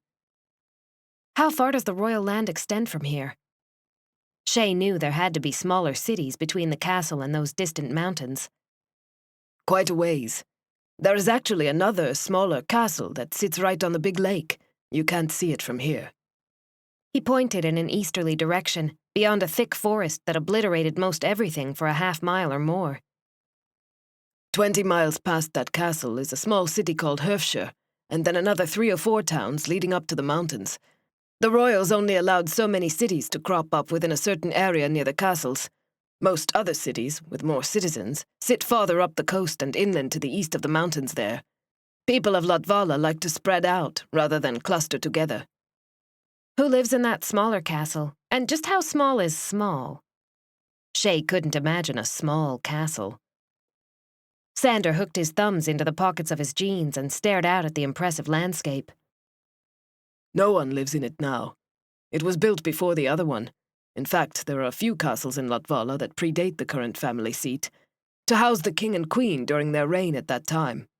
It was in the 1300s, so although the structure has withstood the test of time fairly well, it's pretty much unlivable in its current state. The royal family has kept it preserved and will continue to do so. Is it open to the public, like for tours and everything? Chey lowered her camera after snapping another few shots. She glanced at Sander, studying the handsome shape of his profile. No. None of the royal family ever opened it up, and even if they did, the locals wouldn't go. Only tourists who don't know the old stories. What old stories? Why wouldn't the locals go? Because there are those who say it's haunted. He met her gaze. Chey scoffed. Ghosts aren't real. Aren't they? How do you know? Well, how do you know they are? She countered. I've spent a night up in the South Tower, that's why. He cut a sharp, knowing grin. Chey waved a hand dismissively in the air. Please, you can't seriously think I'll believe you had some paranormal experience. Are you calling me a liar? I'm saying that you probably thought you saw or heard something. People's minds go into overdrive in those situations. Chey absolutely did not believe in ghosts. She couldn't decide if that look in Sander's eyes was a spark of mischief or challenge. I think that even if a ghost walked up and smiled right in your face, you would deny that you'd seen it, he said, bending down to the cooler he'd set on the ground. Opening the lid, he took out 2 bottles of cold water and handed one to her. She accepted it with a disbelieving snort. That's not true, but it won't happen because they don't exist, like I said. He twisted the lid off the bottle and tipped it back, draining it to half. All right. How about we put the theory to the test? What do you mean? She sipped from her own bottle. You, alone, in the abandoned castle. I'll wait outside nearby, so when you start screaming, it won't take me long to get there. He looked as smug as he sounded. Chey's eyes widened. Recapping the water, she glanced out at the vista of woods and rocky terrain. She couldn't see the castle from there, more was the pity. Catching a quick denial on her tongue, Chey rethought her initial reaction. Why say no? She was almost sure the old castle wasn't on her list of places to visit while she was here, which meant an extra photo opportunity. Not only that, but how many people would love to wander an ancient ruin steeped in so much history? Tell me first why you think it's haunted. She wanted all the details. Sander set down his water on a nearby rock and started unpacking their lunch. He'd gone to some trouble to bring everything they needed, right down to napkins and toothpicks. He unloaded deli-style sandwiches, pickle spears, and small baggies of berries and almonds. While he passed hers over, he answered her question at length. The king and queen had 9 children, 6 boys and 3 girls. The youngest girl was known as a handful, very willful and hard-headed. She taunted her older brothers, the house staff, even her parents. As she grew older, none of the most prominent, well-suited men wanted anything to do with her. They'd heard the stories of her devilry, and coupled with the fact that she was so difficult to please, they steered clear. There were plenty of other, less tiresome women to choose from, even though they weren't as titled. Anyway, she became unbearable to live with, blaming everyone else for her lack of a beau or husband. She threw tantrums daily and made life hell for everyone in the castle. One day, when she was 23, the staff realized no one had heard or seen Andra since the evening before. 2 maids went up to her room in the south tower and found her hanging from a high beam, dead. By the time he'd reached that point in the story, Sander was sitting atop a low, flat boulder, sandwich in hand. Chey sat on the other end, caught up in the tale of Andra. The position brushed her side against Sander's now and again. So she killed herself out of sheer misery? No. No, she was murdered. He took a bite of his sandwich. Sounds like suicide to me. It does, until you know that she was hanging from the middle of the room, and there wasn't anything close by for her to stand on. The only chair was sitting against a wall near a chest of drawers, and the bed wasn't either high enough nor close enough to provide a launching-off point. It wasn't just Andra hanging from a rope in the middle of the south tower. She couldn't have thrown the rope over the beam and hauled herself up. Couldn't have jumped up and touched the beam itself for that matter, because of how high the ceiling is. He glanced at her eyes and took a bite of his sandwich. Chey used a napkin to dab at the corner of her mouth. Every time the breeze gusted by, she could smell the scent of his cologne. Masculine, appealing, sensual. It was distracting. But who would have murdered her? Well, that's a silly question. Everyone in the castle probably wanted her dead. Chey frowned and took a drink of water. Exactly. Did they ever find out who did it? No. It's remained a mystery all this time. Everyone was appropriately distraught and upset, so no one could even point fingers and blame. 2 generations later, it happened again. In the same tower, from the same beam. Murder for sure, because all the furniture had been taken out after Andra's death and the tower was bare. What? Another murder? Who died this time? Chey couldn't fathom living in those circumstances. The youngest daughter of the reigning king and queen. This girl, though, according to legend, had been the exact opposite of Andra. Sweet, kind, compassionate. Everyone loved her. No one ever confessed and no one ever figured out who did it. He finished off the sandwich and popped a few almonds in his mouth. I'm wondering about the why of it myself. What could she have done to deserve it? Chey, slower to finish her sandwich, watched Sander sidelong. Who knows? The perpetrator wasn't going to admit doing it, much less why. It was an obvious reference to Andra, though, so there was a lot of speculation about reincarnation and all that. Chey scoffed. That's a likely excuse. Why not the more reasonable explanation, which would be something along the lines of a jealous companion who took their rival out in a most dramatic way? Which is probably exactly what happened. He looked like he was trying not to grin. Wait, is all this even true? Or are you just making it all up to give me the heebie-jeebies when I visit the castle? She narrowed her eyes. Sander laughed. No, I swear it's all true. You can read about it. There are books in the castle library somewhere that outline the history of the royal family. It's all there. So you don't really believe in reincarnation too, then? That was just what the superstitious people came up with. Finishing her sandwich finally, she stuffed the baggie away into the backpack and fished out a handful of raspberries. No, I don't believe in reincarnation. But you believe in ghosts. You'll see tomorrow evening. You didn't answer my question, she retorted. Yes, I did. He winked and got up off the rock. You ready to get back on the river? Definitely. This was fantastic, though, a view and ghost stories. You know how to entertain a girl. Teasing him, she finished her berries and packed everything away. You haven't seen anything yet, sweetheart. He swung the backpack strap over a shoulder and picked up the cooler. Sander led her back down the boulder trail to the shore. After stowing the cooler in the backpack and making sure she was settled on her bench, he shoved the canoe off to start the next leg of their trip. Liberated by her truths, Chey enjoyed herself more than she thought she would. Sander, fast with quips and wit, entertained her with his dry sarcasm as the miles fell away under their oars.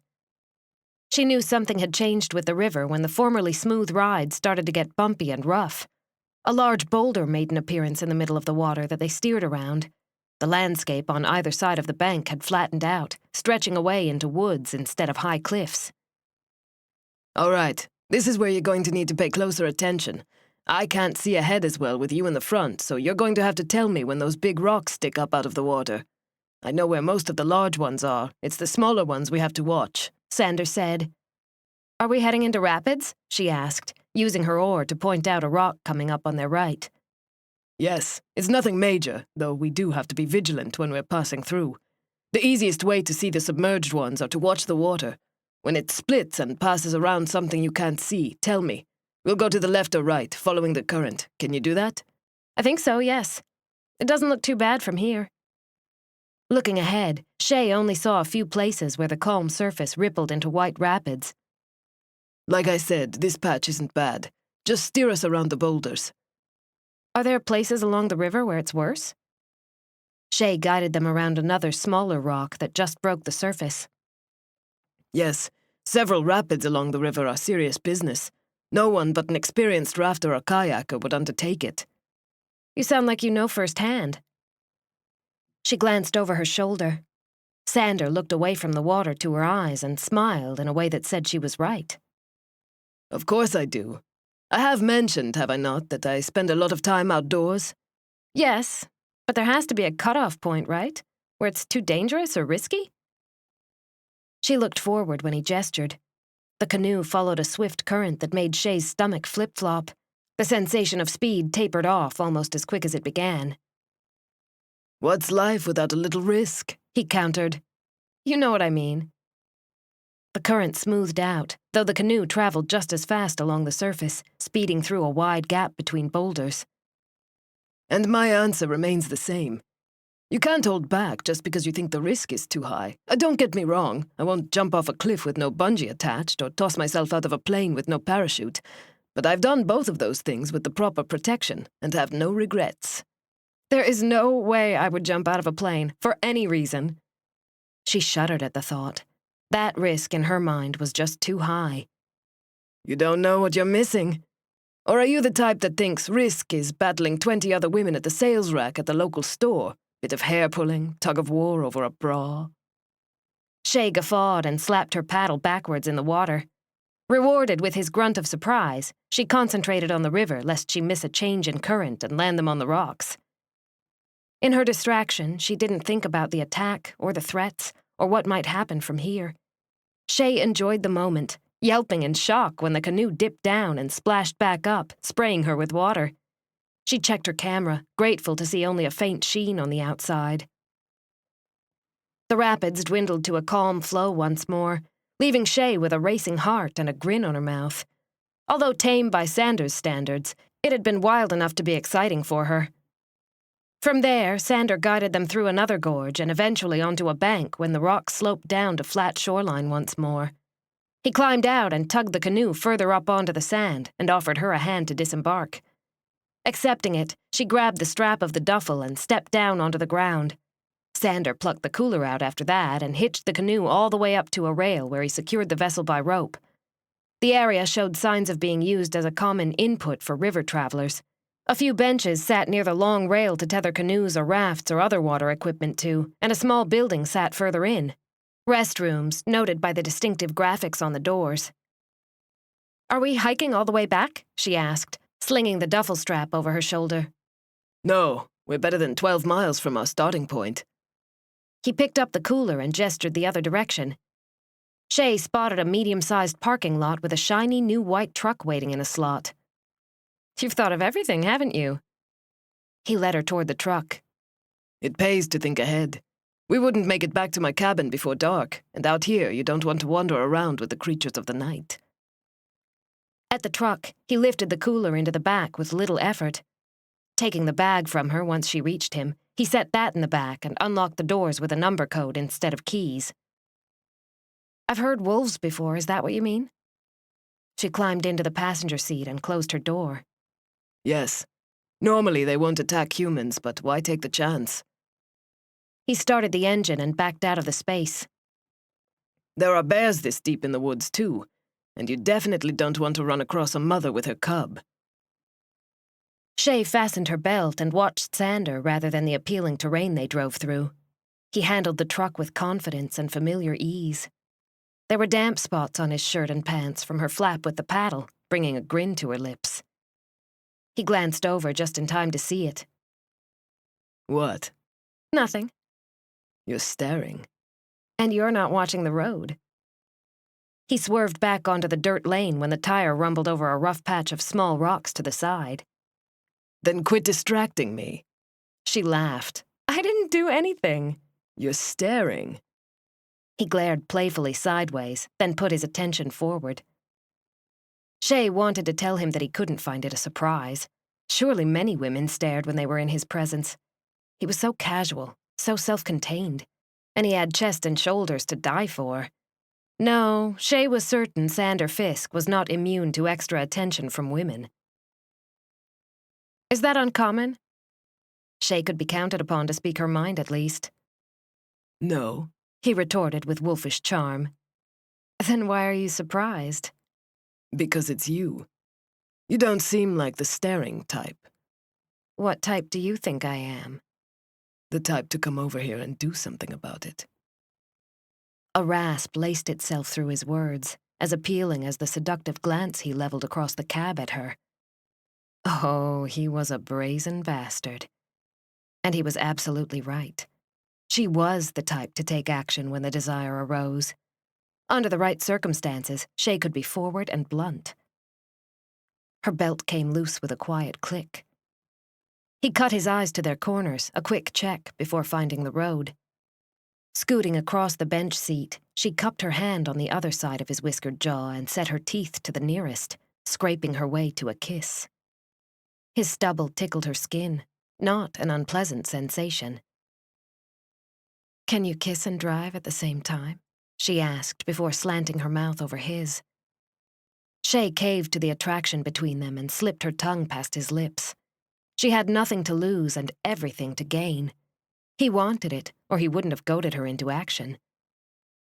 He applied the brakes steadily and wrapped one hand in her hair, switching from passive participant to sudden aggressor.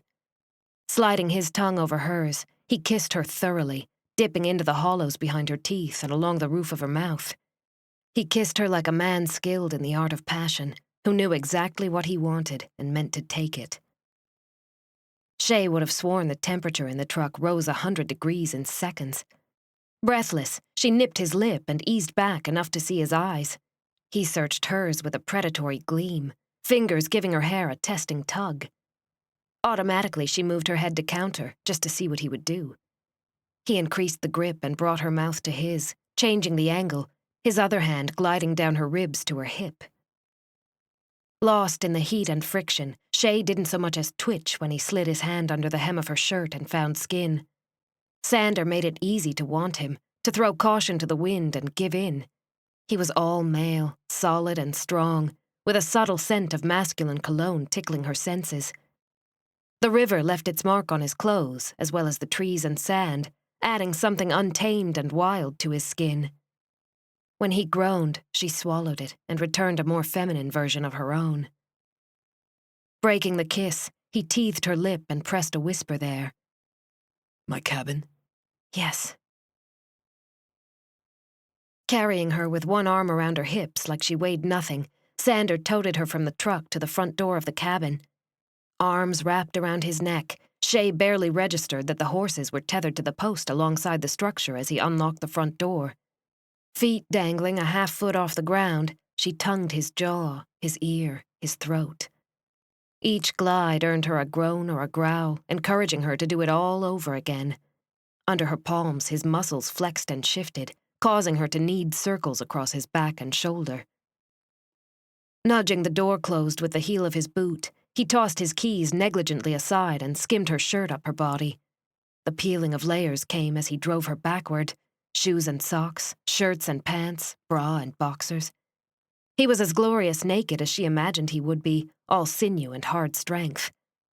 Clasping an arm around her waist, he carried her like that into what must have once been the king's old bedroom.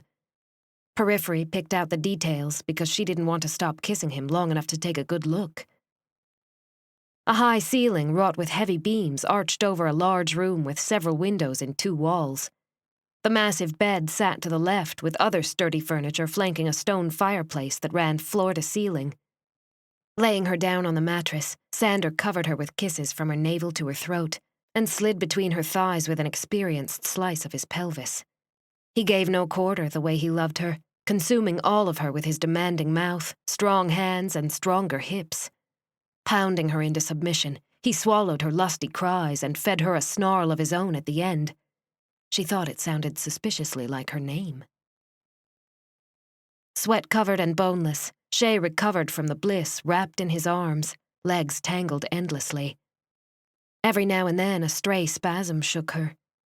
He squeezed her tighter against him, kissed her temple, then turned just his shoulders flush with the bed. Raking a hand through his damp hair, he stared at the peaked ceiling. "Penny for your thoughts," she ventured, kissing his chest. He looked like a fallen god, honed and golden-skinned. I'm wondering how much of a ripple it would cause in the castle if you spent the night here.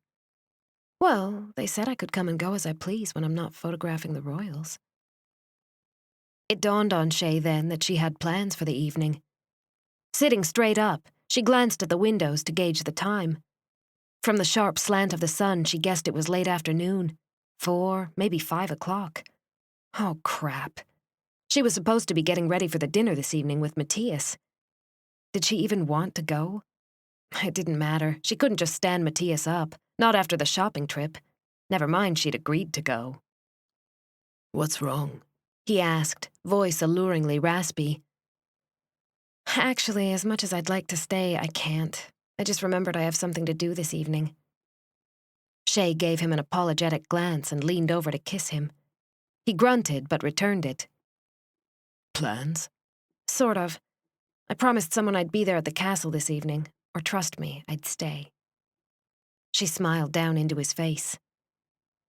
He cocked a brow, obviously curious at what she wasn't saying. All right. We're still on for tomorrow, right? Where am I supposed to meet you again? I can come here if you want. I know my way well enough now. She kissed him once more before sliding out of bed. With every inch she put between them, Chey regretted having to leave more and more. Things felt good between her and Sander. She wanted to explore him, spend time getting to know his habits. Aware his gaze followed her every movement, she picked her clothes up off of the floor and started pulling them on. Sander, as lazy as a lion basking in the sun, arched a hand behind his head and set the other on his stomach. The sheets barely covered his hips. Sure, meet me here. Remember that you need to act like everything is normal at the castle, Don't give the game away. And don't be surprised if you notice someone tailing you at a distance when you come and go. I've got a few men discreetly following you, just in case. The mayor's outside, but you can take the truck to the castle if you need to get there faster. His willingness to work with her and not antagonize her for leaving so abruptly endeared Sander to her. Once she had her clothes and shoes on, she set a knee to the mattress and leaned over to brush another kiss across his mouth.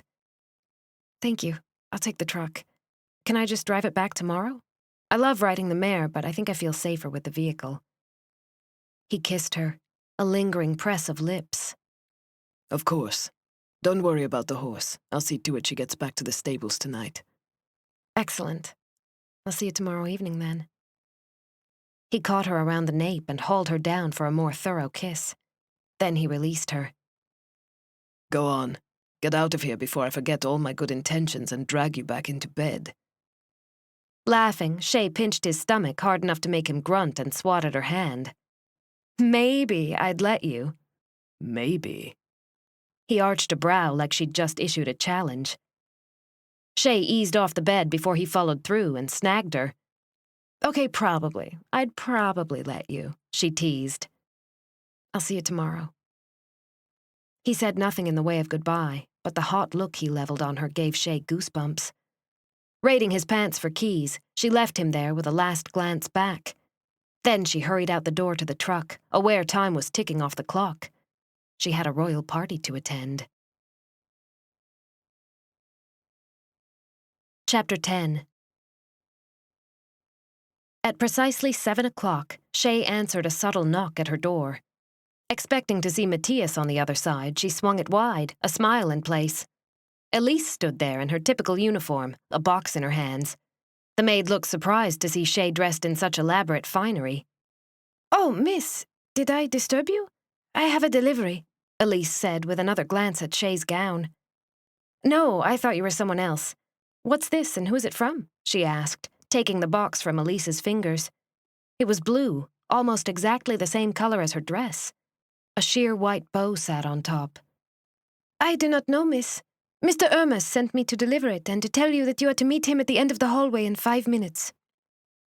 Chey smiled at Elise. Perfect, thank you. Elise returned the smile and added a conspiratorial whisper. You look very beautiful. Good evening. Thank you. Good evening, Elise. Chey waited until the maid was gone before opening the lid to the box. Nestled inside on a bed of pale blue velvet was a diamond solitaire on a delicate silver chain. The princess-cut diamond, 3 or 4 carats at least, sparkled and shined. Chey gasped. Had Mattias loaned this to her so she would blend in with the company better? Hurrying to the vanity, she set the box down and fastened the necklace around her throat. The clasp was easy to latch and felt secure once she was done. An exquisite addition to the outfit, she admired its beauty for several minutes, stunned that Mattias would entrust her with such a thing. It offset the corset-style bodice of the gown perfectly, adding just enough elegance without being gaudy. Smoothing her palms over the snug fit of the gown, she assessed herself in the mirror one last time. Her makeup, applied with a bit heavier hand to help cover the bruise, accentuated her eyes with dusky shadow and smudges of kohl. On her cheeks, a tint of rose rouge which matched a subtle stroke of matte color on her lips. The dress fit like a dream, nipping in at her narrow waist and hugging her curves toward her feet, where the hem flared just so over her shoes. Dark and curled into soft waves, the front of her hair had been affixed atop her head with a clip, the rest left to cascade down her back. For a moment, Chey lamented that Sander couldn't see her like this. She was always in jeans and sweaters, clothing fitting to keep the chill of late fall at bay. She didn't think she'd ever dressed so fine for any occasion. Aware of the time, she exited her room and locked the door. Standing at the end of the hallway, Hermes did a classic double-take when he saw her. Did the man even know she was attending the soiree? Or had Mattias kept it a secret from even the liaison, bent on making a surprise of her presence? Miss Sinclair, I do say you look stunning. Is there something I should know? Hermes sounded complimentary and also wary. Dressed in a typical suit, he offered his elbow as he'd been born and bred to do. I don't know, is there? She smiled up into his face and slid her hand through the crook of his arm. Instead of asking him where he was escorting her, she acted like she already knew. She suspected Hermes was to escort her to some parlor or another where Mattias would be waiting. Hermes narrowed his eyes but said nothing. He led her along the hall and, as she'd guessed, guided her toward one of the formal sitting rooms available to guests staying on this floor of the castle. When they arrived at the doors, which were both wide open, Chey saw Mattias standing near the roaring fireplace with a glass of wine in hand. She wouldn't be human or female not to notice how fine he filled out his clothes. Looking straight off the cover of GQ, dark hair combed carefully back from his face, He was freshly shaven and sported an expensive-looking set of cufflinks, a silver tie, and a silver watch that screamed money and power. Mattias spoke without looking over at the doorway. "Thank you, Hermes. You may go." Hermes opened his mouth, then closed it again. This time when he glanced at Chey, there was clear suspicion in his eyes. Chey gave nothing away. She murmured her thanks and stepped into the sitting room. Hermes turned on a heel and marched away. Chey waited a few feet from the entrance, waited for Mattias to address her. He took his time about it, finally slanting a look across the room. His eyes swept her head to toe, lingering on her waist and the sparkle at her throat. Once again, he exuded a sense of animal magnetism so strong it was almost impossible to ignore. Fresh from her romp with Sander, Chey could look at Mattias now and not be moved as she once might have been. Oh, he was handsome, and a prince, in line to the throne. Any woman in her right mind would fight for a shot at his affection. How ironic, she thought, that she preferred the rough-and-tumble head of security to the pristine elegance of a prince. Not that Mattias had romantic designs on her. He'd made that clear at lunch the day before. "You'll be the most exquisite woman in the room," Mattias predicted.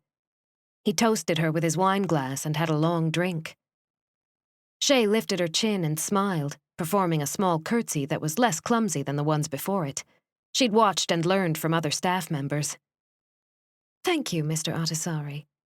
The gift you loaned me is extraordinarily beautiful, and I'm proud to wear it tonight." Her fingers lifted to brush gently across the diamond at her throat. He set his glass on a table and strolled over.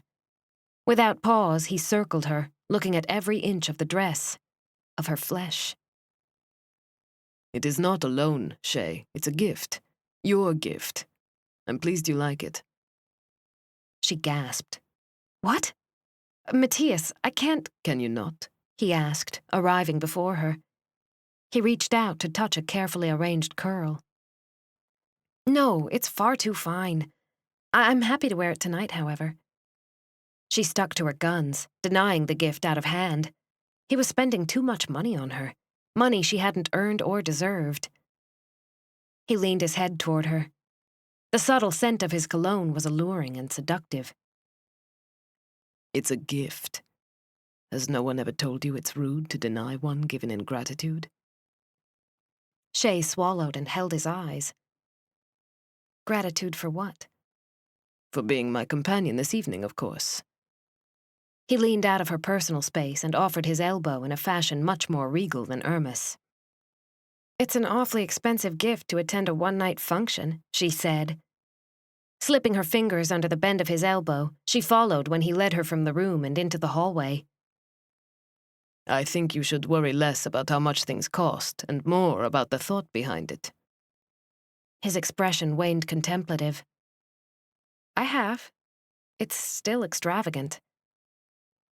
Chey walked with him to the end of the hall, where a guard opened a door not easily seen unless you were standing right in front of it. Mattias led her through the arch and down a flight of broad red velvet stairs.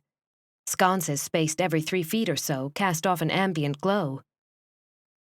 "It doesn't come with any strings attached, if that's what you're worried about." Maybe that had been part of the reason for her hesitation, like with the dress. "I suspected not. I guess I'm unused to gifts of this nature, that's all." "Then get used to it." He cut her a half smile and led her through another arch to a door that opened on cue by a uniformed guard. From there, a long hall dressed with windows along one wall stretched deeper into the castle. Mattias escorted her toward the front instead of the back, where faint strains of music could be heard coming from one of the great ballrooms. The double doors he aimed for were not the main entrance to the room. Chey knew because she'd seen the expansive archways leading into both ballrooms, and this wasn't it. A private entrance, then, probably only used by the royals. Bracing herself, she fortified her resolve and stepped into the ballroom on Mattias's arm. Transformed into a gilded paradise, the ballroom took Chey's breath away. Swags of gold lame draped the walls, accented by red and gold shields. Red linen covered tables lining the edge of the room, the tall chairs carved in Baroque style reminiscent of early French designers. Candelabra stood at certain points along the walls, the flames casting flickering shadows across the tables and guests. 2 enormous crystal chandeliers hung from the high ceiling, shining mellow light down over the center dance floor where several pairs of dancers had gathered to waltz. A collection of guests mingled over extensive food tables and a wine fountain, with Latvala Royals liberally interspersed. The king and queen were in attendance, flanked by diplomats in fine suits and cordial smiles. Natalia, with her petulant face and haughty demeanor, stood amongst a throng of admirers, drawing laughs from the men who threw appreciative glances over her body. She didn't appear drunk, so far. Pavo and Aurora, engaged with an elderly, affluent-looking couple, both had wine in their hands and pleasant expressions on their faces. Chey wondered at Mattias entering after the king and queen. Shouldn't he have arrived before? Clueless over royal events and staging, Chey waited for Mattias to lead her forward. In the few seconds since they'd entered the room, no one had so far glanced their way. His Royal Highness Mattias Autisari, a voice announced over well-hidden speakers. And then, just like that, Mattias and Chey were in the proverbial spotlight. She wasn't sure whether she wanted to sink through the floor or faint. Many pairs of eyes swung their way. Struggling to act like she belonged on Mattias's arm, she pasted what she hoped was a natural-looking smile on her mouth. Why on earth had she agreed to this? Mattias, smooth and cultured, finally advanced her deeper into the room. Chey caught flickers of shock on the king and queen's faces, on Pavo and Aurora's. Afraid to glance at Natalia, Chey studiously avoided eye contact with her. If the others were all but gaping, Chey figured Natalia would be outright scowling. The guests greeted Mattias with warm enthusiasm, apparently unaware of the sudden tension his arrival had created within the royal family. He shook hands with important-looking men and kissed the knuckles of their wives. Several times he introduced her as Miss Sinclair, and Chey extended her courtesies with every bit of grace she owned. The titles Mattias delivered, ambassador, liaison, prince, all went right over Chey's head. She would never remember them all. That other royalty was present in the room shouldn't have shocked her, yet it did. Approaching the king and queen, Mattias presented her with casual elegance. Father, Mother, I'm sure you remember Miss Sinclair, he said with a glance to Chey. Flustered, made more so by the way Axel and Helena pinned her with sharp looks, Chey curtsied carefully and straightened. Your Majesties? What was she supposed to say after that? How the hell are ya? What about them Seahawks? Unnerved, Chey left her greeting simple. Miss Sinclair. Axel, though polite, nevertheless projected an air of displeasure. It was the slow way he enunciated each syllable of her name and the hint of warning that matched the stare he leveled on Mattias. Helena, nostrils flaring, did not deign to acknowledge her. If you'll excuse us, Mattias said with a slight bow of his head. He did not seem the least bit perturbed at the chilly exchange from his parents. Moving away from the royal pair, Mattias paused when a server with a tray of wine glasses offered them drinks. He picked one up and handed it to Chey. She accepted and resisted the urge to gulp the entire thing down at once. After Mattias had his own drink and the server retreated, Chey whispered, "I should kick you right in the shin." The resonance of his baritone laugh drew several glances their way. I dare you, he whispered back. Chey gasped. Were they really having this conversation, right here, right now? You should know that I rarely ever turn down a dare.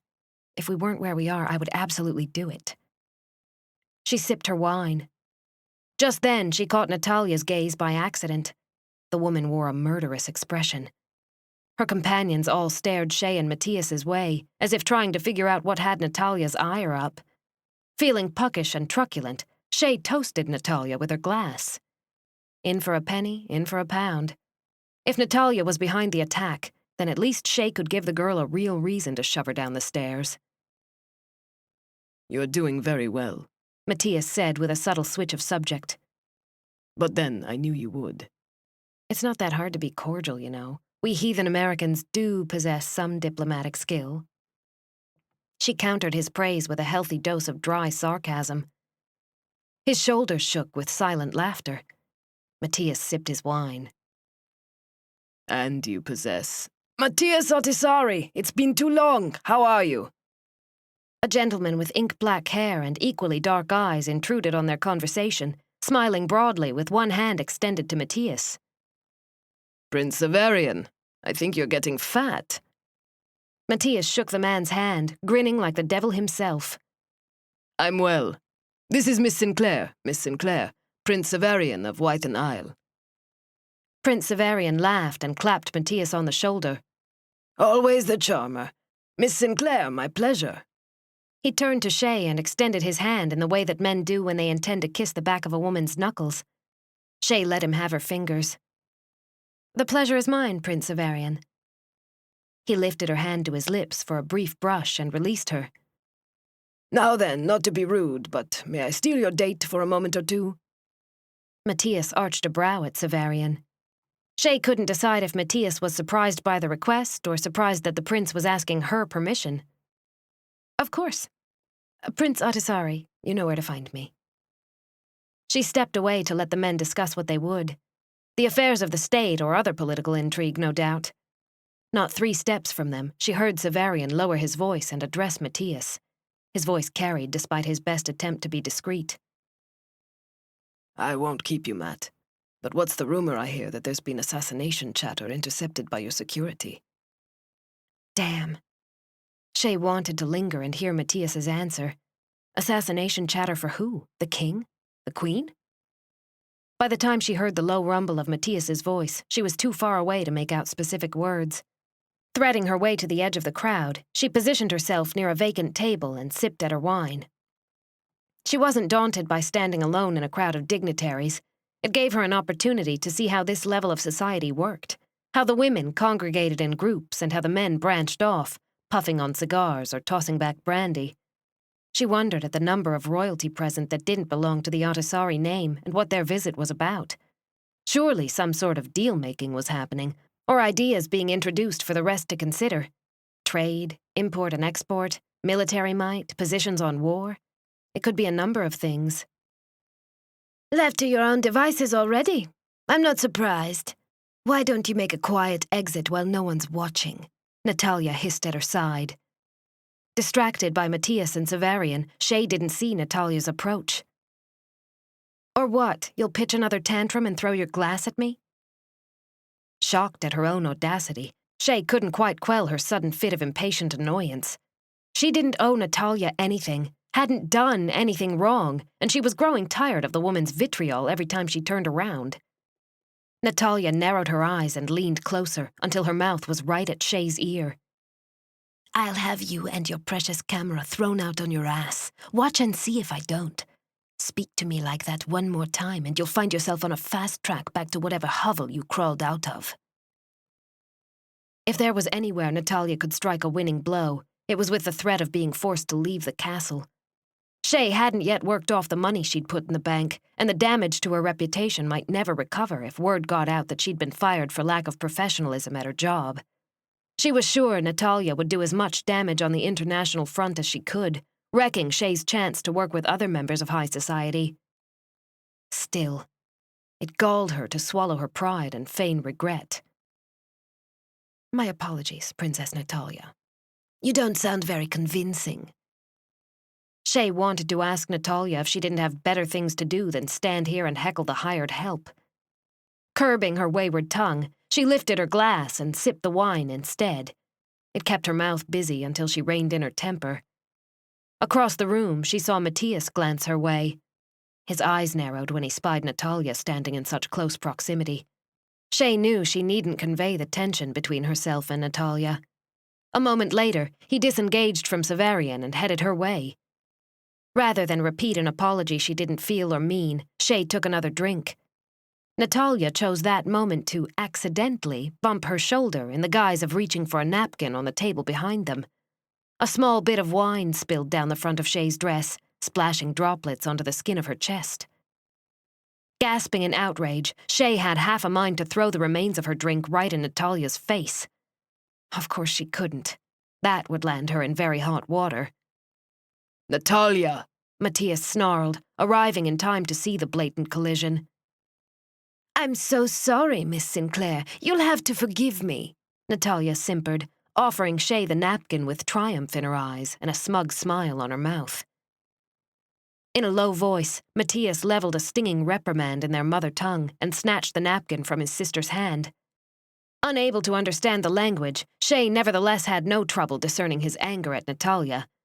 Rather than blot the napkin on her chest and the front of her dress, Mattias set his wine down and cupped Chey's elbow to escort her to the private exit. The guard opened the door and they stepped through into the hall. Now she felt like she needed to apologize to Mattias for cutting his evening short. I'm sorry. Don't apologize for her, Chey. He spoke in a quiet, no-nonsense voice. Chey picked up her pace to match his long strides. A quick glance showed her his profile and the compressed line of his mouth. Mattias was not happy. I'm not apologizing for her. I'm apologizing because your evening was cut short. You don't have to walk me all the way back to my room. I can find my way from the stairs. She brushed ineffectually at the stain on the dress. What a waste. Thousands of dollars down the drain. I'm not leaving you to walk alone back to your room. That was the preliminary greeting round. The more serious talks begin tomorrow morning. I won't be missed. He guided her up the private staircase and out the door leading to the hallway on her floor. I overheard Severian, she confessed. Her curiosity was killing her. At least the part about the assassination. Mattias snapped a sharp look at her. It's best to forget it. Someone in this house, yes? The king or queen? There are often rumors. More than you might think. Separating the real from the fake threats can be trying and tiresome. You didn't answer the question. Yes, someone in the royal family. You're not going to tell me who, are you? Trust me, the less you know, the better off you are. It's not safe to have knowledge of too many insider secrets. He winked, but his hard expression indicated his displeasure at the turn of events. Chey considered his words and found wisdom there. The more she knew, the more danger she probably put herself in. At her door, Mattias released her elbow and faced her. Thank you for accompanying me. Your presence was notable and noted. Oh, I have no doubt, she said with a wry smile. For the first time since leaving the ballroom, he smiled too. It's good to do the unexpected once in a while. Keeps them on their toes. So that's what my function was. The surprise factor. Chey wasn't all that shocked to hear it. He reached up to run his fingers along the delicate angle of her jaw. No, your function was to entertain me and provide me an escort worthy of such esteemed company. Via isn't a worthy escort? Chey arched a brow in disbelief. I think we have discussed what Via's more prominent qualities are. It would not be seemly for me to discuss what I perceive her failings to be. His fingers slid off the end of her chin. Right, broodmare status. Mattias, it's disappointing to hear that. I've heard your reasons, and I understand your position. Still, you seem like a strong enough man to make up your own mind and do what you want to. Chey realized that she spoke from an inexperienced viewpoint, that she had no idea what life for a royal must be like. All she knew was that she wouldn't be able to live that way, under such strict control and expectation. She'd been spoiled by the ability to make her own decisions and decide her own fate. He regarded her with serious, dark eyes. Then he whispered, And this is why I am second in line to the throne, and someone like you is not. Any other time, Chey might have taken serious offense to what sounded like an insult. Except he spoke the truth, and Chey acknowledged it with the tip of her head.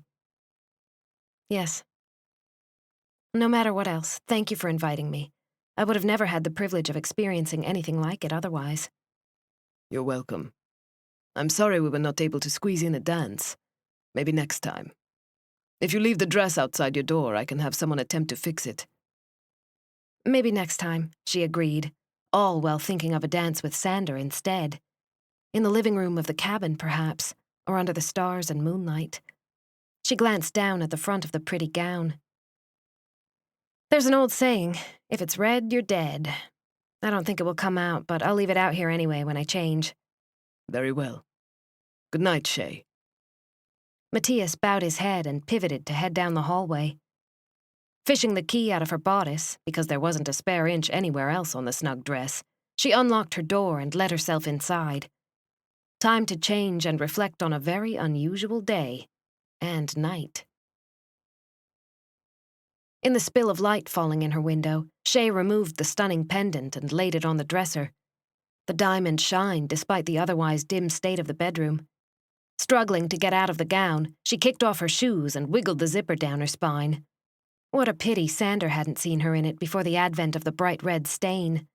She wondered what he would have thought, and whether he would have liked it. Preoccupied with pulling a tracksuit out of a dresser drawer, she hastily changed and walked the gown to the door. Folding it carefully, she left it just outside. Re-engaging the locks, she padded back to the dresser and picked up the necklace. It went back into its original box and into her sock drawer. She felt conspicuous leaving the jewelry out where anyone might stumble across it. The only people who came and went in her room were the maids, however, and they never touched her personal things. Only the bedding, towels, and general cleaning duties. Stopping by the window, she stared in the direction of the woods. Sander was out there somewhere, doing who knew what at this late hour. Shuffling paperwork, taking care of security business, making plans for their outing tomorrow to the haunted castle. Despite her earlier shower, she could still feel the imprint of his hands on her hips, the texture of his mouth on hers. It would be far too easy to allow that man to really get under her skin in the short time she had to spend here. And yet she couldn't imagine not taking advantage of every hour to spend in his presence. Once she left Latvala, she would probably never see him again. Wasn't that a sobering thought? Turning toward her bed, she reached down to snag the comforter and tug it back. Something on the surface caught her attention. She hadn't noticed it before from a distance because the squares were flat and flush with the material. Letting go of the coverlet before she could draw it down, she picked up one of the squares. That was when she realized they were paper cutouts, thin and crinkly in her fingers. Snapping on the bedside table lamp, Chey got her first real look at the nightmare before her. A handful of photos from some local newspaper, or a rag as Mattias called it, had been arranged haphazardly on the bed. All of them were shots of her and Mattias during their trip to Kalev. Taken with a high-powered telephoto lens, it captured their jaunt into the exclusive store, their lunch on the balcony of the restaurant, and the stop at the park. The message could not be more clear. Someone knew they were going and had been watching the whole time. A chill raced down Chey's spine. One of the papers had cut-out letters taped to the bottom. "You have been warned." Dropping the papers, Chey straightened and glanced around the room. She hadn't checked the bathroom or the deep walk-in closet since she'd arrived. What if the person was there, waiting to hurt her? Shuffling to the end of the bed, she jammed her feet into her tennis shoes, foregoing socks in her panic, and backtracked for the cutouts. Gathering them as quietly as she could, she tiptoed to the desk, the hair standing up on the back of her neck, and fished the keys to the truck out of the top drawer. Any second she expected a shadow to part from the wall or a corner and stalk her. Hurrying to the door, she exited her bedroom and broke into a run down the hall. At the top of the stairs, she cautioned herself to make sure no one was there. After a quick look around, seeing no one close by, she went down as quick as she dared to the main floor. From there, she doubled back toward the kitchens and a rear exit, bypassing all other security at the front of the castle. There was security here, too, though none stopped her headlong rush through the bailey toward the back gate. If they thought her eccentric, so be it. All Chey cared about was reaching the truck. At the stables, she found the vehicle sitting right where she'd left it. Once inside, she fired up the engine and spun the tires, tearing off into the night for the safety of Sander's cabin. Chapter 11. The bright shaft of headlights speared the gloom as she sped into the clearing. Applying the brakes a little too hard, the truck skid the last 5 feet to a halt. Cutting the engine, Chey scrambled from the vehicle and jogged to the door of the cabin.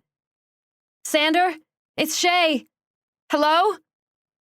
She rapped her knuckles against the wood, impatient. He was head of security overall. He was the one who should see the pictures first. When he didn't answer, she knocked again. Nothing.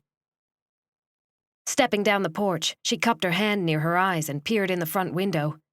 She could see a small light had been left on in the kitchen and another in the living room, but that was all. There was no movement inside to indicate Sander was home. Damn. That wasn't a possibility she had considered during her flight from the castle. She just expected at this time of night that he would be home. Now what? Should she wait? Go back to the castle? Sit in the truck? Was she safe out here without Sander close by? Questions crowded her mind. If she went back to the castle, to her bedroom, and someone was in there waiting, they might get to her before she could get to a phone or scream for help. Maybe she should find Ermis or Alar. One or both men would be prowling the front half of the castle with the gathering of dignitaries. Before she could make up her mind, the distant sound of an approaching engine echoed through the woods. That must be Sander. Had to be Sander. What if it's the attacker following you from the castle? What if they know Sander is busy elsewhere? The thought galvanized her into action. Jumping off the porch, she darted into the stand of trees adjacent to the cabin. Hiding behind a thick-trunked tree, she waited to see who emerged from the darkness. Headlights cut through the gloom, announcing the vehicle's approach. A rugged jeep emerged from the same trail she'd driven down and halted next to the truck. There was something unhurried about its progress that alarmed her. She couldn't pinpoint why. Your imagination is running away with itself. Stop it, she chided herself. Adding more fear onto the already tense situation would do her no good. A fighter by nature, Chey nevertheless knew when to be cautious. She was out of her element here, dealing with the unknown. The door to the jeep opened and a figure got out. Tall, muscular. Sander. Chey left the cover of the trees. Sander! He looked away from the truck, which he'd been approaching, and faced her when he saw her running from the forest. Chey, what the hell are you doing hiding in the trees?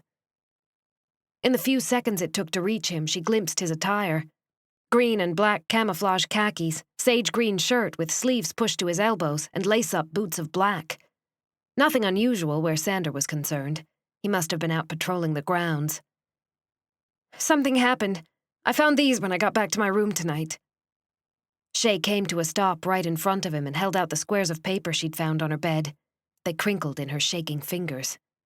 Got back from where? I can't see these in the dark. Are you all right? Sander took the papers from her and guided her with his other hand to the cabin door.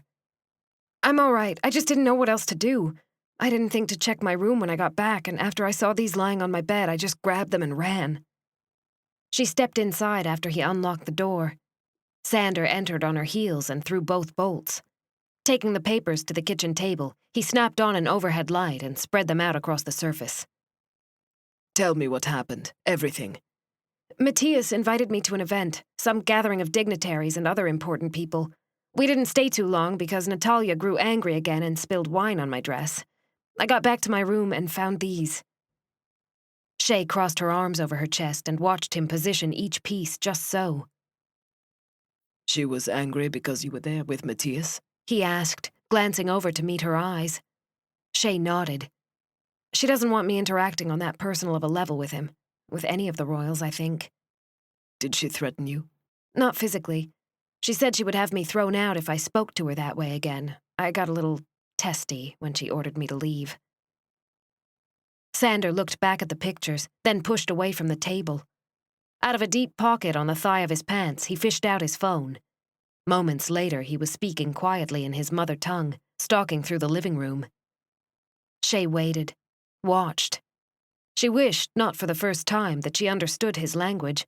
And although the situation was serious, Chey couldn't help but admire the breadth of his shoulders under the shirt, or the way his hips filled the pants out. He resembled a prowling lion pacing its cage. Finally, after 15 long minutes, he hung up. My men put cameras in your room so we might catch whoever keeps visiting, but they didn't get them activated before being called away for the event, so there's no evidence to look at, unfortunately. And because they were pulled off duty, no one was there watching your room in person. I gave them orders not to balk or argue because right now I'm not trying to alert too many people that I'm having you watched and followed. I see. Just missed an opportunity then. Could there be fingerprints on the papers? Maybe some on my door? Would that even help? There could be. I'll keep those with your permission and have them checked. My men are doing another search of your room right now to make sure no one stayed behind or planted anything, like they said they would. He pushed the phone into his pocket and closed the distance. No, keep them. I don't mind. Do what you need to. I just hate that whoever this is not backing down. Chey reached out to tentatively touch his arm. He turned his hand over, skimmed it down her forearm, and caught her fingers in his. Bending his head, he brushed a quick but warm kiss on her lips. Don't worry. We're closing the net, little by little. They'll slip up, make a mistake, and we'll have them. It doesn't please me to know it could be Natalia or Via, though. The person acting on their behalf probably thinks they'll be immune to prosecution if they just say it was one of the girls who hired them, he said. Chey breathed him in when he kissed her. The scent, his scent, was familiar and soothing. Already she attributed safety and security with Sander. He was well suited to his job. I know you are. I have every confidence you'll figure this out sooner than later. Tell me, though, what happens to Via or Natalia if it turns out that they're behind this? Taking initiative, Chey slid her arms around Sander's middle. She had to tilt her chin up to see his eyes due to height differences. Natalia will get reprimanded, of course, in private. The Royals will attempt to hide her involvement, especially considering she's been into trouble for her drinking. As far as Via... Sander arched a brow. She's not a member of the family yet. Last I knew, Mattias hadn't proposed, which means she's not afforded the same protections as the others. I imagine Mattias will break it off with her, despite the Queen's inevitable protests. Why would the Queen protest? Helena has nurtured that relationship for a long time. She handpicked Via for Mattias, so she'll do whatever it takes to try and hide any wrongdoing. Mattias, on the other hand, has higher standards than that, and will want to end their relationship. He's not all that fond of her, from what I can tell. He's willing to do his duty by her, and that's about it. Yes, we had a little conversation about that at lunch.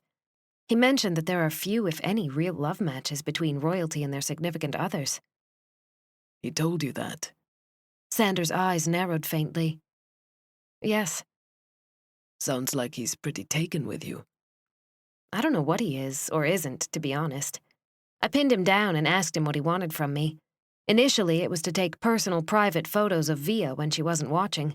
Candid shots like that. But he said it's mostly because I don't treat him like everyone else does. I guess I'm safe, if that makes sense. We're worlds apart culture-wise, and I don't fawn over him like half the female population of Latvala does. Chey wouldn't point out the sparks and attraction that sometimes flared up between her and Mattias.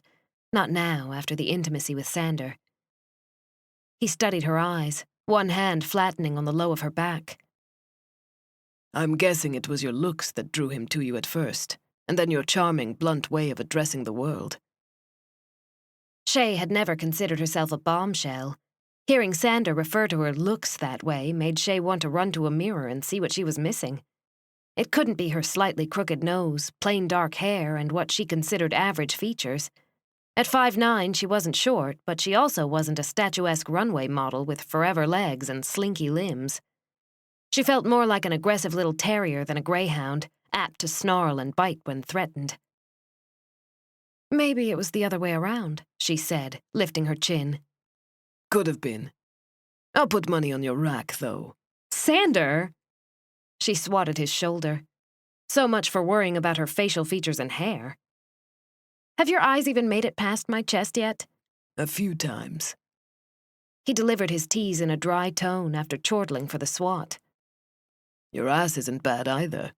You're an absolute rake. Laughing despite her circumstances, she got on her tiptoes and kissed him. Sander cupped the back of her head and held her there while he thoroughly explored her mouth. Breaking away, he stared down at her eyes and said, So you're not into him, then? She had a hard time refocusing her attention on the conversation. Well, he is a prince, and he's handsome, there's no denying that. I wouldn't be female or alive at all if I didn't realize what a catch he would make. But I also know I'm hundreds of miles out of his league. He has a girlfriend, and I'm not sure his mother knows I exist even when I'm standing in the same room. Besides all that, I'm kind of into someone else at the moment. The first half of her explanation brought a funny look to Sander's features. Chey couldn't decide if he was wary, bemused, or relieved. Maybe a little of all three.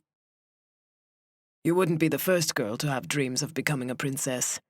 There are women who would kill to have even 5 minutes of his undivided time. I'm pleased to hear of your distraction, though. Sander delivered his reply with a wan smile. I think Mattias finds me a novelty more than anything. He has easy access to me in the castle, a new, different brain to pick to ease his boredom. I'd be shocked if he was even a little interested, she confessed.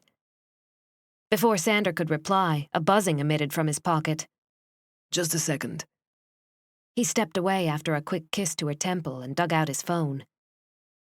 Chey stepped over to sit on the arm of the sofa while he traded texts with whom she could only imagine were the rest of his security team.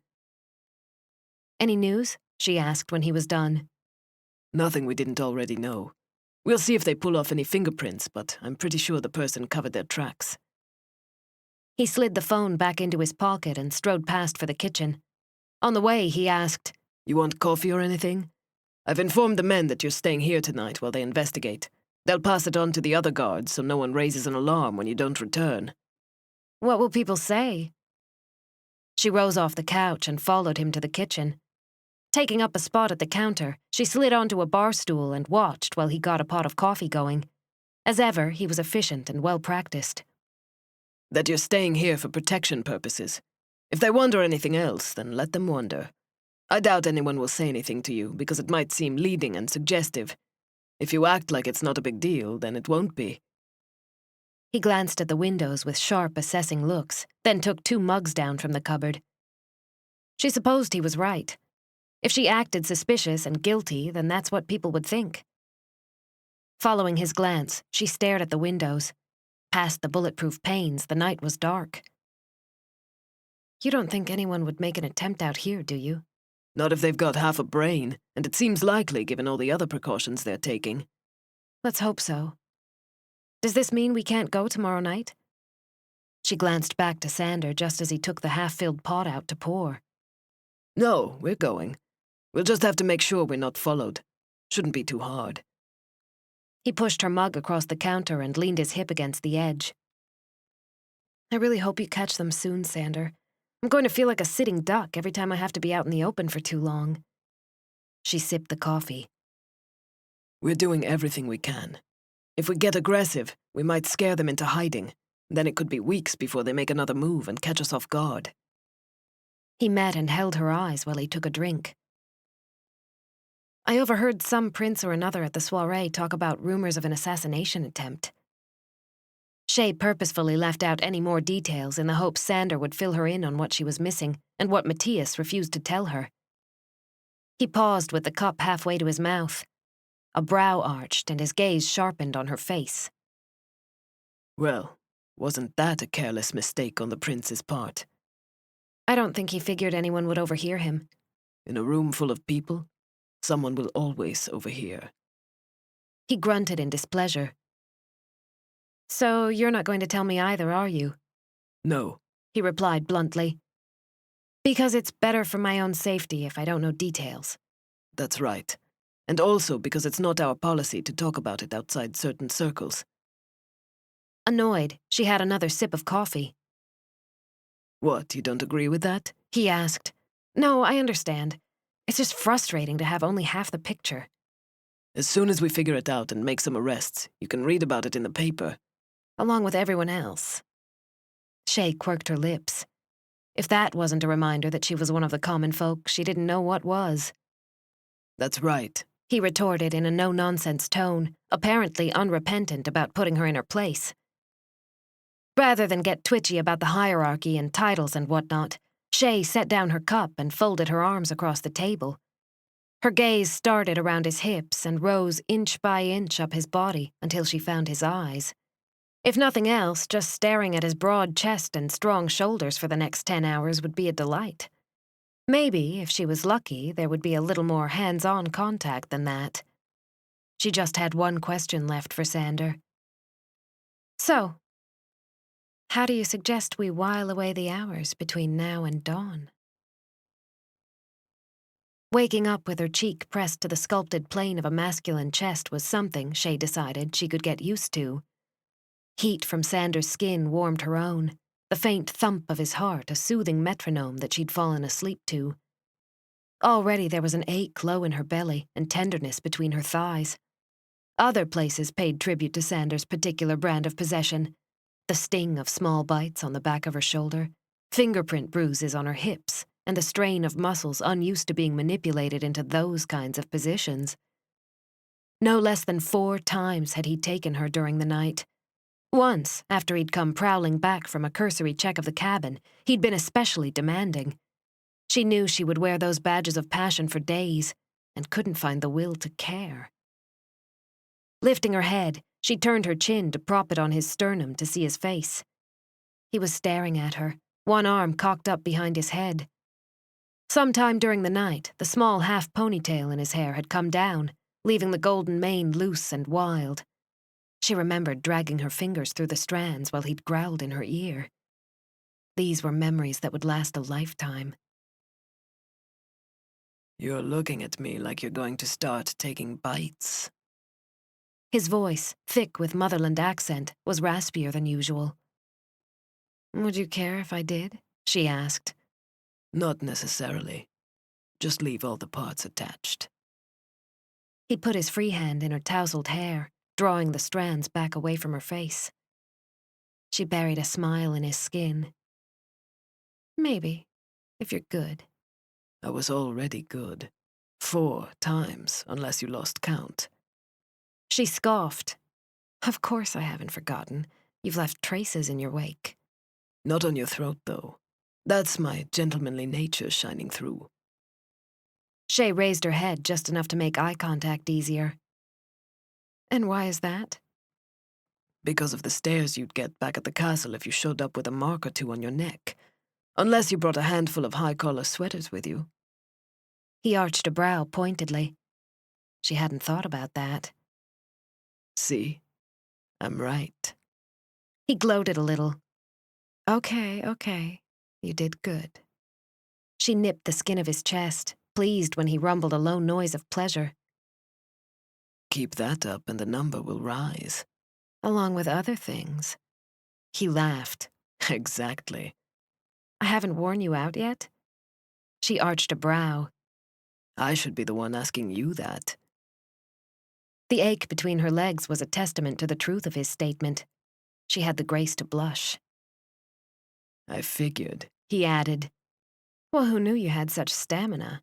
You can stop looking smug any time now." Chey propped her chin on his sternum again, amused at his gloating. What? I don't look smug. He cut her a devilish grin and unhooked his hand from behind his head. Reaching to the nightstand, he picked up the phone he'd left sitting there the night before. While he checked for messages, Chey yawned and stretched her spine. It was difficult to tell what time it was. Weak light spilled through the cracks of the curtains, giving her the impression it was barely twilight outside, or that it was early but overcast. "What time is it? And is there any news?" she asked. Time to get up and get dressed. Your escort will be here in a half hour. He swatted her butt and set the phone down. No new details. "What?" She glanced up at Sander, surprised. "My escort?" Back to the castle. Up you go. If you want to catch a shower, you should hop in now. He sat up when she did, cupped her nape, and held her there for a quick kiss to her temple. Chey wasn't sure what to think of being ushered off so fast after the night they had just shared. She wanted to lounge and enjoy his presence for another hour or 2 at least. As if he'd read her mind, Sander paused to lean closer. As much as I'd like to lounge around here all day, I can't. I have work to do before this evening when you come back.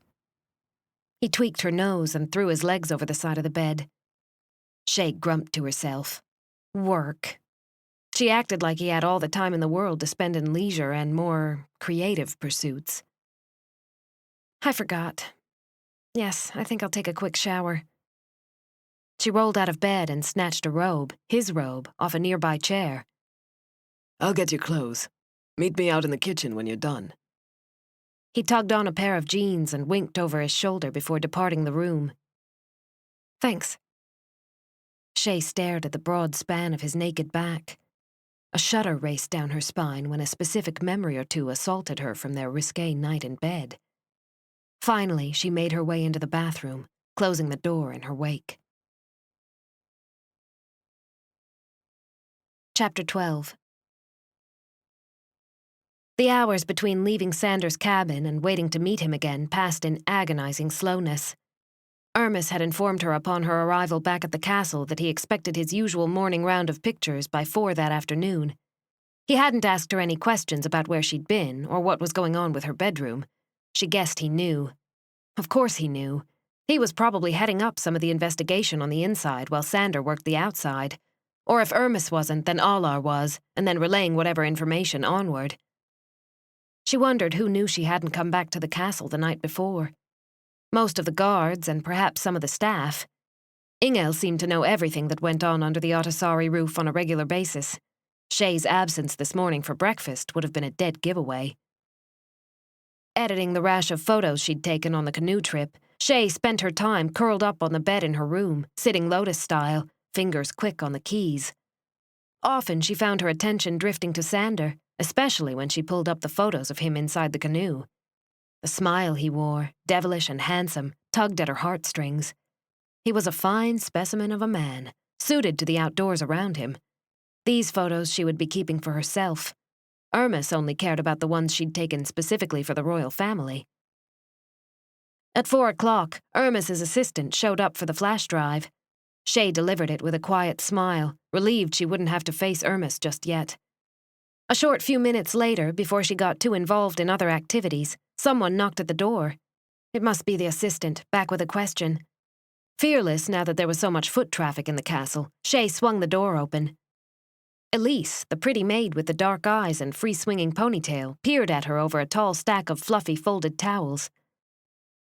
"Pardon, Miss Sinclair. I have your new towels. The dryer was broken this morning, so I could not exchange them on the first trip." "Oh, hello, Elise. Come in, come in." Chey stepped back and allowed the maid to carry the towels into the bathroom. "I'm done with work for now, you're no bother." "Thank you. How is your face? The bruises look a little better. I brought you another tube of the cover-up." Elise's voice echoed from the bathroom. "It's not as dark. That stuff you brought me really worked well." The cover-up Elise delivered had almost obliterated the black and blue mark around her eye and temple. Elise strode out of the bathroom and withdrew another small tube from the pocket of her grey pants. She wore the standard athletic uniform instead of a traditional little skirt and apron. Once in reach, Elise extended the tube with a smile. Chey eased it from her fingers. "Thanks. I don't think I'll need any more after this. You saved me last night." Elise studied her face from a few angles. "Yes, it is good product. You could use a little more today," she said, gesturing to the raw places uncovered by the cover-up. Chey hadn't brought it with her when she left the castle for Sander's cabin last evening. "Yes, I certainly could." Elise smiled, touched Chey's arm, then stepped past for the door. "We will see you in the morning, Miss Chey." "Bye, Elise." When the door closed, Chey went into the bathroom and liberally applied the contents of the tube to her bruises. As before, she was astounded at what a good job it did. Better yet, there was no thick, cake-like texture on her skin to give away what she'd done. Leaving the tube on the counter, she changed into a fresh pair of jeans and a long-sleeved sweater of deep brown. It was heavy enough, she thought, to withstand being out in the elements this evening when Sander took her to the ruins. She made sure to put fresh batteries into her camera and a blank memory card as well. Never know what she might catch out there. Chey left the castle just before evening was due to set in. Caught by surprise at the heavy bank of thunderclouds overhead, she glanced up at the ominous flicker of lightning as she walked across the bailey.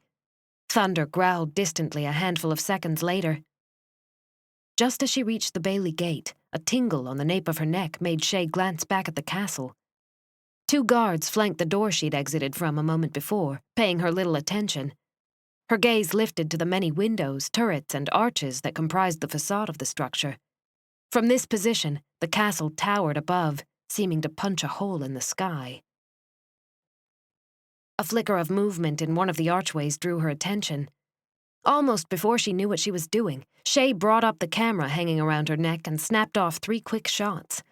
There hadn't been any time to zoom or even focus well. By the time she lowered the camera, that telltale flicker of motion was gone. Probably another guard walking the long halls or one of the numerous servants on their way to or from an errand for the Royals. Uneasy, Chey turned around and broke into a jog for the gate. The first drop of rain fell just as she slid behind the wheel of the truck and started the engine. "Are you sure it's safe to go in there in this weather?" Chey asked. Sander glanced out the front windshield, wipers swishing away the rain. Sure it is. Once you get inside, the only place the rain will get to you is if you step out into an open courtyard or something. I'm not really worried about the rain so much as it making stairs or the flooring slick. There are probably 1,000 leaks in that thing. Chey stared at the ruins through the downpour. Darkness hadn't quite swallowed the landscape, though it might as well have for how well she could see. The old castle was more silhouette and looming shape than anything else. She made out the deeper recesses of windows without panes, the top of the high wall, and a tall arch protecting a broad door that appeared to have iron hinges stretching across the surface. It didn't seem so small to Chey. The castle wasn't on par size-wise with the main family seat, but it was by no means a paltry dwelling. Sitting in Sander's jeep, she gauged the distance between the lowest floor of the castle and the tower she had to climb to get to the room Sander mentioned. It was probably 5 flights of stairs, at least. You'll be fine.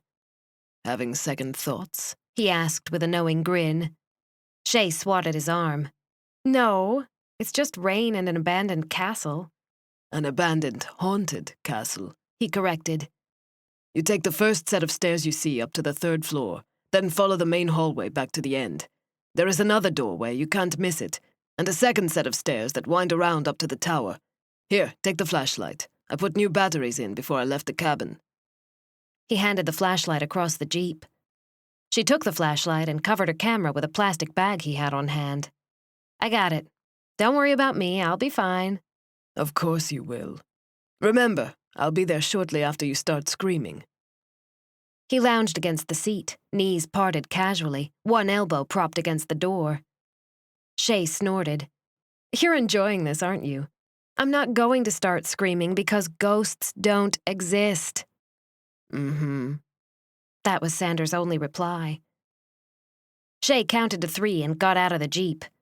The rain pelted her at a pace that would leave her clothes drenched if she didn't hurry. Breaking into a run, she approached the stairs and trotted up with care. The stone wasn't as slick as she thought it might be. Under the cover of the immense porch, Chey uncovered the camera and glanced back at the jeep. Sander had cut the headlights some time before. She could barely see him past the windshield, a vague shape obscured by the rain. Nevertheless, she waved the bag and went to the heavy wooden door. As she'd thought, iron hinges spiked across the surface from one side, heavy rivets holding them in place. Sander told her the castle wasn't locked, so she had no trouble getting inside. A large foyer opened up to a high ceiling, and an enormous great hall sat to her right. Although gloomy, she could still make out the general shape. Stuffing the plastic bag into the pocket of her jeans, she snapped on the flashlight. Gasping at the sheer beauty of such an old structure, Chey breathed the musty smell of old stone and wandered further in.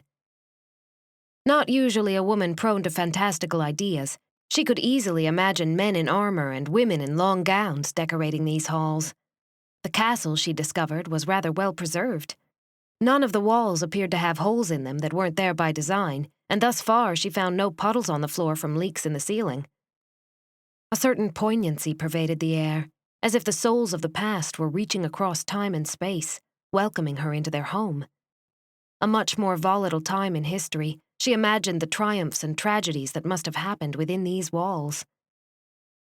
Don't let your imagination run too far away with you, she chided herself. That was all she needed. She would start seeing ghosts before she knew it and freak herself out. Thunder growled beyond the castle, rolling instead of cracking and booming. Lightning pierced the windows, shedding yet more, if brief, illumination over the walls and interior. Fascinated by the Spartan design, she followed the foyer to the set of stairs Sander mentioned. Setting the flashlight down, she angled it so that she could snap off a picture or two with interesting shadows cast across the steps. Picking up the flashlight once she was done, she ascended to the next floor, mesmerized by the immense proportions and maze-like hallways. By comparison, this castle showed its age much more than the other one. The stone looked worn, as did the stairs, though that was not to say it felt unsteady. Far from it. She knew she was as secure on these stairs as those at the main castle. Taking more photos along the way, she found the second door at the end of the hall and went up. These stairs spiraled around and around, winding upward through each level. The walls curved as well, the stone smoother here, less rough on her palm. Chey wondered how many times Andra had walked this route. It sent chills up her spine to know this was the exact same path the woman had taken probably thousands of times. Andra had actually stood right in this very spot. So had her murderer, if Sander was to be believed. A rustle behind her caused Chey to spin, gasping, the flashlight beam spearing the darkness. She could only see perhaps 10 feet forward or back thanks to the curving design. "Sander, is that you?" No response. "That's not funny. You can't cheat and scare me," she accused. Nothing. Thinning her lips, she listened another minute. The vague rustle didn't come again. A fresh spate of thunder encouraged her to finish her ascent. She knew when she'd come to the landing of the right room because there were no more steps to take. This was it, the end of the line in the south tower. The door she stood in front of had been Andra's. Seizing the moment, Chey snapped off a few pictures. Caught up in the ancient history and the story Sander told her, she finally put her fingers on the iron handle and pushed the door in. The hinges whined and screeched. Circular in shape, the South Tower room was bigger than Chey thought it would be. She could have fit 10 queen-sized beds in that space with room for dressers, a few armoires, and a sofa or two. Several cathedral-shaped windows were cut into the walls, the sills more than a foot thick. Only darkness and the storm raged beyond, obliterating whatever view Andra had from the tower.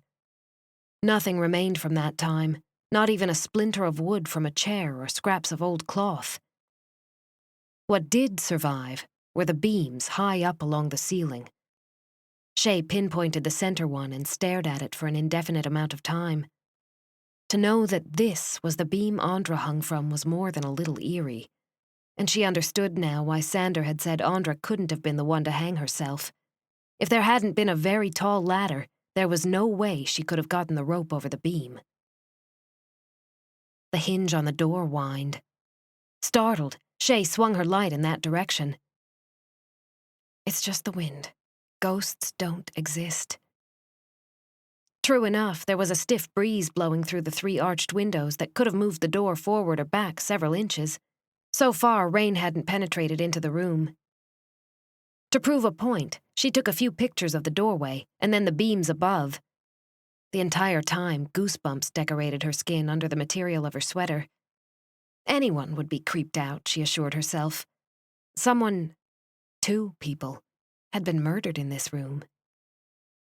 A flicker of motion out of the corner of her eye near the door caused her to whip the flashlight beam that direction again. Was she seeing things? Could the mind play such convincing tricks? Of course it can.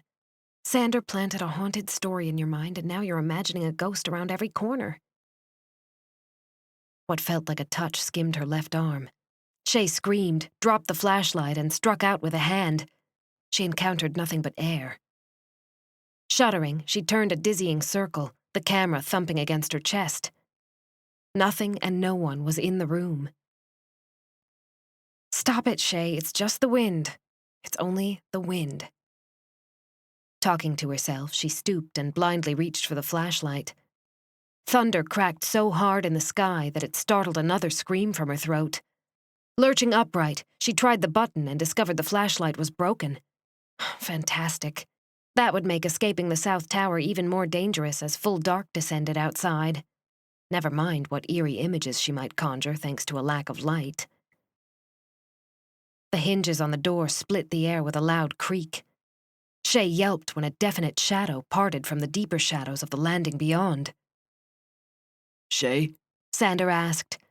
A moment later, a blitz of lightning illuminated his frowning face. I heard you scream. She would have loved to blame Sander for the touch to her arm. The fact of the matter was, she couldn't. No one had been in the room. His concern for her was real as well, indicating he hadn't been playing tricks.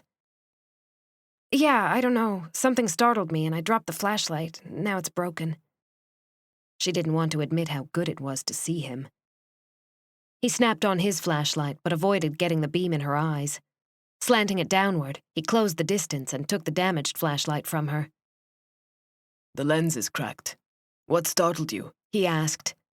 She was loath to admit it. I thought I felt something touch my arm. Maybe it was just the wind. It's blowing pretty good through those windows. He tucked the broken flashlight into the back of his pants. Chey glanced at the cutouts in the stone. Lightning tore through the clouds, briefly flashing more light through the room. She caught sight of Sander's expression when she looked back, expecting to see smug satisfaction there. After all, he'd accurately predicted she would wind up screaming. Instead, he only appeared as concerned as he had when he entered. Probably. Either way, I concede, this tower is creepy. She glanced once more at the high beam, then stepped closer to Sander, attempting to nudge him toward the door. Chey was more than ready to depart. Most ruins would be creepy this late at night with a storm like that blowing in. Come on, hold on to my hand. He caught hers and gripped it lightly with his own. Relieved at the contact, she stayed close as he led her back down the stairs, through the castle and out onto the porch. Here the wind was more vicious than when they'd arrived, whipping her ponytail around her neck. Sander locked the heavy castle door behind them this time. He let go of her hand and ushered her out into the rain after she'd covered her camera with the plastic bag. Ensconced in the jeep, he turned the engine over and cut a deviant grin her way. You don't even need to say, "I told you so," she retorted with a laugh when she saw the grin. Her mood was less volatile now that she was safe in the jeep. If he wanted to taunt her, well, she wouldn't get too grouchy about it. I didn't say a thing, he replied with no small amount of amusement. But you were thinking it. Chey brushed rain out of her hair. No. Then what were you thinking? About my next day off, and your next day off, and whether I can coax you away from the castle again. Speaking of work, I wonder if this weather is supposed to last. I won't be able to take the photographs tomorrow if so. She looked out the window. Rain battered the landscape. The tops of the trees swished every which way with the force of the wind. Getting me away from the castle won't be hard. Yeah, actually, this storm will be here a few days if the forecasts hold. We might even see a dusting of snow with the cold front coming in overnight. You'll probably have to consult with Irmas and see what changes they have in store for you. He drove with confidence and skill over the rough asphalt that wound through the countryside. It might still work for pictures if we have snow, just not rain. I'll ask. Chey wondered if Sander meant to invite her into the cabin when they returned. She wanted to spend the night instead of return to the castle. That could become a habit if she wasn't careful. She wasn't sure that her employers would think it a good idea for her to spend too many nights away from the family seat. On the other hand, they couldn't expect her to entirely close herself off from a personal life during her 4-month stay. She had her answer after they arrived at the cabin and Sander killed the engine. Turning toward her, he grasped her around the nape and hauled her in for a devastating kiss. Against her lips, he whispered, Text me when you have your next day off, all right? Chey lingered in the kiss as long as she dared to. Shoving down disappointment, she brushed the pads of her fingers over the raspy layer of whiskers on his jaw and drew back enough to see his eyes. He stared at her with an unusual weight to his gaze. Maybe he felt the same disappointment she did at the need to observe restraint regarding their positions. I will. Thanks for tonight. I'd love to go back and visit the castle during the day when I can take some better pictures. If you'll take me, that is. She covered her camera. Rain still fell beyond the windows of the jeep. It's a date. Drive slow and safe back to the castle, He plucked a last kiss from her mouth. Chey breathed him in while he was close. I'll be fine. Talk to you soon. After another lingering look, she opened her door and got out. Thumping the door closed, she ran around the front of the jeep for the waiting truck. A minute later, she drove out of the clearing, fingers tight on the wheel. Sander Fisk was definitely under her skin. Chapter 13.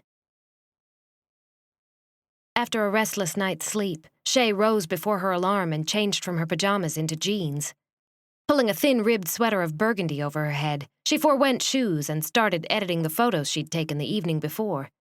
She was especially interested in the ones she'd taken of the main castle with the shadow in the window. No matter how much she zoomed in or changed filters and lighting, she couldn't get any real detail to show up. There was only a vague outline of what could or could not be a body. It might have been anyone from a passing guard to a maid to one of the royals en route from one part of the castle to another. There wasn't anything to indicate that she'd captured someone blatantly staring down, even if that was the sense she'd had in the Bailey. At 8 o'clock sharp, Elise and Ingel arrived with breakfast and merry greetings. Both women examined her bruises and declared her well on the mend. The women blew through as they always did, gathering used towels and washcloths, making the bed even though Chey always made it herself, and running a duster over the furniture. One woman cleaned floors while the other did showers and sinks. Most of the time, when Chey offered to help, she was gently turned down.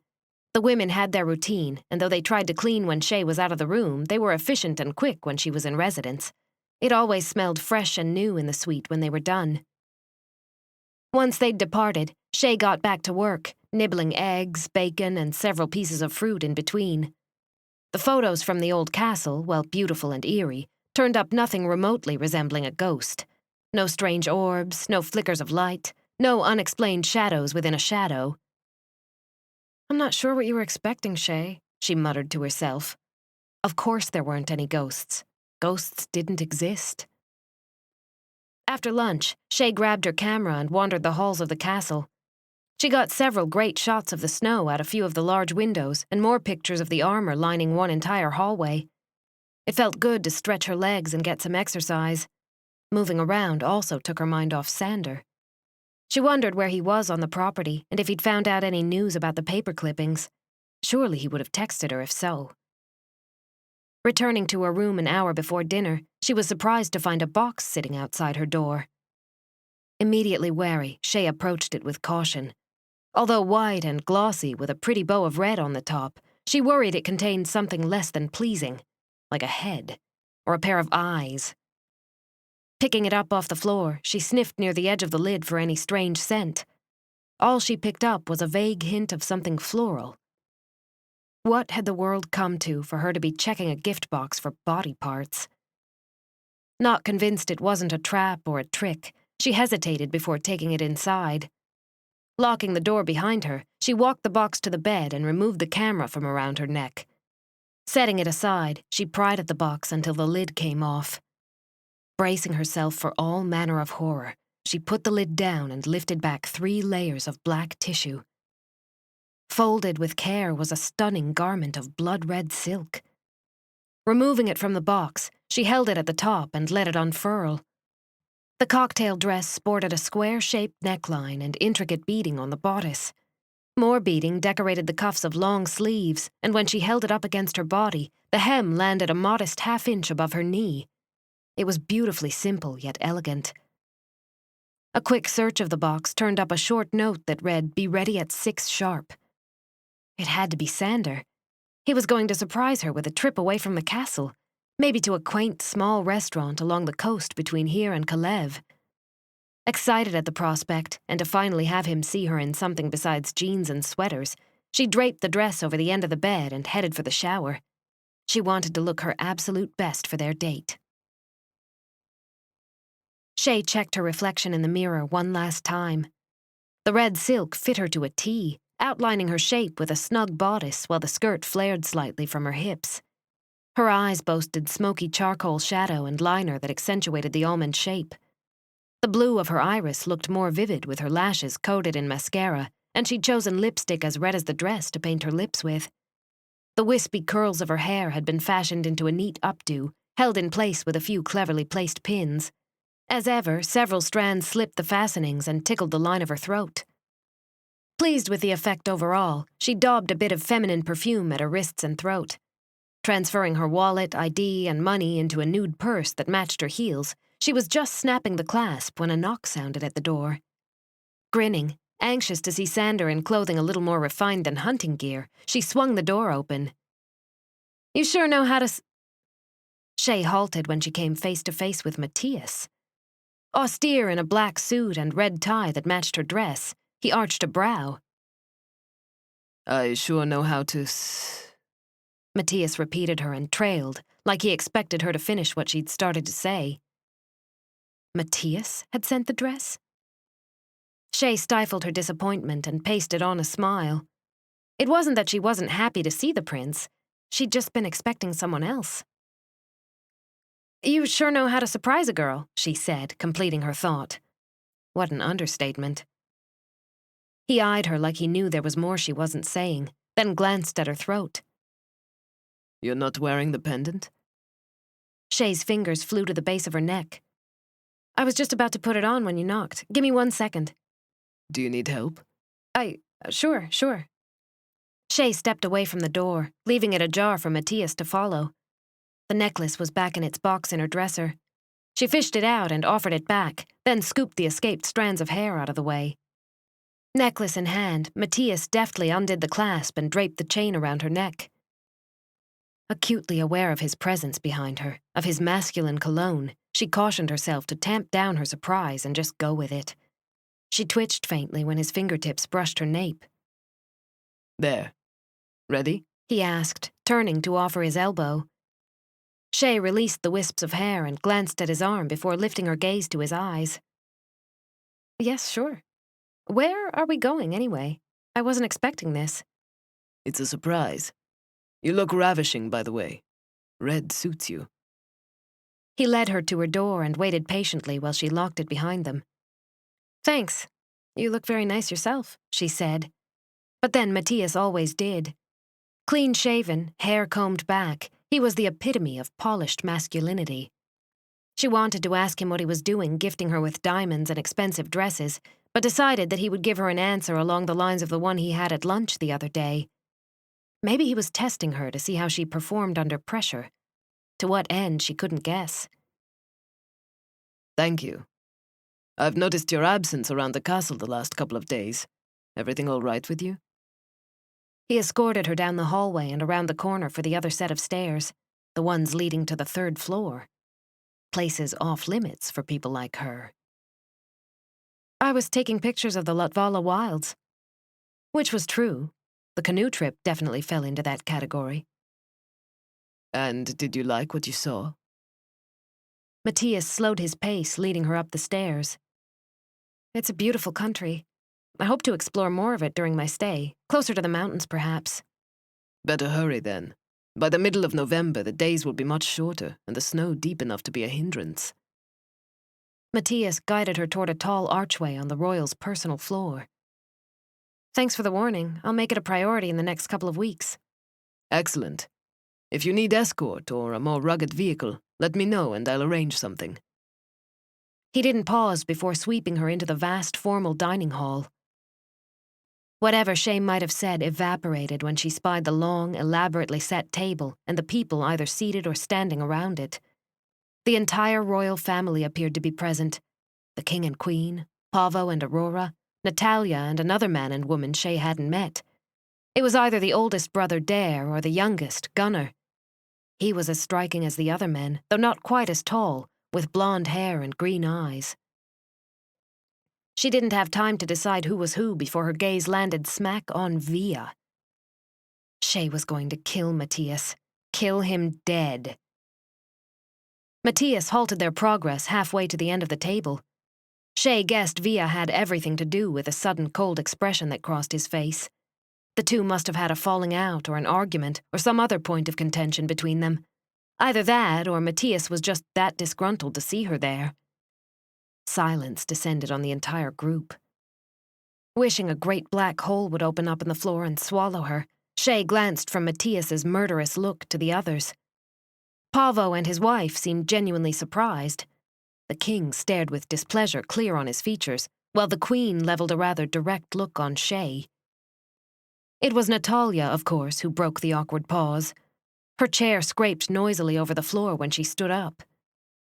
"What is she doing here?" Natalia demanded. Quiet your mouth, Mattias hissed. Miss Sinclair is my invited guest to dinner. I want to know which one of you extended another to Via without my knowledge or approval. Had Chey been on the receiving end of Mattias's dark tone and predatory stare, she would have withered and disappeared under the table, pronto. I did not realize an invitation was needed, the Queen said after a long sip of her wine. After all, Via is your intended. This woman is not. This woman. The Queen could not have sounded more disdainful if she'd tried. Chey bristled inwardly, but took care not to let it show where everyone else could see. Although if she was honest, the Queen was only being truthful. Chey had no business attending a private royal family function. She is not my intended, and each one of you know it. Now who invited her? Mattias's quiet fury could not be contained. A muscle twitched along his jaw. I invited her brother. Your behavior lately is inexcusable, Natalia spat before turning a venomous stare on Chey. And you. I have had about enough of this. I want her fired. Enough!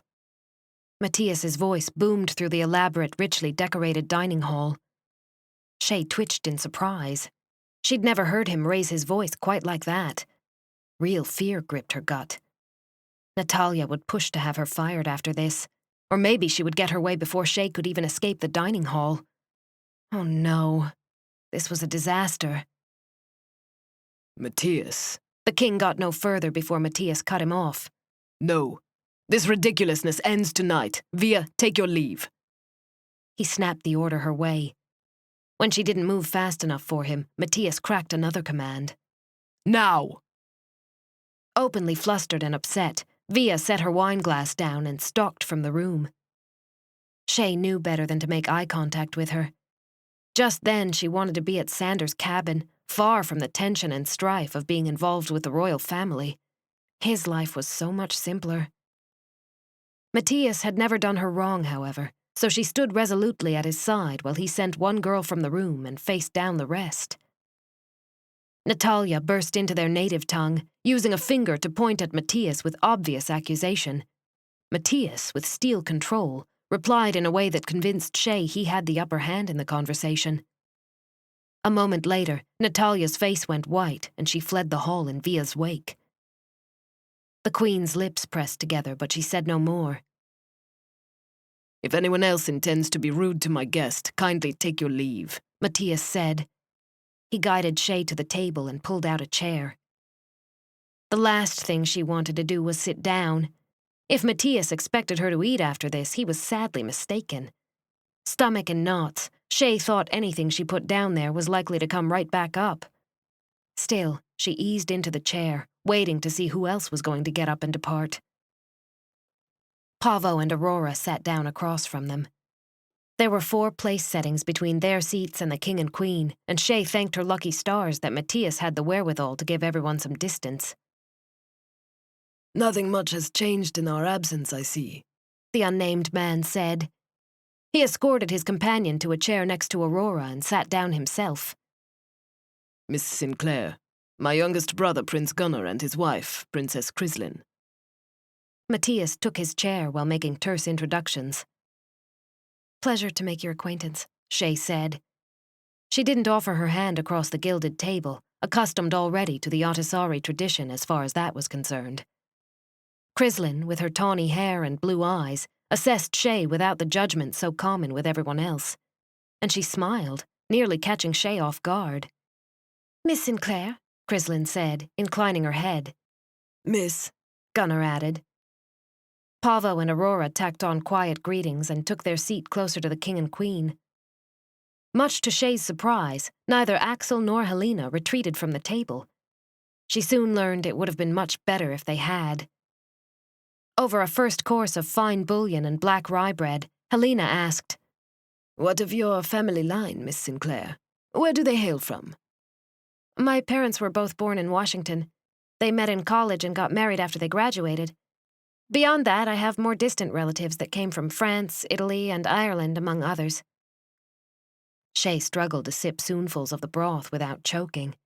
She was sitting here talking to the Queen of Latvala like it was an everyday occurrence. What of their occupations? She asked next. Chey squirmed in her seat. She didn't miss the look Mattias shot his mother. My father owned a small business in Seattle and my mother was a teacher. And your grandparents? Stonemason, automobile factory employee, seamstress, and my other grandmother stayed at home to raise her child. Thankful for the wine Mattias poured, she picked up her glass and had a much-needed sip. A family of laborers, then? Helena surmised. Yes.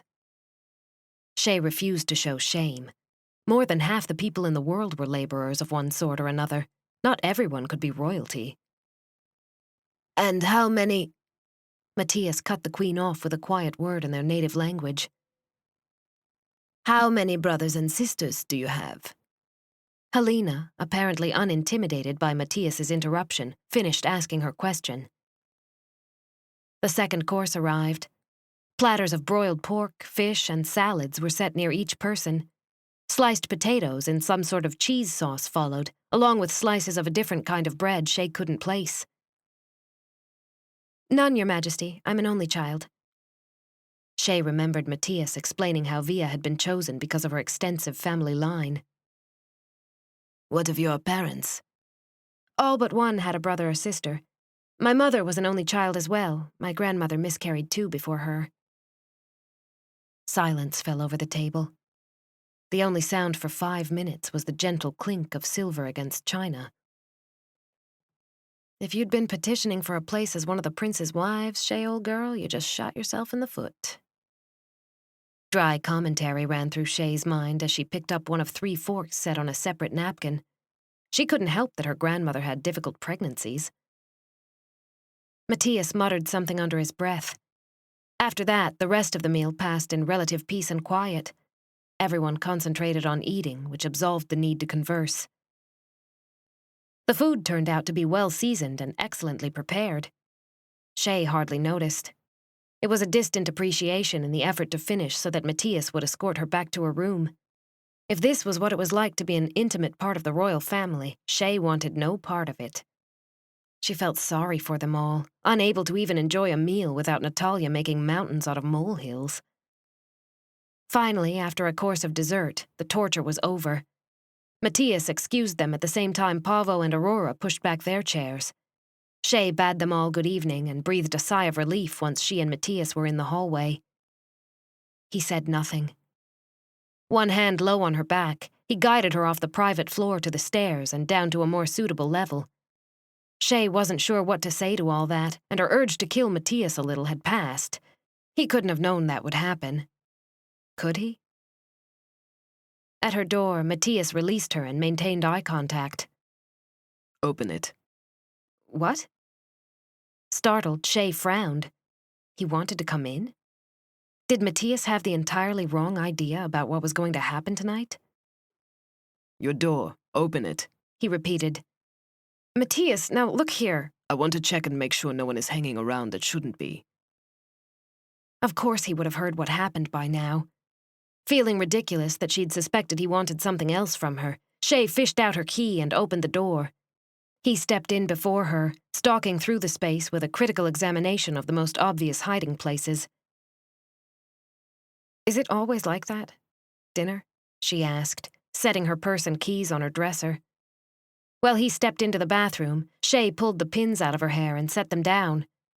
Running her fingers through the curls, she let them settle around her shoulders and toed off her heels. He returned, hands clasped behind his back. Mattias swept a look over her, head to toe. Not always. Sometimes it's worse. Sometimes more tolerable. Why did you bring me? I wanted you to meet my brother and his wife, for one.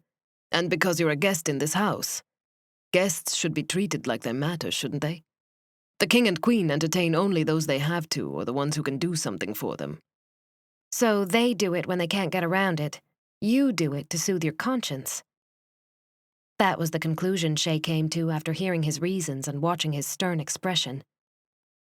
I think it's a little more involved than soothing my conscience.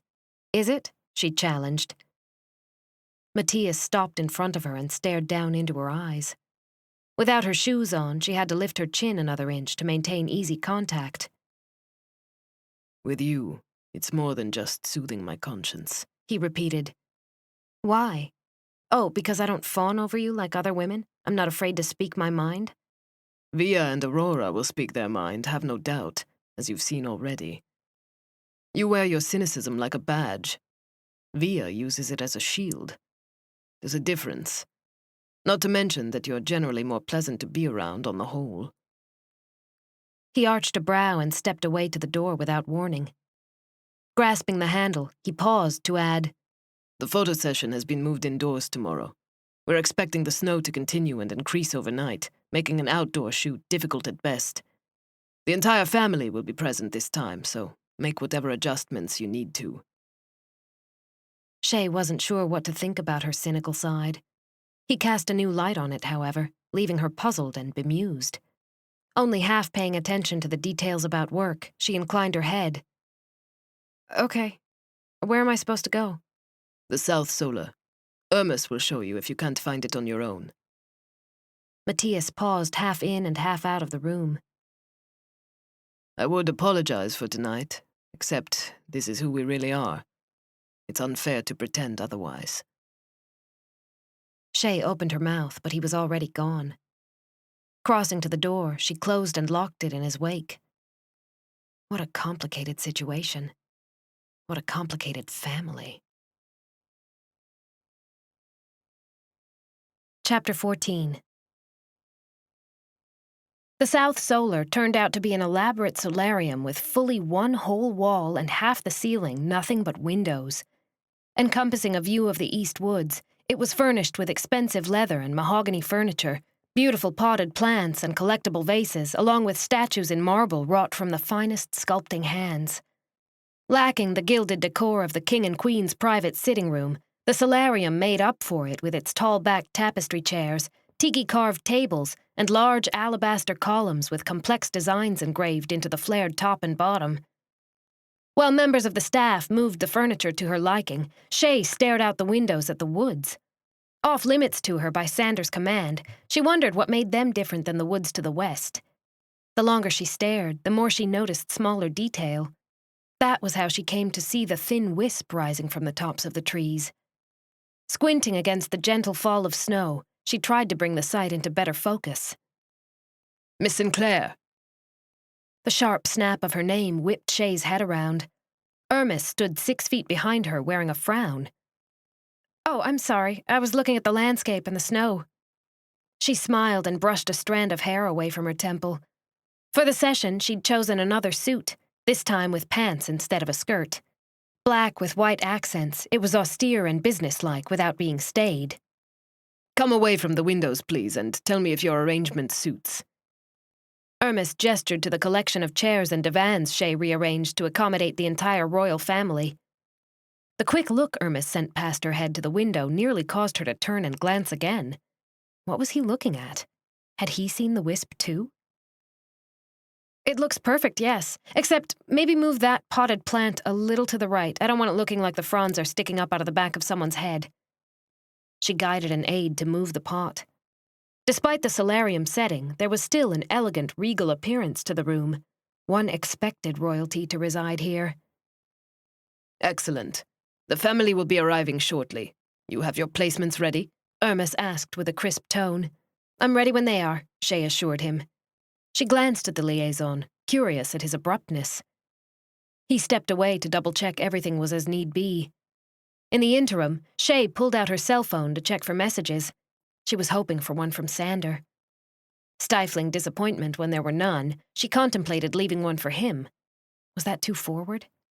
Maybe he was just that busy with work and hadn't had time to send her anything. A flurry near the doors brought Chey's attention up. She slipped her phone into the pocket of her jacket as Pavo, Aurora, Gunnar, and Crislin arrived. Much to Chey's surprise, the men wore military uniforms of royal blue and silver. The blue, deep and rich, was offset by silver buttons and a splash of red and gold medallions marking their rank on the chest. Silver tassels hung off shoulder boards, and a belt at the waist supported a sheath with a sword nestled inside. Chey understood enough to realize that the darker color of the uniforms indicated their royal status as well as rank. The other military members wore dove gray and silver, with just the medals denoting their standing. The women wore understated, beautiful dresses in lighter colors to offset the dark blue of the uniforms. Aurora had chosen pale blue, while Chryslin wore peach. Entering in a stream, security arrived as the king and queen made their appearance. Axel's uniform was more elaborate, with a band around his chest, a wider belt, and insignias ranging from stars to stripes to bars over his heart. Helena's ankle-length gown of cream had dark blue piping around the collar and cuffs that exactly matched the blue of the uniforms. Chey transferred her placements to Irmis, who then guided the royals into their positions on the divans and chairs. Natalia arrived a few seconds ahead of Mattias. Her beaded dress was a variation of her mother's. Mattias in uniform was a sight to behold. He wore it proudly, elegantly, exuding a capable air of command and intelligence. Fiddling with the camera equipment, Chey made a point not to stare at any of them. It shocked her to realize Via would not take part in this session. Mattias must have put his proverbial foot down. Prince Dare, someone said near the door in greeting. Chey straightened and glanced over. Finally, the final member of the immediate royal family. Sander strode through the archway, blonde hair neatly pulled into a low tail at his nape, jaw smooth and clean-shaven. Broad shoulders filled out his uniform, lean hips encased by a sword belt. Regal and authoritative, Sander looked every inch a prince. His height set him apart from everyone else, even the king, and the sharp glint of his blue eyes missed no detail. His presence was almost too much for the solarium, overflowing with charisma and palpable confidence. He met her eyes as he stalked by, not shying away from the utter deception he'd perpetrated upon her the whole time. "You catch a fly." His voice didn't carry, the murmur for her ears alone. He glanced at her mouth, indicating she should close it before someone noticed. Then he was beyond the range of the equipment, sheath hanging at his side. Chey snapped her mouth closed. Shock held her immobile, and fury threatened to immolate her where she stood. Sander freaking Fisk was none other than the elusive Dare Autisari. If her position in the household had not been so precarious, Chey would have read that bastard the riot act up one side and down the other. Liar! How could he have looked her in the eye all that time and deceived her to such a degree? She paused when the realization hit that she'd slept with the heir to the throne. Dear God. What would Mama Queen have to say about that? Her precious boy betting the help. 1,000 sarcastic, scathing quips burned the end of her tongue, begging for release. Just that fast, many things that had niggled at the back of her mind made perfect sense. Why he hadn't needed to be in an office as head of security, the freedom to do what he wanted when he wanted, how all he had to do was make a call and someone jumped to do his bidding, like leaving the truck at the end of the canoe trail and gathering the horses from the river. Fisk wasn't his last name, and his mother was far from the chef he'd portrayed. "Miss Sinclair?" Someone was saying her name. Chey snapped her gaze over her shoulder. Irmis stood there, frowning. Yes? "Where would you like Dare?" Oh, what a loaded question. A muscle twitched in her jaw. Forced to look back at the array of royals, she studiously refused to meet anyone's eyes and gestured to a spot behind the Queen's chair next to Mattias. That'll do. "Are you all right, Miss Sinclair?" Irmis asked. I'm fine. She wasn't fine, she was pissed. Angry as she hadn't been in a long time. Gathering the remote, she transferred further pose instructions to Irmis and waited for everyone to face forward. She could feel the weight of Dare's gaze. Mattias's too. Just how much did he know about his brother's shenanigans? Had Mattias been in on it? Unthinkable. Pressing her lips together, she clicked the shutter twice, 3 times. Tell them to smile, she said to Irmis. He frowned again, then strode forward to request the members smile for the camera. And so it went. Chey had Irmis arrange the family into a slew of different poses. All the men together, then all the women. Couples, the king and queen. Individuals. By the time Chey was through, Natalia was openly complaining and bitching. The Queen required a staff member to fan her while the King finished off his third stiff drink. Her fury had abated to something cold and unforgiving, movements stiff, gaze anywhere but on Sander. She took only the camera and left everything else for the staff to break down. Sliding it into the case, Chey slung the strap over her shoulder and strode from the room. Miss Sinclair! Sander's voice rose through the solarium. She kept walking. Someone gasped. Miss Sinclair! Sander repeated, this time with an edge to his voice. Chey marched out into the hall without looking back. All hell was breaking loose behind her. Chey could hear Natalia demanding Chey be fired for her impudence. The Queen wanted to know exactly what was going on, and Sander Dare, whatever his name was, left the solarium with her name on his lips. Ermis kept a quick pace just off Sander's flank, failing to rein Chey in with a reprimand sharp on his tongue. Let them all burn. Was the money worth this? Not hardly. She would rather sleep homeless in a dumpster than be used at this rate.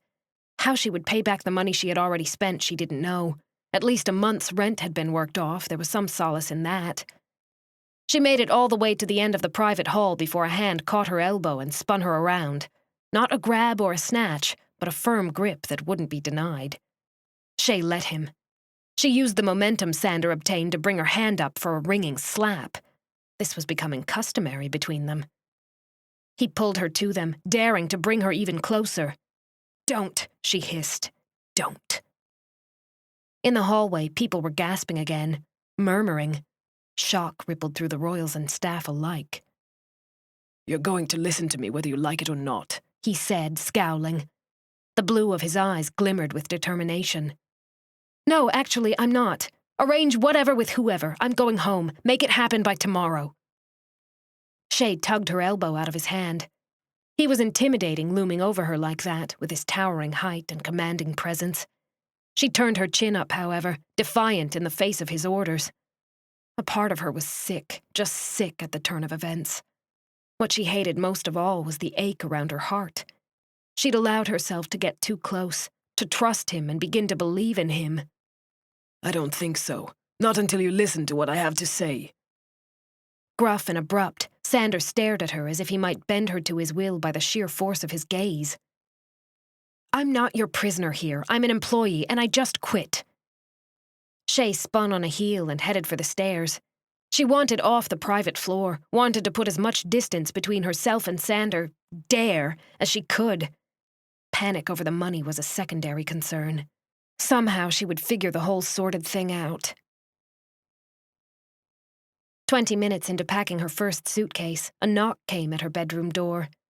Changed into jeans and a sweater to make the task of preparing to go home easier, Chey at first refused to acknowledge the visitor. It was Sander, she was sure, ready to defend his reasons for lying. The knock came again. She ignored it. 5 minutes after that, another trio of knocks. Exhaling her frustration, she tossed down the folded shirts and went to the door. Swinging it open, she found herself face to face with Mattias. I don't want to talk to you or anyone else. I'm leaving tomorrow, she said, turning away from the door but leaving it open.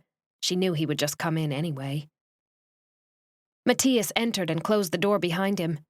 Like her, he had changed out of his uniform into something more suitable for everyday business. Black slacks, white shirt with the buttons open at the throat. Unfortunately, you won't be leaving tomorrow. The weather will not permit it. The storm is growing and becoming dangerous. You will have to stay until it passes.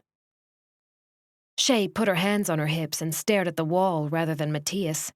When her anger got the better of her, she turned a hot look his way. Were you in on it too? Did you know the whole time? I knew after the shooting in the woods, the day he took you to the cabin for the first time. Mattias observed her with shrewd, dark eyes. Why didn't you tell me? Why didn't someone tell me who he was? Because he preferred that we didn't, Mattias said in a matter-of-fact tone. And what about what I prefer? It wasn't your choice at the time. It was Dare's. What is his name anyway? She loathed that she would always think of him as Sander rather than Dare, which only added fuel to her ire. Sander Darian Otisari is his full name. Those of us closest to him call him Dare. Small relief. His real name was Sander. And you're wrong, Mattias.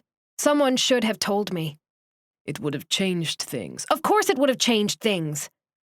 She slapped her hands on her thighs in exasperation. He's the heir to the throne. Mattias thinned his lips. Precisely. Did you ever stop to think that maybe he wanted to just be himself without all the trappings of his position? If you would consider something besides yourself a moment, you would understand why he did what he did. Bristling at his insinuation, Chey paced from the bed to the window. Snow fell faster than it had earlier beyond the panes. What I know is that he lied. He delayed the truth, Mattias argued. Chey scoffed. Please, Mattias. Do you really think he thought he could hide it forever? Ask yourself why he wanted a head start when he got to know you. Why would he have reason to wait? An answer popped into her mind immediately. She didn't want to admit the reasoning behind it. Mattias, however, proved to be as quick-witted as ever. Because he sensed something between you. He was interested and instinctually knew that if he told you who he was, it might have been impossible for you to bond the way you did. Chey rubbed her forehead with her fingertips. Yes, and fat lot of good it'll do me. I remember most clearly the talk we had about your broodmares. And without repeating your mother last night, I am as far from a prime choice for dating as there could possibly be. Sander knew this, yet he proceeded to play with my heart, my affections, and it was wrong. I disagree. Perhaps because I live this life and I know how impossible it is to find someone who will like you for you and not the title attached to your name. There are no guarantees anything will work out between you, but the two of you have a head start that none of us ever get. He saw a rare opportunity and took it. What is so wrong with that? Mattias leaned a shoulder against the doorframe. He lied to achieve his goals, that's what's wrong with it. That is a matter of perspective. He told you his real name, that wasn't a lie. Yes, and also told me he was the head of security, which he is not. Chey arched a brow at Mattias, daring him to deny it. A small consequence. He brushed it off as nothing. Why did you take me to the city, invite me to the gala? For the reasons you said about liking my company, even though you knew about Sander and I? That, and I was keeping an eye on you for him. Chey stopped pacing to stare at Mattias. What? I said I was keeping an eye on you. From the day of the shooting, we suspected something was wrong. We never did find the shooter, you see. But you said... To put less strain and stress on you. Dare was worried, especially after the attack in your room. So I took it upon myself to enjoy your company while making it a lot more difficult for the culprit to get their hands on you. At least for the time you were with me. Mattias delivered the facts with a straight face and honesty in every word. In the very beginning, we had to make sure it wasn't an attack directed at Dare. He ruled that out pretty quickly. Processing the details, Chey stared alternately at the floor and at Mattias. Why didn't he just come back to the castle? Why does he live down there in the cabin? None of that made sense to Chey. He arrived back early from his trip abroad and decided to delay confronting the Queen about the woman she intends to be his bride. He stays there often, as a matter of fact. There is, unless you are blind and deaf, dissension in the ranks around here. Yes. The woman he was supposed to court or something. What happened? I think you should let him explain. Mattias straightened away from the wall. And I think you should not hasten away from Latvala so cavalierly. Take a moment to breathe, to assess. Try to put yourself in his shoes. Mattias had a point. It did not lessen her ire exactly, but she could see that Sander deserved a chance to explain himself. All right. Truth be told, Chey didn't want to leave. Dysfunctional family aside, Chey was fascinated by the inner workings of the castle and its occupants. It did not give her hope for her and Sander, however. Chey understood that whatever they shared, it was temporary. The Queen, and probably the King, would never allow them to date on a serious level. Even Mattias bringing her to family functions as a guest caused unbelievable turmoil. Knowing they were doomed before they ever got off the ground put that familiar ache back in her heart. How depressing. And how infuriating that he wasn't the simple man she believed him to be. I'll see you tomorrow, if not sooner. Mattias exited without another word. Rubbing the back of her neck, Chey stood near the window and watched the snow swirl down from the sky. Her emotions were a wreck. It might take her a day or two before she was able to face Sander with any kind of control. With the weather worsening by the hour, time was a commodity she had plenty of. Chapter 15. For a full day and a half, Chey kept to herself. The only visitors she had were Ingel and Elise when they brought breakfast and dinner. Lunch was a meal Chey went to the kitchen for herself. She knew Mattias had something to do with Irmis and Alar laying low after the explosive session in the solarium, and for that she was grateful. She didn't know what she would say to any of them. Returning the second day from the kitchens, where she'd filched a simple sandwich and a piece of fruit, Chey opened her door and was just about to step across the threshold when a folded note on the floor grabbed her attention. Bending down, she picked it up and opened it. "Meet me at the old castle at 5. This was the first she'd heard from Sander, too, since that fateful day. She wasn't sure how she felt about seeing him again. A part of her was still quite angry.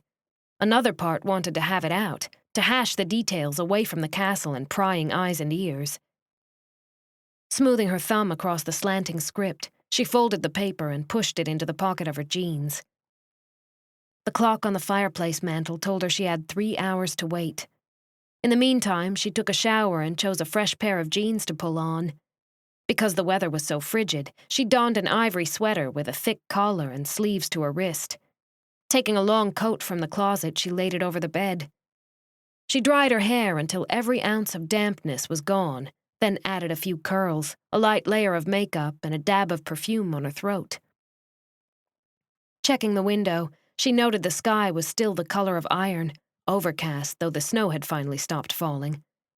She wondered if the road to the old castle would be impassable. Collecting a flashlight and a few tissues for her nose, she stuffed those into the pocket of her coat. Her phone went along with them. At 4:30, she headed down to the truck parked just outside the Bailey walls. It took her 5 minutes to scrape snow and ice off the hood, and another 5 to defrost the windows. Climbing inside, she turned up the heat and drove toward the road. Pleased to find it already plowed, she rumbled along at a sedate pace, music set low, thoughts on the meeting ahead. Now was the time to decide what she was going to say, what she was going to do. What was she going to do? Sander had played her. Maybe not for a fool, but he'd played her nevertheless. The lies stacked up against his favor, and omitting that he was next in line to the throne was as bad as lying about it. On the subject of thrones, the king and queen would never allow them to date if they knew, which might also have been a reason why Sander kept their tryst hidden. The best she could hope for long-term with Sander was to be his sometime mistress. As his duties stacked up and he took over ruling the country, he would have less and less time. Not that she would willingly be some married man's mistress anyway. The more she thought about the position she was in, the angrier she became. All of this could have been avoided.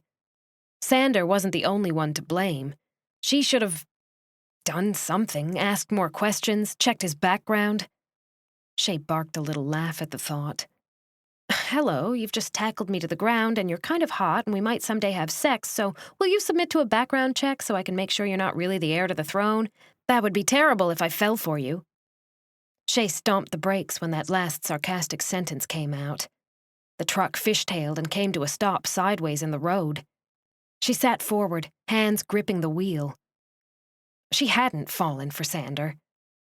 Had she? Was it possible in a week? Had it only been a week? Sitting back, stunned at the thought she might be falling for him, Chey took a moment to just breathe. That would be disaster, especially considering all the cons she'd listed in her mind. Too many cons, not enough pros. No, whatever glimmer this was had to be stifled, before she really did fall in love and wound up with a shattered heart. The heir apparent was not a man she had the luxury of loving. Putting the truck in gear, she eased back onto the road and started for the old castle. At least now she knew what kind of conversation she was going to have when she got there. The headlights cut through the growing gloom, illuminating the facade of the old castle. Chey chided herself for feeling like she was letting go of something special, of wondering what might have been. Someday, Sander would rule all this. The history of the events in the ruins before her was part of Sander's ancestry, had shaped the generations leading to his birth. It was awe-inspiring, intimidating, and fascinating all at the same time. Cutting the lights and the engine, she zipped up her coat to the throat, pulled the keys from the ignition, and climbed to the ground. Although the snow had stopped, she could feel tiny needles of sleet pelting her cheeks. A light spray that could very well grow thicker and heavier before midnight. Sander's Jeep wasn't here yet, but she decided to wait inside, out of the immediate cold. The door might be locked, but the arching shape of windows with no panes allowed her access anyway. Sliding over the stone sill, she straightened and glanced around the great hall. Digging the flashlight out of her pocket, she snapped it on and shined it over the ceiling and the walls.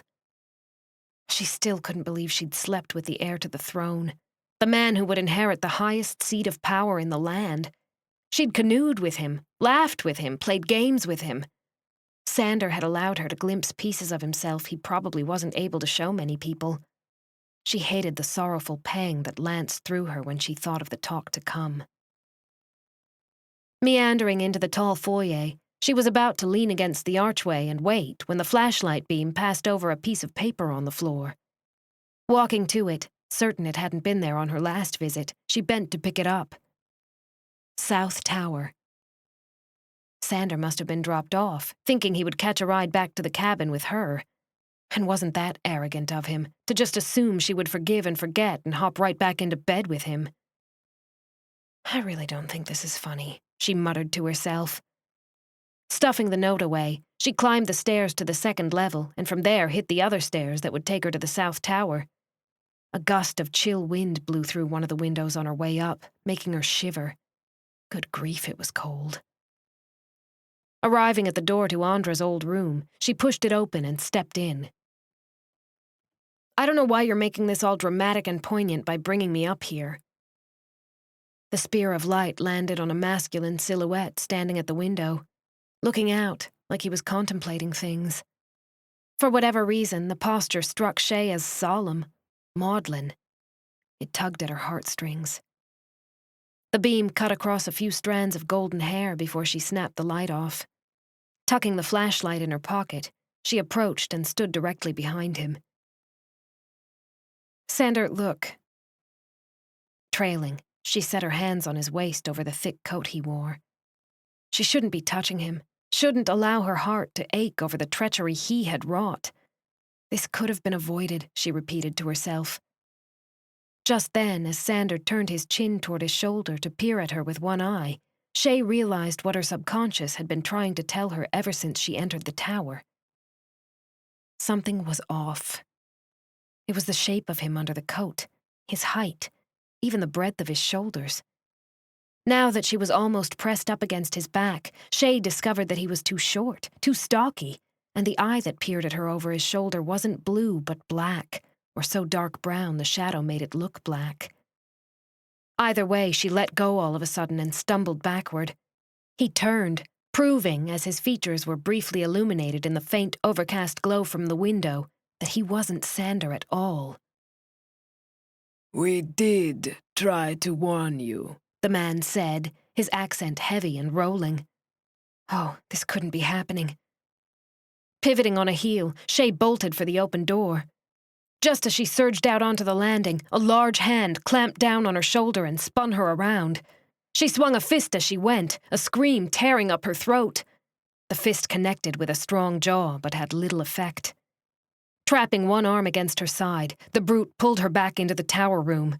Chey kicked at his knee, hard, causing the man to grunt in pain.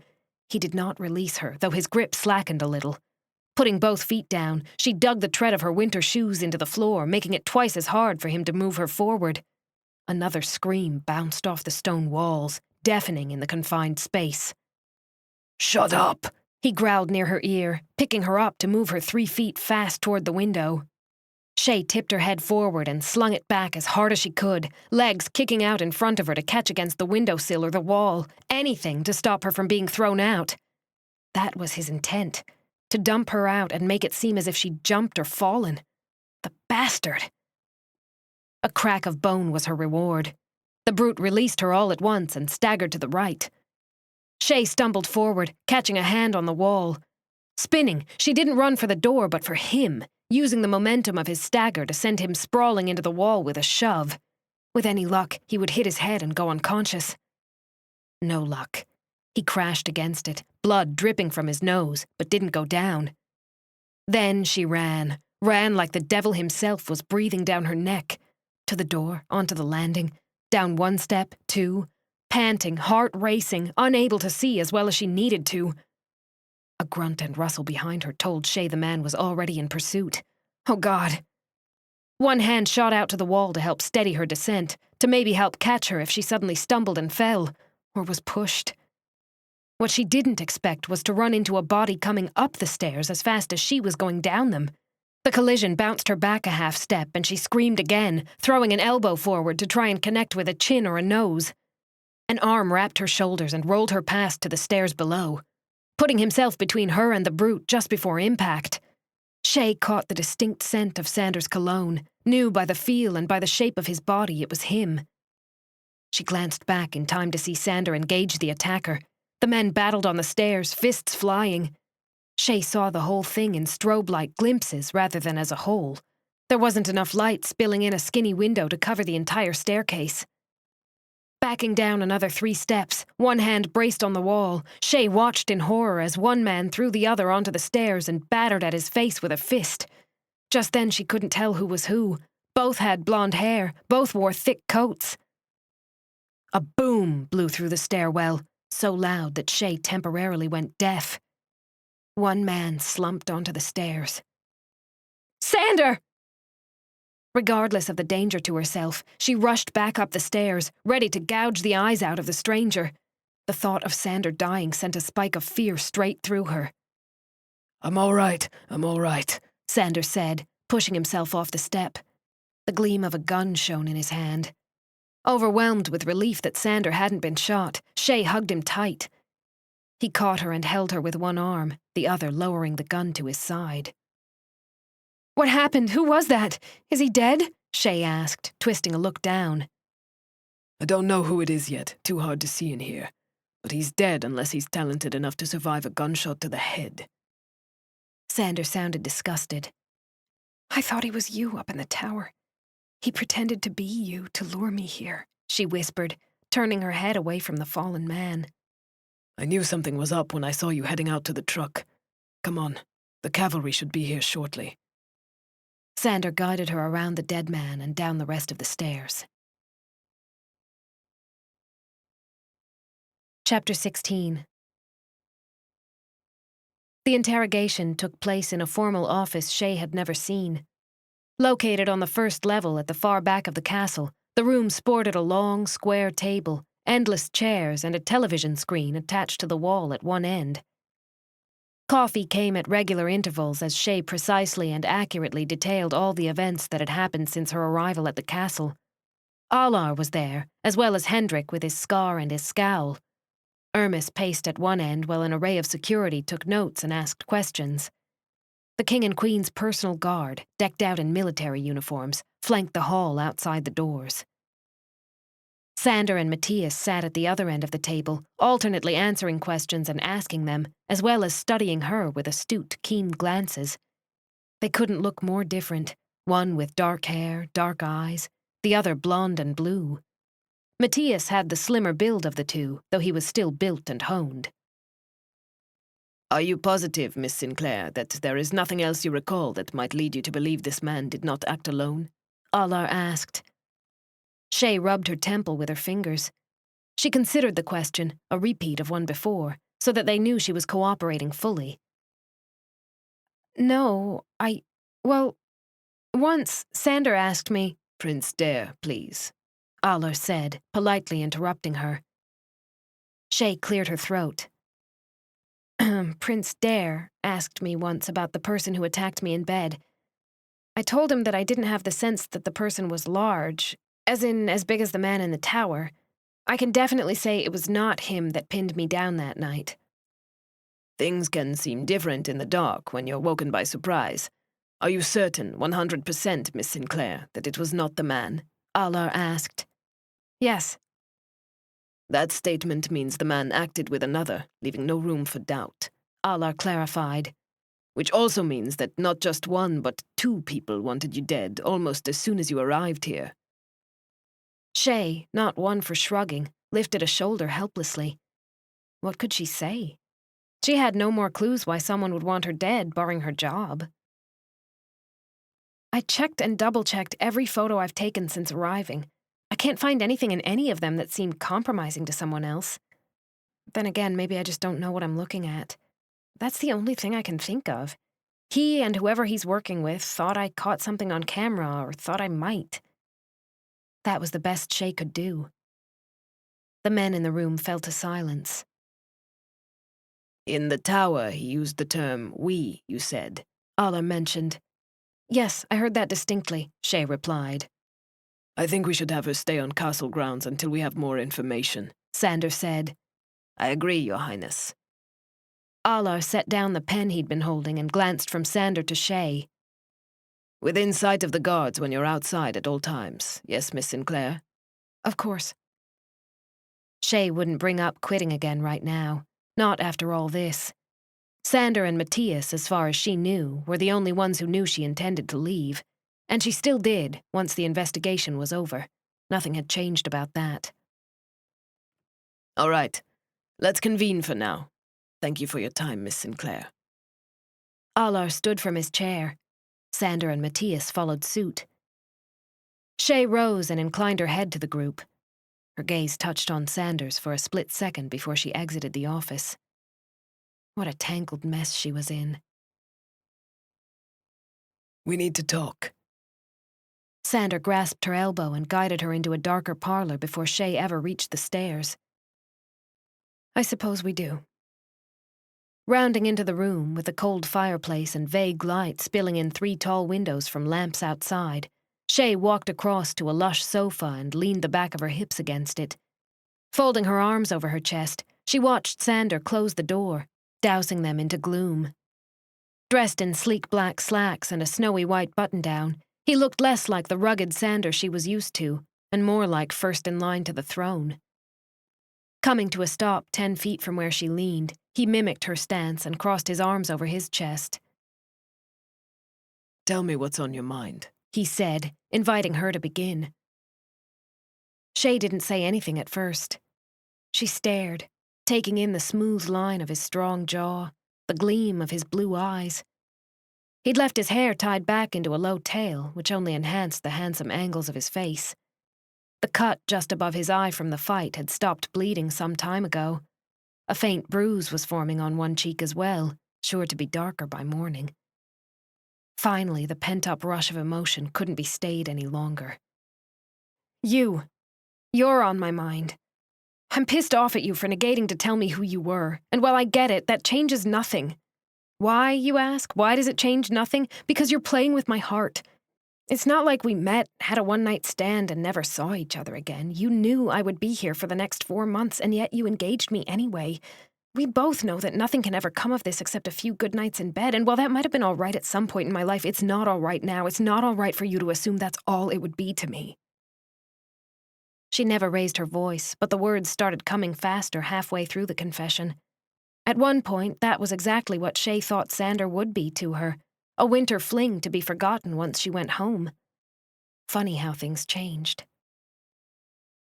He regarded her with an unreadable expression. Finally, he looked away to the window, dropping his arms to bring a hand to his jaw. He rubbed his fingers along the defined edge, thoughtful.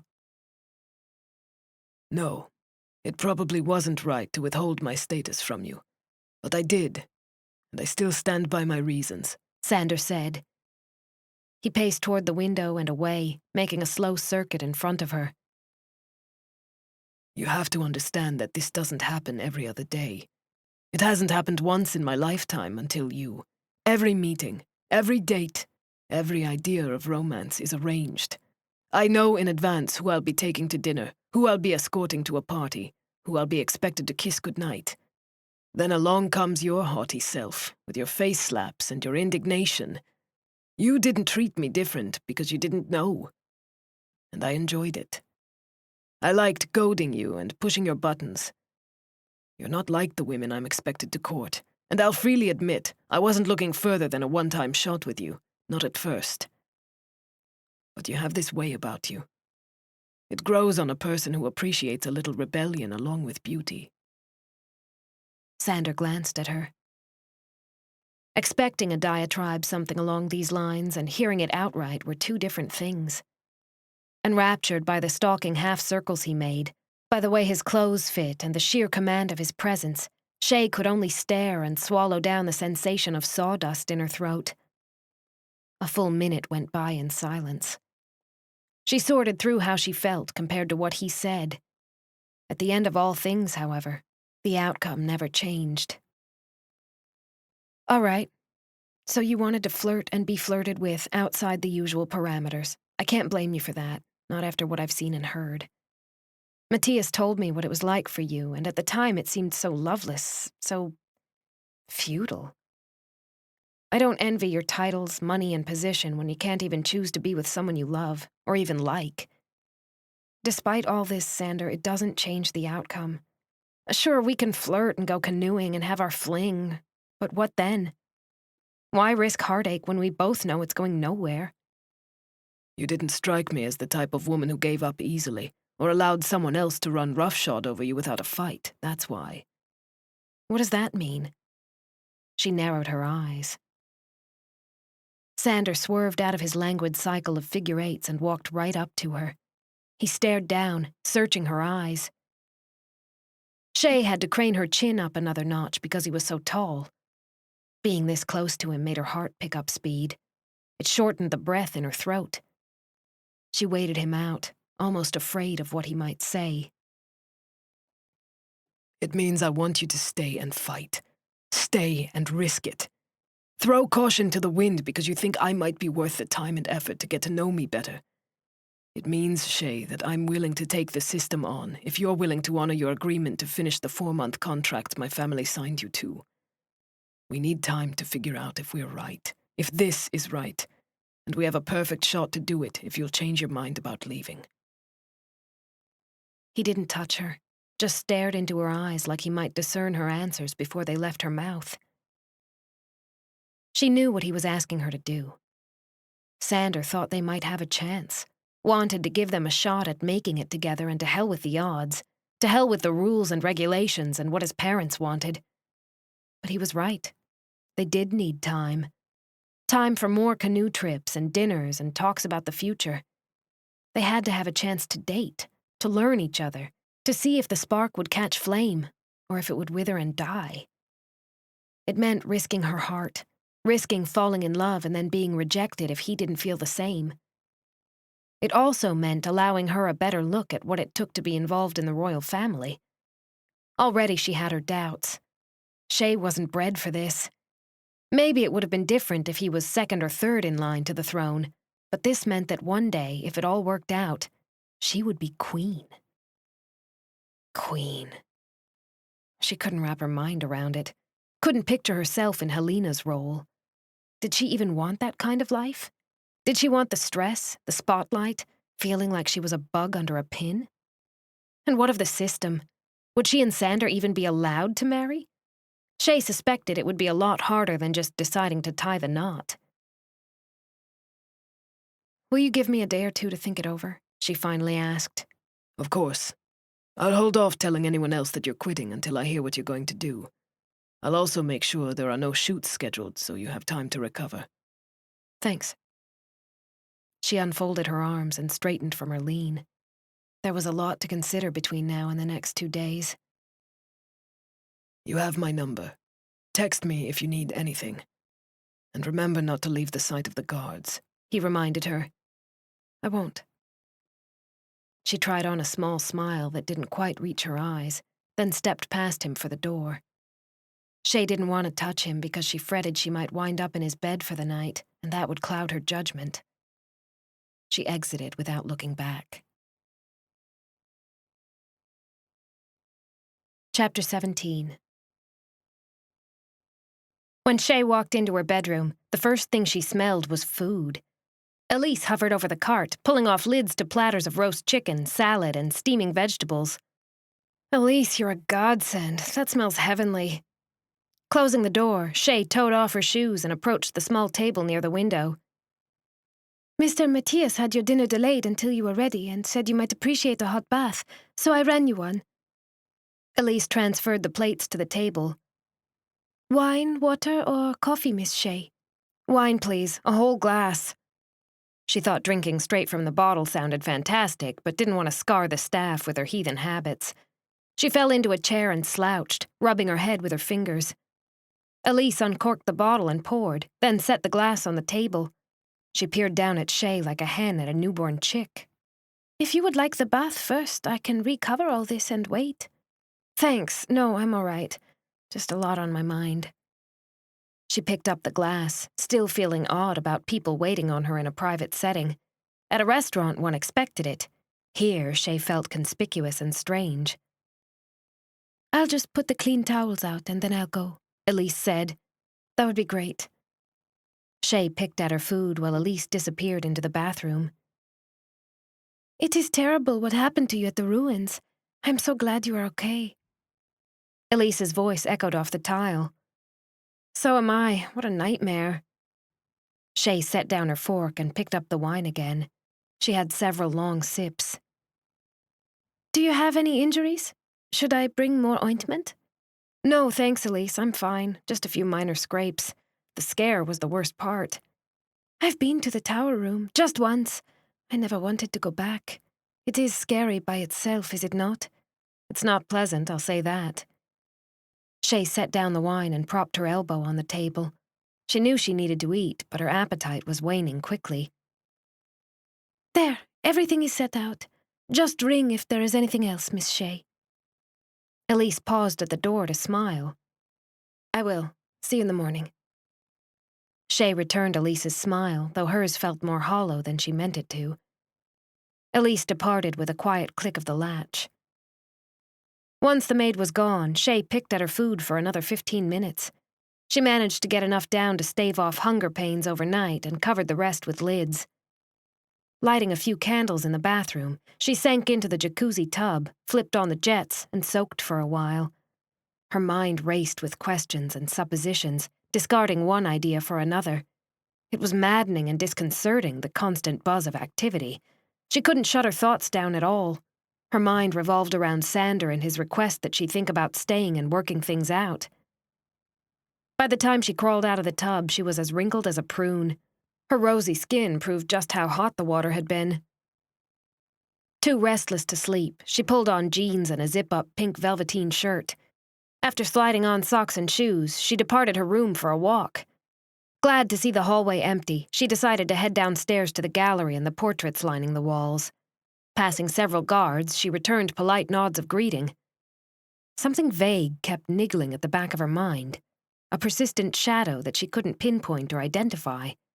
It distracted her thoroughly, at least until she reached the portrait gallery.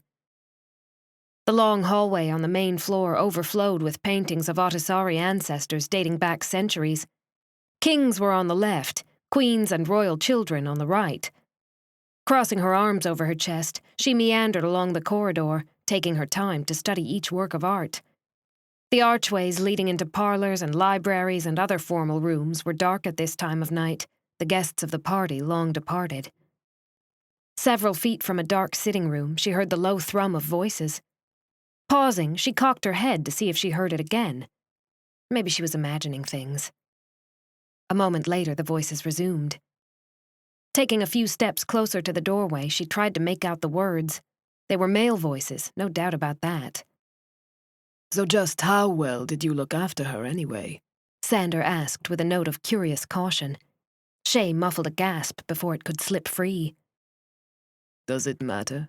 Mattias answered. It does if there are feelings involved. She's a unique woman. I'm not sure she realizes her own appeal, Mattias said. Did you kiss her? A harder edge entered Sander's voice. Not once, but I thought about it a time or two. Shocked, Chey covered her lips with her fingers. Mattias wasn't hiding the spark that had flared between them. She would have preferred to brush it under the carpet and forget it ever happened. And Chey? Is she interested in you in that way?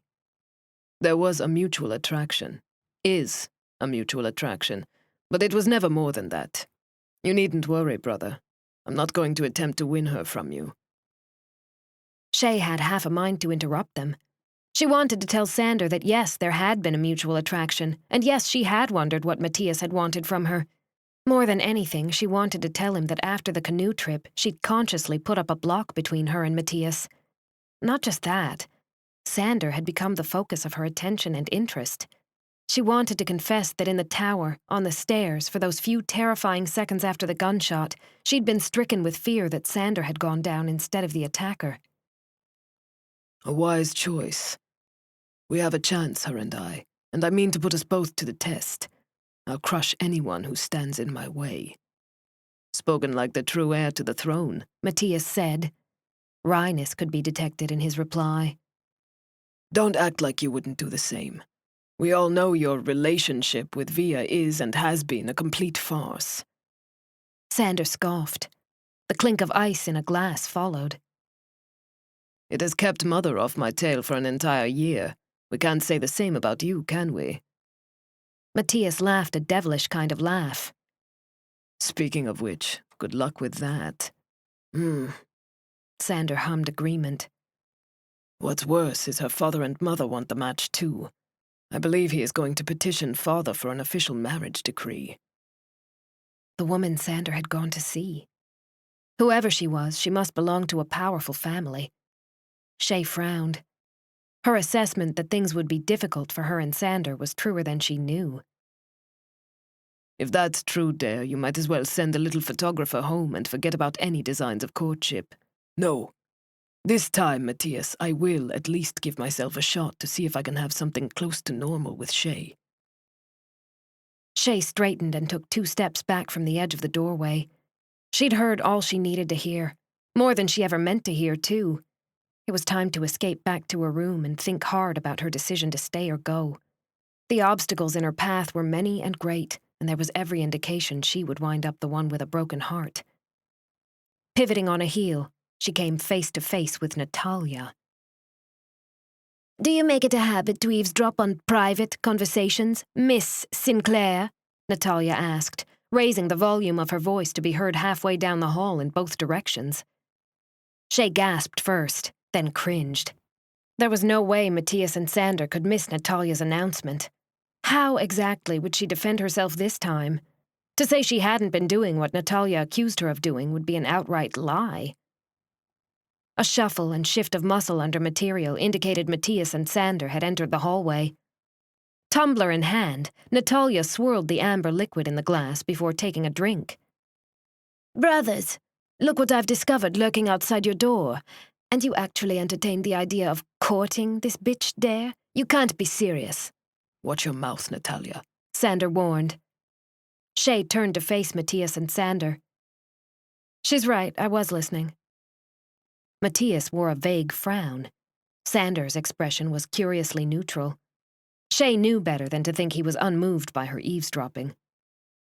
"I don't have to watch my mouth, Dare. This is blasphemy. She's unfit to even consider dating, much less anything else. An American? Really?" Natalia broke into a shrill, disbelieving laugh. Chey twitched with anger. Natalia's condescending glance made her want to cold-cock the woman. Mattias.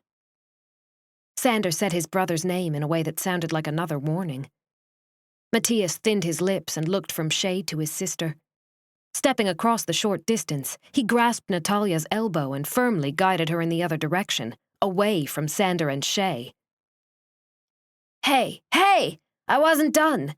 Doesn't Dare want to hear that I plan to tell Mother everything?" Natalia called back.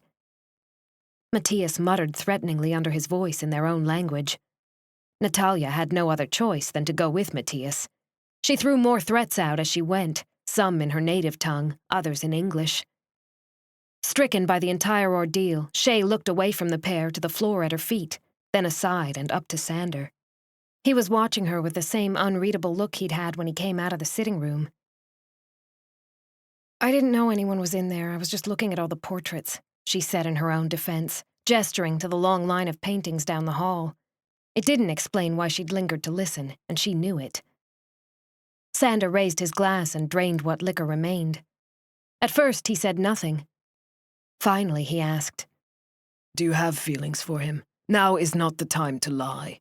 "No. I care about his well-being, yes, and I think we're friends. We get along well, and he did not lie that there has been an attraction between us. But it was never what you and I have. At first, I didn't like you at all," she confessed in her typical blunt way.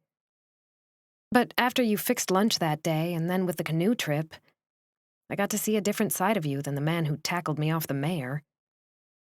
His lids lowered to cover half his eyes. The corner of his mouth ticked like he briefly fought off a smile. "And?" Chey brushed away an errant strand of hair from her cheek. She maintained eye contact with him. "And then I looked forward to seeing you. Thought of ways to visit the cabin and spend more time there.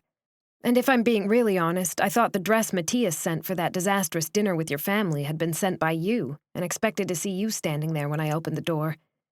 He caught me off guard, and I didn't know how to say no after that. I would have much rather spent the evening with you." Sander laughed and took 2 steps closer. "See, that's what I like about you. Most women would never admit that my brother sent you a dress and that the dinner with my family was a disaster. But not Chey Sinclair." Distracted by the glimpse of his chest past the few undone buttons of his white shirt, Chey lifted her gaze to his when he came to stand right in front of her. He exuded casual sexuality coupled with a regal air that had been missing at the cabin. Or had it? Perception was a funny thing. Maybe he'd worn it all along and she'd been too distracted by his sheer sense of presence to notice. In a giant hall full of staring portraits and gilded accents, Sander seemed larger than life. He dwarfed the space with his predatory charisma and incisive stare. "It was. A disaster, I mean. The king all but ignored me, the queen interrogated me, and if looks could kill, I would have been dead on the floor thanks to Natalia. Maybe Via, too." Now that she thought about it, half the room had been upset at her presence. "Interrogated you about your lineage?"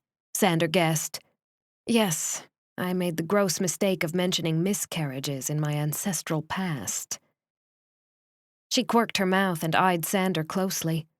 Would that matter to him, too? It was his job, of a sort, to carry on the family line.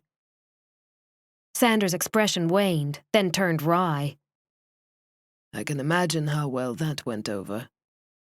Leaning into her, he stretched an arm and set his glass on a small half-table against the wall. Chey resisted putting her hands on his hips or his sides, but she gave in to the desire to take a deeper breath while he was close. The masculine scent of his skin and cologne tantalized the senses. Looking at him from under the veil of her lashes, she expected him to steal a kiss. He didn't. Sander, though watching her like a hawk, leaned back to his original position and kept his hands to himself. "She's never going to approve of this," Chey whispered. "No, she's not," he replied honestly. "You have a lot to think about. What you've been exposed to so far is only a fraction of the machinations and turmoil that go on around here. I won't lie. Sometimes this will not be easy. Even if we manage to get past the obvious obstacles, you'll be expected to gain citizenship here, learn the language and customs, live here at least 90% of the year, and take on all the responsibilities of your position." Chey hadn't considered citizenship or living arrangements or any of that. It was overwhelming. "To start with," she guessed. "To start with, yes.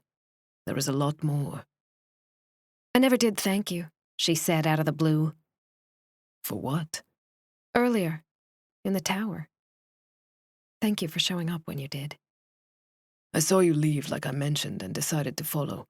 I knew you wouldn't be going out at that time of the evening in this weather unless something had happened."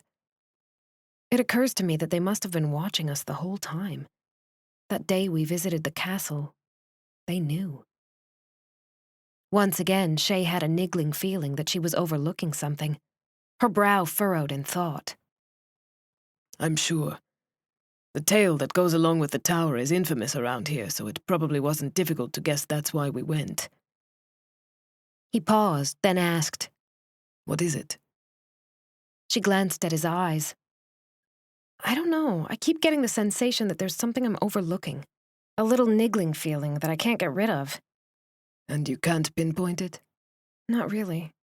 I guess I'll remember when I'm supposed to remember. Maybe. He sounded thoughtful. Do you want me to walk you to your room? No, I'm going to finish my perusal of your ancestors and then head out. There were so many guards around that Chey wasn't worried of an attack in the castle. I'll see you tomorrow then. Good night. Sander hovered close, then, after a quick smile, headed down the hall. Chey wondered if he was withholding his attention to make her want it more. And it was working, the bastard.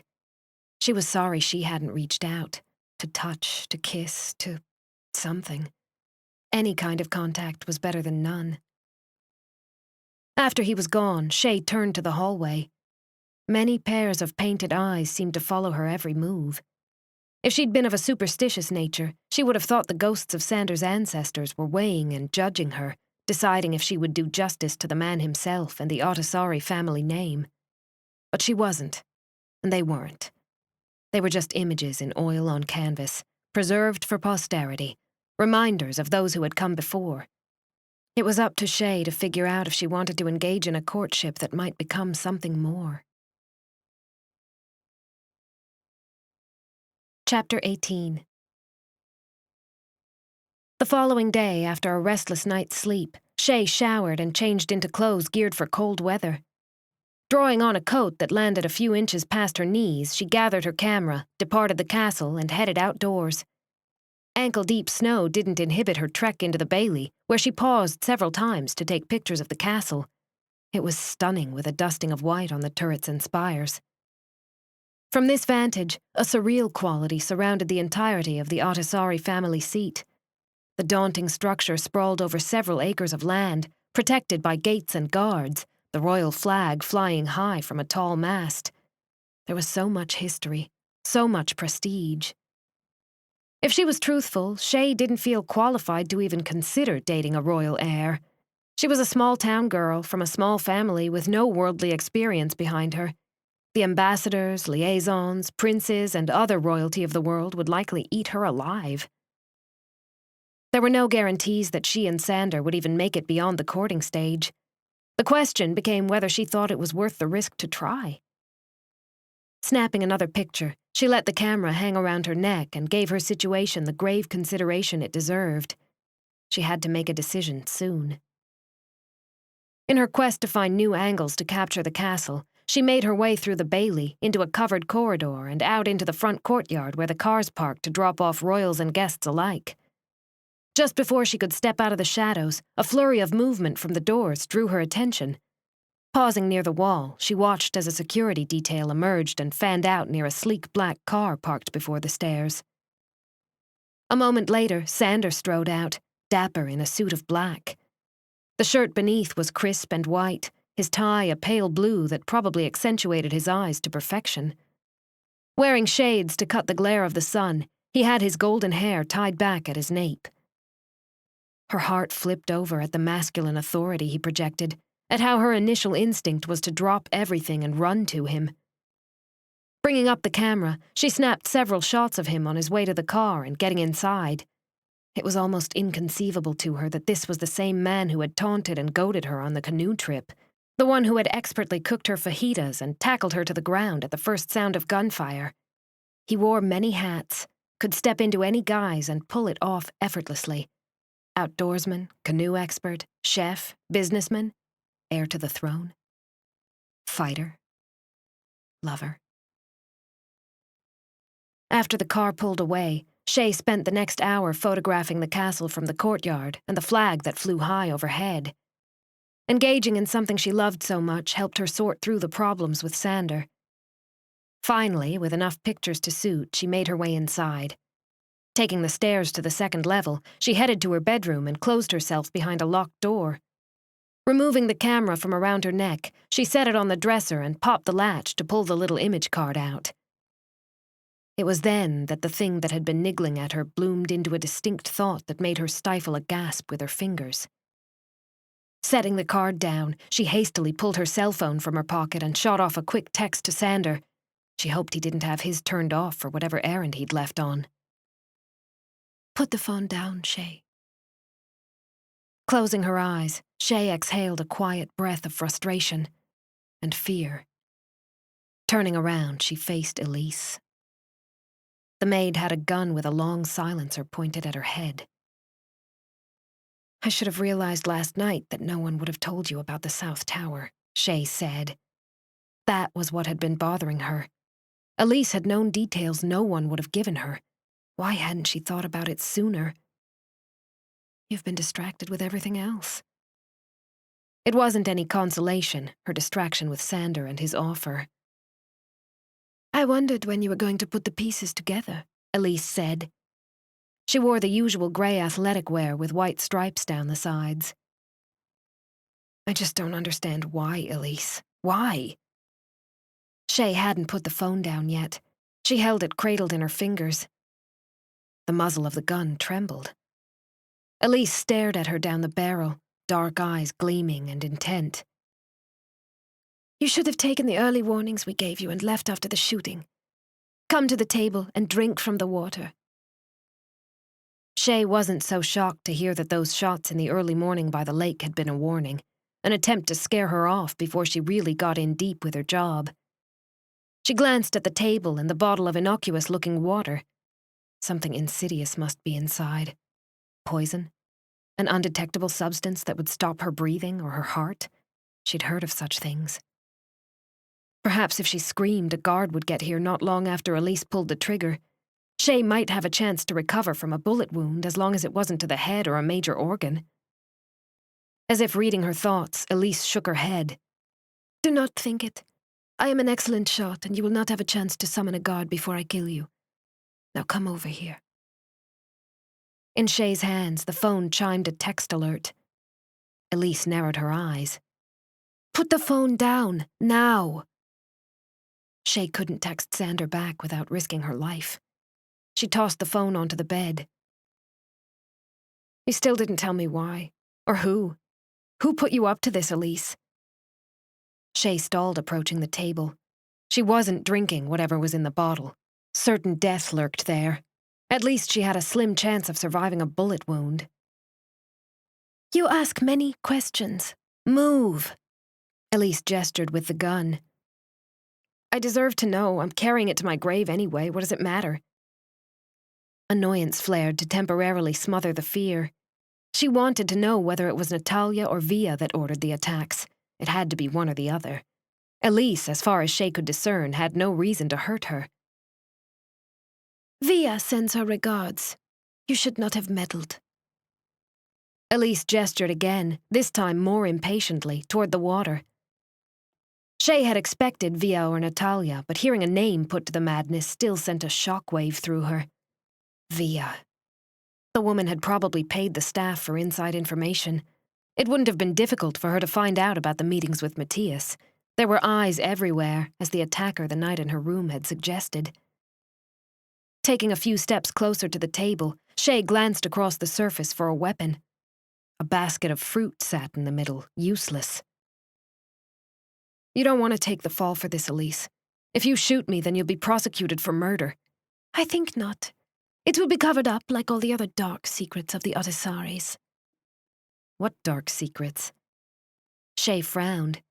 Did Via have enough pull to create that kind of cover-up?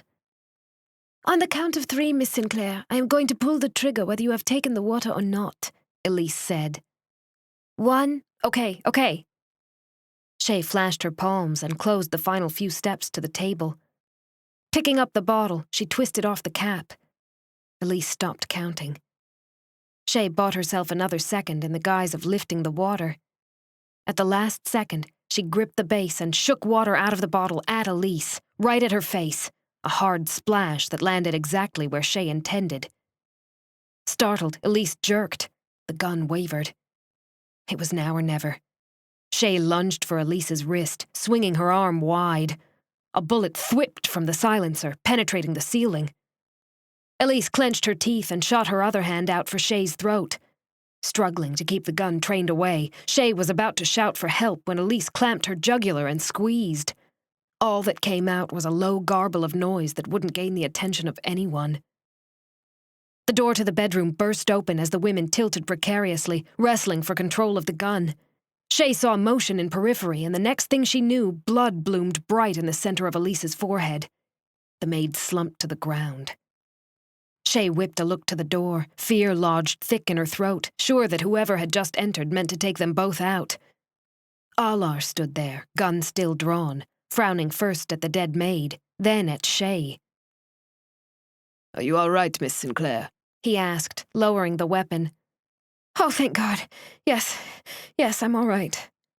Shaking, Chey backed away from the body on the floor, while Alar, followed by Hendrik, rushed inside.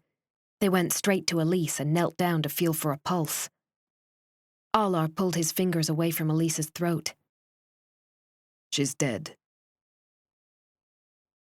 Interrogation round 2 went much as Chey expected. Alar led the inquiry, with Mattias present, along with Irmis and several other prominent members of security. Sander, to her dismay, had not yet arrived back from his trip. She recited the events exactly as they happened, leaving out no detail. Each question put to her she answered with precision and patience, though her mind was 100 miles away. What dark secrets had Elise meant? Things from the past? Murders like Andra? Just how far would an elite family go to keep those kinds of secrets? All the way. She had no doubt that Elise's death would be explained away as something other than what it had been. The Royals and their advisors wouldn't want it getting out that staff members were following through with threats and murder for others. And something else bothered Chey, something no one touched on during the investigation. Would Elise have risked her life for someone not yet a part of the royal family? Via wasn't even Mattias's fiancée, yet that had been the name on Elise's lips instead of Natalia's. It would have made little sense for Elise to lie when she thought Chey was as good as dead. The deceased told no tales. Then again, perhaps the money had been too good for Elise and the attacker in the tower to pass up. He'd been a stable hand, Alar informed her, somehow coerced into doing murderous deeds for someone else. Money was excellent motivation. Departing the office, tired in ways she hadn't been since her parents' death, Chey headed for the stairs to the second floor. By now, Elise's body should be removed from her room. It gave her the creeps just a little to think of sleeping there after the death. Chey. She paused in the upper hallway at the sound of Sander's voice. Turning, she saw him striding toward her in the same clothes he'd had on a few short hours ago. He even still had his sunglasses on. Hi. She murmured a greeting, arms crossed over her chest. Sander didn't hesitate. He enfolded her into a bear hug, pulling her against him. Are you all right? She unwound her arms and slid them around his middle. He smelled divine, a combination of masculine cologne and the scent that was uniquely his. Yeah. I should have known when Elise mentioned the tower that you or the other security wouldn't have told her about it. I knew the moment you asked me in the text. We were in Kalev by then, and I had to see my meeting through. Alar got there quickly. It's a good thing. I'm not sure I could have overpowered her. Sander leaned away and cupped her face in his warm hands after pushing up his sunglasses. I'm sorry you were ever subjected to that kind of danger. Via will be arrested and sentenced. I guess she really felt threatened. It's a shame. If she only knew. Chey met and held Sander's eyes. Her fingers stroked over the back of the fine suit, feeling the lay of muscle beneath. He felt strong and competent under her palms. She has been a social climber from day one. I never expected her capable of this, however. Sander stroked the pads of his thumbs over her cheeks. I have to say, even with all the dirty looks and warning glances, I didn't expect it either. Chey paused, then asked, Is it always like this? I mean, with the danger? Sander pressed his lips together and looked past her down the hall, toward some distant, irrelevant point, then met her eyes again. I will not lie. It can be. We receive threats weekly. Most are disgruntled musings from a disturbed mind, but others are real and tangible. Rarely do we have this sort of situation, though. But you do have them. Yes. Chey dropped her gaze to the knot of his tie. She spoke of dark secrets. Was she being melodramatic, or is there more to it? When he hissed in annoyance, Chey glanced up. Sander wore a complicated expression, as if being forced to choose between lying and telling half-truths. Chey didn't deceive herself into thinking she would be trusted with anything more. I'm not at liberty to disclose those kinds of things at this time. I'm sorry, he said. I understand. And she did. Chey had not been a part of his life nearly long enough to earn the right to whatever secrets they were hiding. I've had your things moved to another room. I'll escort you there. He looked like he might kiss her, then shifted out of the tilt and dropped his hands. You read my mind. I wasn't looking forward to going back to the other one. Chey slid her hands off of his back and followed him down the hall. I don't think many people would be comfortable. If this new room does not please you, we'll find one that does. He went all the way to the end of the hall to a pair of double doors on the left. One of these he opened with a key and entered, holding it for her to follow. It wasn't just a suite like her other had been, but an entire apartment. A separate living room, kitchenette, and 2 bedrooms, along with an expansive bath, took up the whole corner of this floor. Windows overlooked the woods to the east, and multi-paned doors led onto a broad balcony already furnished with a table, 4 chairs, and an umbrella. The overhang prevented snow from reaching half the balcony. The rest was covered in several inches of the white stuff. Chey investigated it all. The decor was as stunning as every other room in the castle, done in tones of cream, sage green, and faded purple. Gold trim accentuated the walls, the ceiling, and the furniture. This more than suits. Thank you for thinking of it, she finally said, meeting up with Sander at a dining table near the windows. She ran her hands over the tabletop surface, fingers following the intricate carving around the edges. It will remain your room, should you decide to stay on. Chey glanced at his eyes. He stood resolute behind a chair, hands resting over the back. She couldn't read his expression any better than earlier. The comment in itself was a reminder, though, one she did not miss. I'll keep that in mind. He inclined his head. After removing the sunglasses, he slid them into the front pocket of his coat. How about I bring you dinner tonight? I'll make it myself, say 6. Chey almost asked him if they could go to the cabin, but refrained. She needed to stay here and learn to accept things the way they were. Or not. That sounds fine. 6 it is. He smiled and stepped away from the chair. I have a few things to do before then. I'll see you at dinner. I'll see you then, Sander. He would always be Sander instead of Dare. Chey followed him to the door, said a last goodbye, and closed it behind him. She engaged both deadbolts. By the time they were finished with dinner, she intended to give him an answer. Chapter 19. Chey dressed for the occasion as if they were attending a formal ball. She wore black, with a snug bodice embroidered in matching black thread and a skirt that floated around her calves. She secured the half-up, half-down style of her hair with a beaded clip and added a heavier layer of makeup that accented her eyes, cheeks, and lips. No matter how many ways or angles she studied her reflection in the mirror, she still couldn't see a princess or a queen. She just saw Chey, American rebel with rather plain features and a sassy pout. Sander arrived at precisely 5 minutes to 6. She opened the door to find him standing behind a cart, resplendent in a suit of navy pinstripes, white shirt, and polished shoes. It seemed they both had the same idea regarding attire. Struck by his magnificence, she didn't immediately think to move out of the way so he could push the cart inside. He cleared his throat and arched a brow, Oh, sorry. Hello. She stepped out of the way. Sander rolled the cart in like he did it every day, as if he wasn't heir to the throne, used to other people doing it for him. You look fantastic. He passed an appreciative glance at her as he went by. So do you. Who needs fancy, noisy restaurants? She closed the door and threw the bolt. Sander set up the table with impressive speed and agility. He laid out china, silver platters laden with bias-sliced peppered beef, steamed vegetables on skewers, and individual Caesar salads. Wine followed, red as blood, with the bottle left to sit in a bucket. He held her chair and then took his own after removing his coat. You miss no detail, she pointed out, deferring to a sip of wine before anything else. Do you?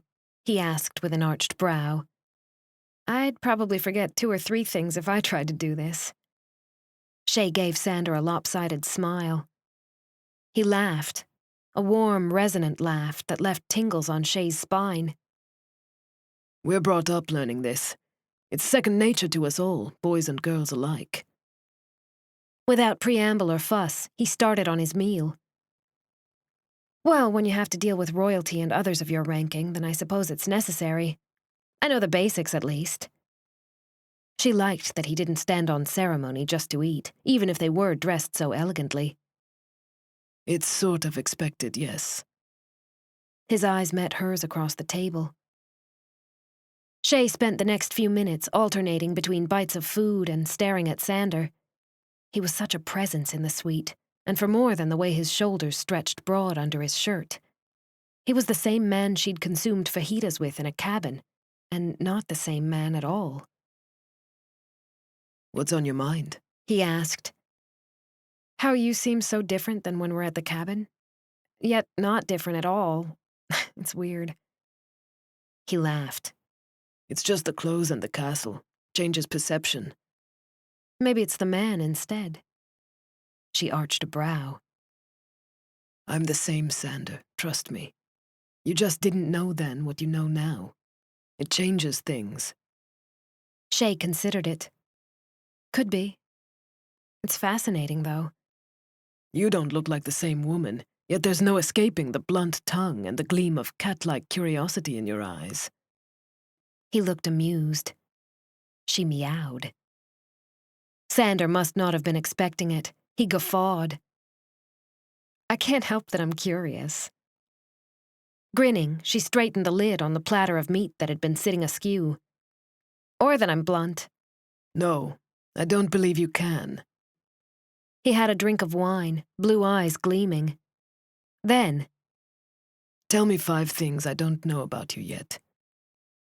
Chey took a bite, chewed, and considered his question. I suffer on-again, off-again OCD. Seems to get worse when I'm nervous. She sat back in the chair, turning her wineglass around in circles by the stem. His brows arched hearing that, but he said nothing. I'm fascinated by history, I love green olives, and I've always wanted to visit Holland. Why Holland? I saw pictures when I was a girl, and it's been an obsession ever since. She had another drink of wine, watching Sander absorb her idiosyncrasies. Interesting. That's 4, he said. Chey set down the wineglass and dabbed her mouth with a napkin. Done with her meal, she set the cloth aside and rested her hands in her lap. She'd saved the best for last. And I've decided to stay in Latvala and be courted by a prince. Sander paused with his glass halfway to his mouth. Lowering it to the table, he stared. Then he smiled. A devilish, pleased kind of smile. You're just full of surprises, he said. I try. Now tell me 5 things about you I don't know. He drew in a slow breath and regarded her across the table. I play the violin. I love divinity candy. I've never been to Disneyland, but always wanted to go. He paused and gave her the stink eye like he thought she might make fun of him. I absolutely loathe figs. And I planned to dance with you tonight after dinner. Chey echoed his guffaw from earlier and clapped her hands together in amusement. Disneyland? That was random. I know. I'm still a kid at heart or something. He winked across the table. With all your money and position, I can't believe your parents never took you. We were busy with other things. Mostly the desire to go was from when I was about 10, but I'd still go now. I've been twice. It's as fun as it seems, she confessed, even when you get older. Then we'll make plans to visit. Maybe when we go back to, what was it, Seattle? He pushed his chair back and stood. Rounding the table, he walked over to the entertainment center and flipped on the stereo. Wait, when we go back? She covered the rest of the dishes, then left her chair. You want to come to Seattle? Why not? I'd like to see where you're from, where you grew up. Something dramatic and orchestral poured from the speakers. He turned back and advanced on her. I think that's an excellent idea, actually. I live in a small apartment, you won't be impressed, she warned him. Meeting in the middle of the room, Chey set a hand in his and another on his biceps when he swept her into a slow sway. He laughed. You don't have to prepare me. I already know you don't hail from royalty. Goosebumps rained down Chey's arms at the expert way he guided her through the easy steps of a dance. He was proficient, skilled. She skipped a glance from his mouth to his eyes and smiled. It's going to be an interesting 4 months, she whispered. He held her gaze, then lowered his head until his lips were next to her ear. You can count on it. This has been Heir Untamed, written by Danielle Bourdon, narrated by Angela Daw. Copyright 2012 by Danielle Bourdon. Production copyright 2016 by Danielle Bourdon.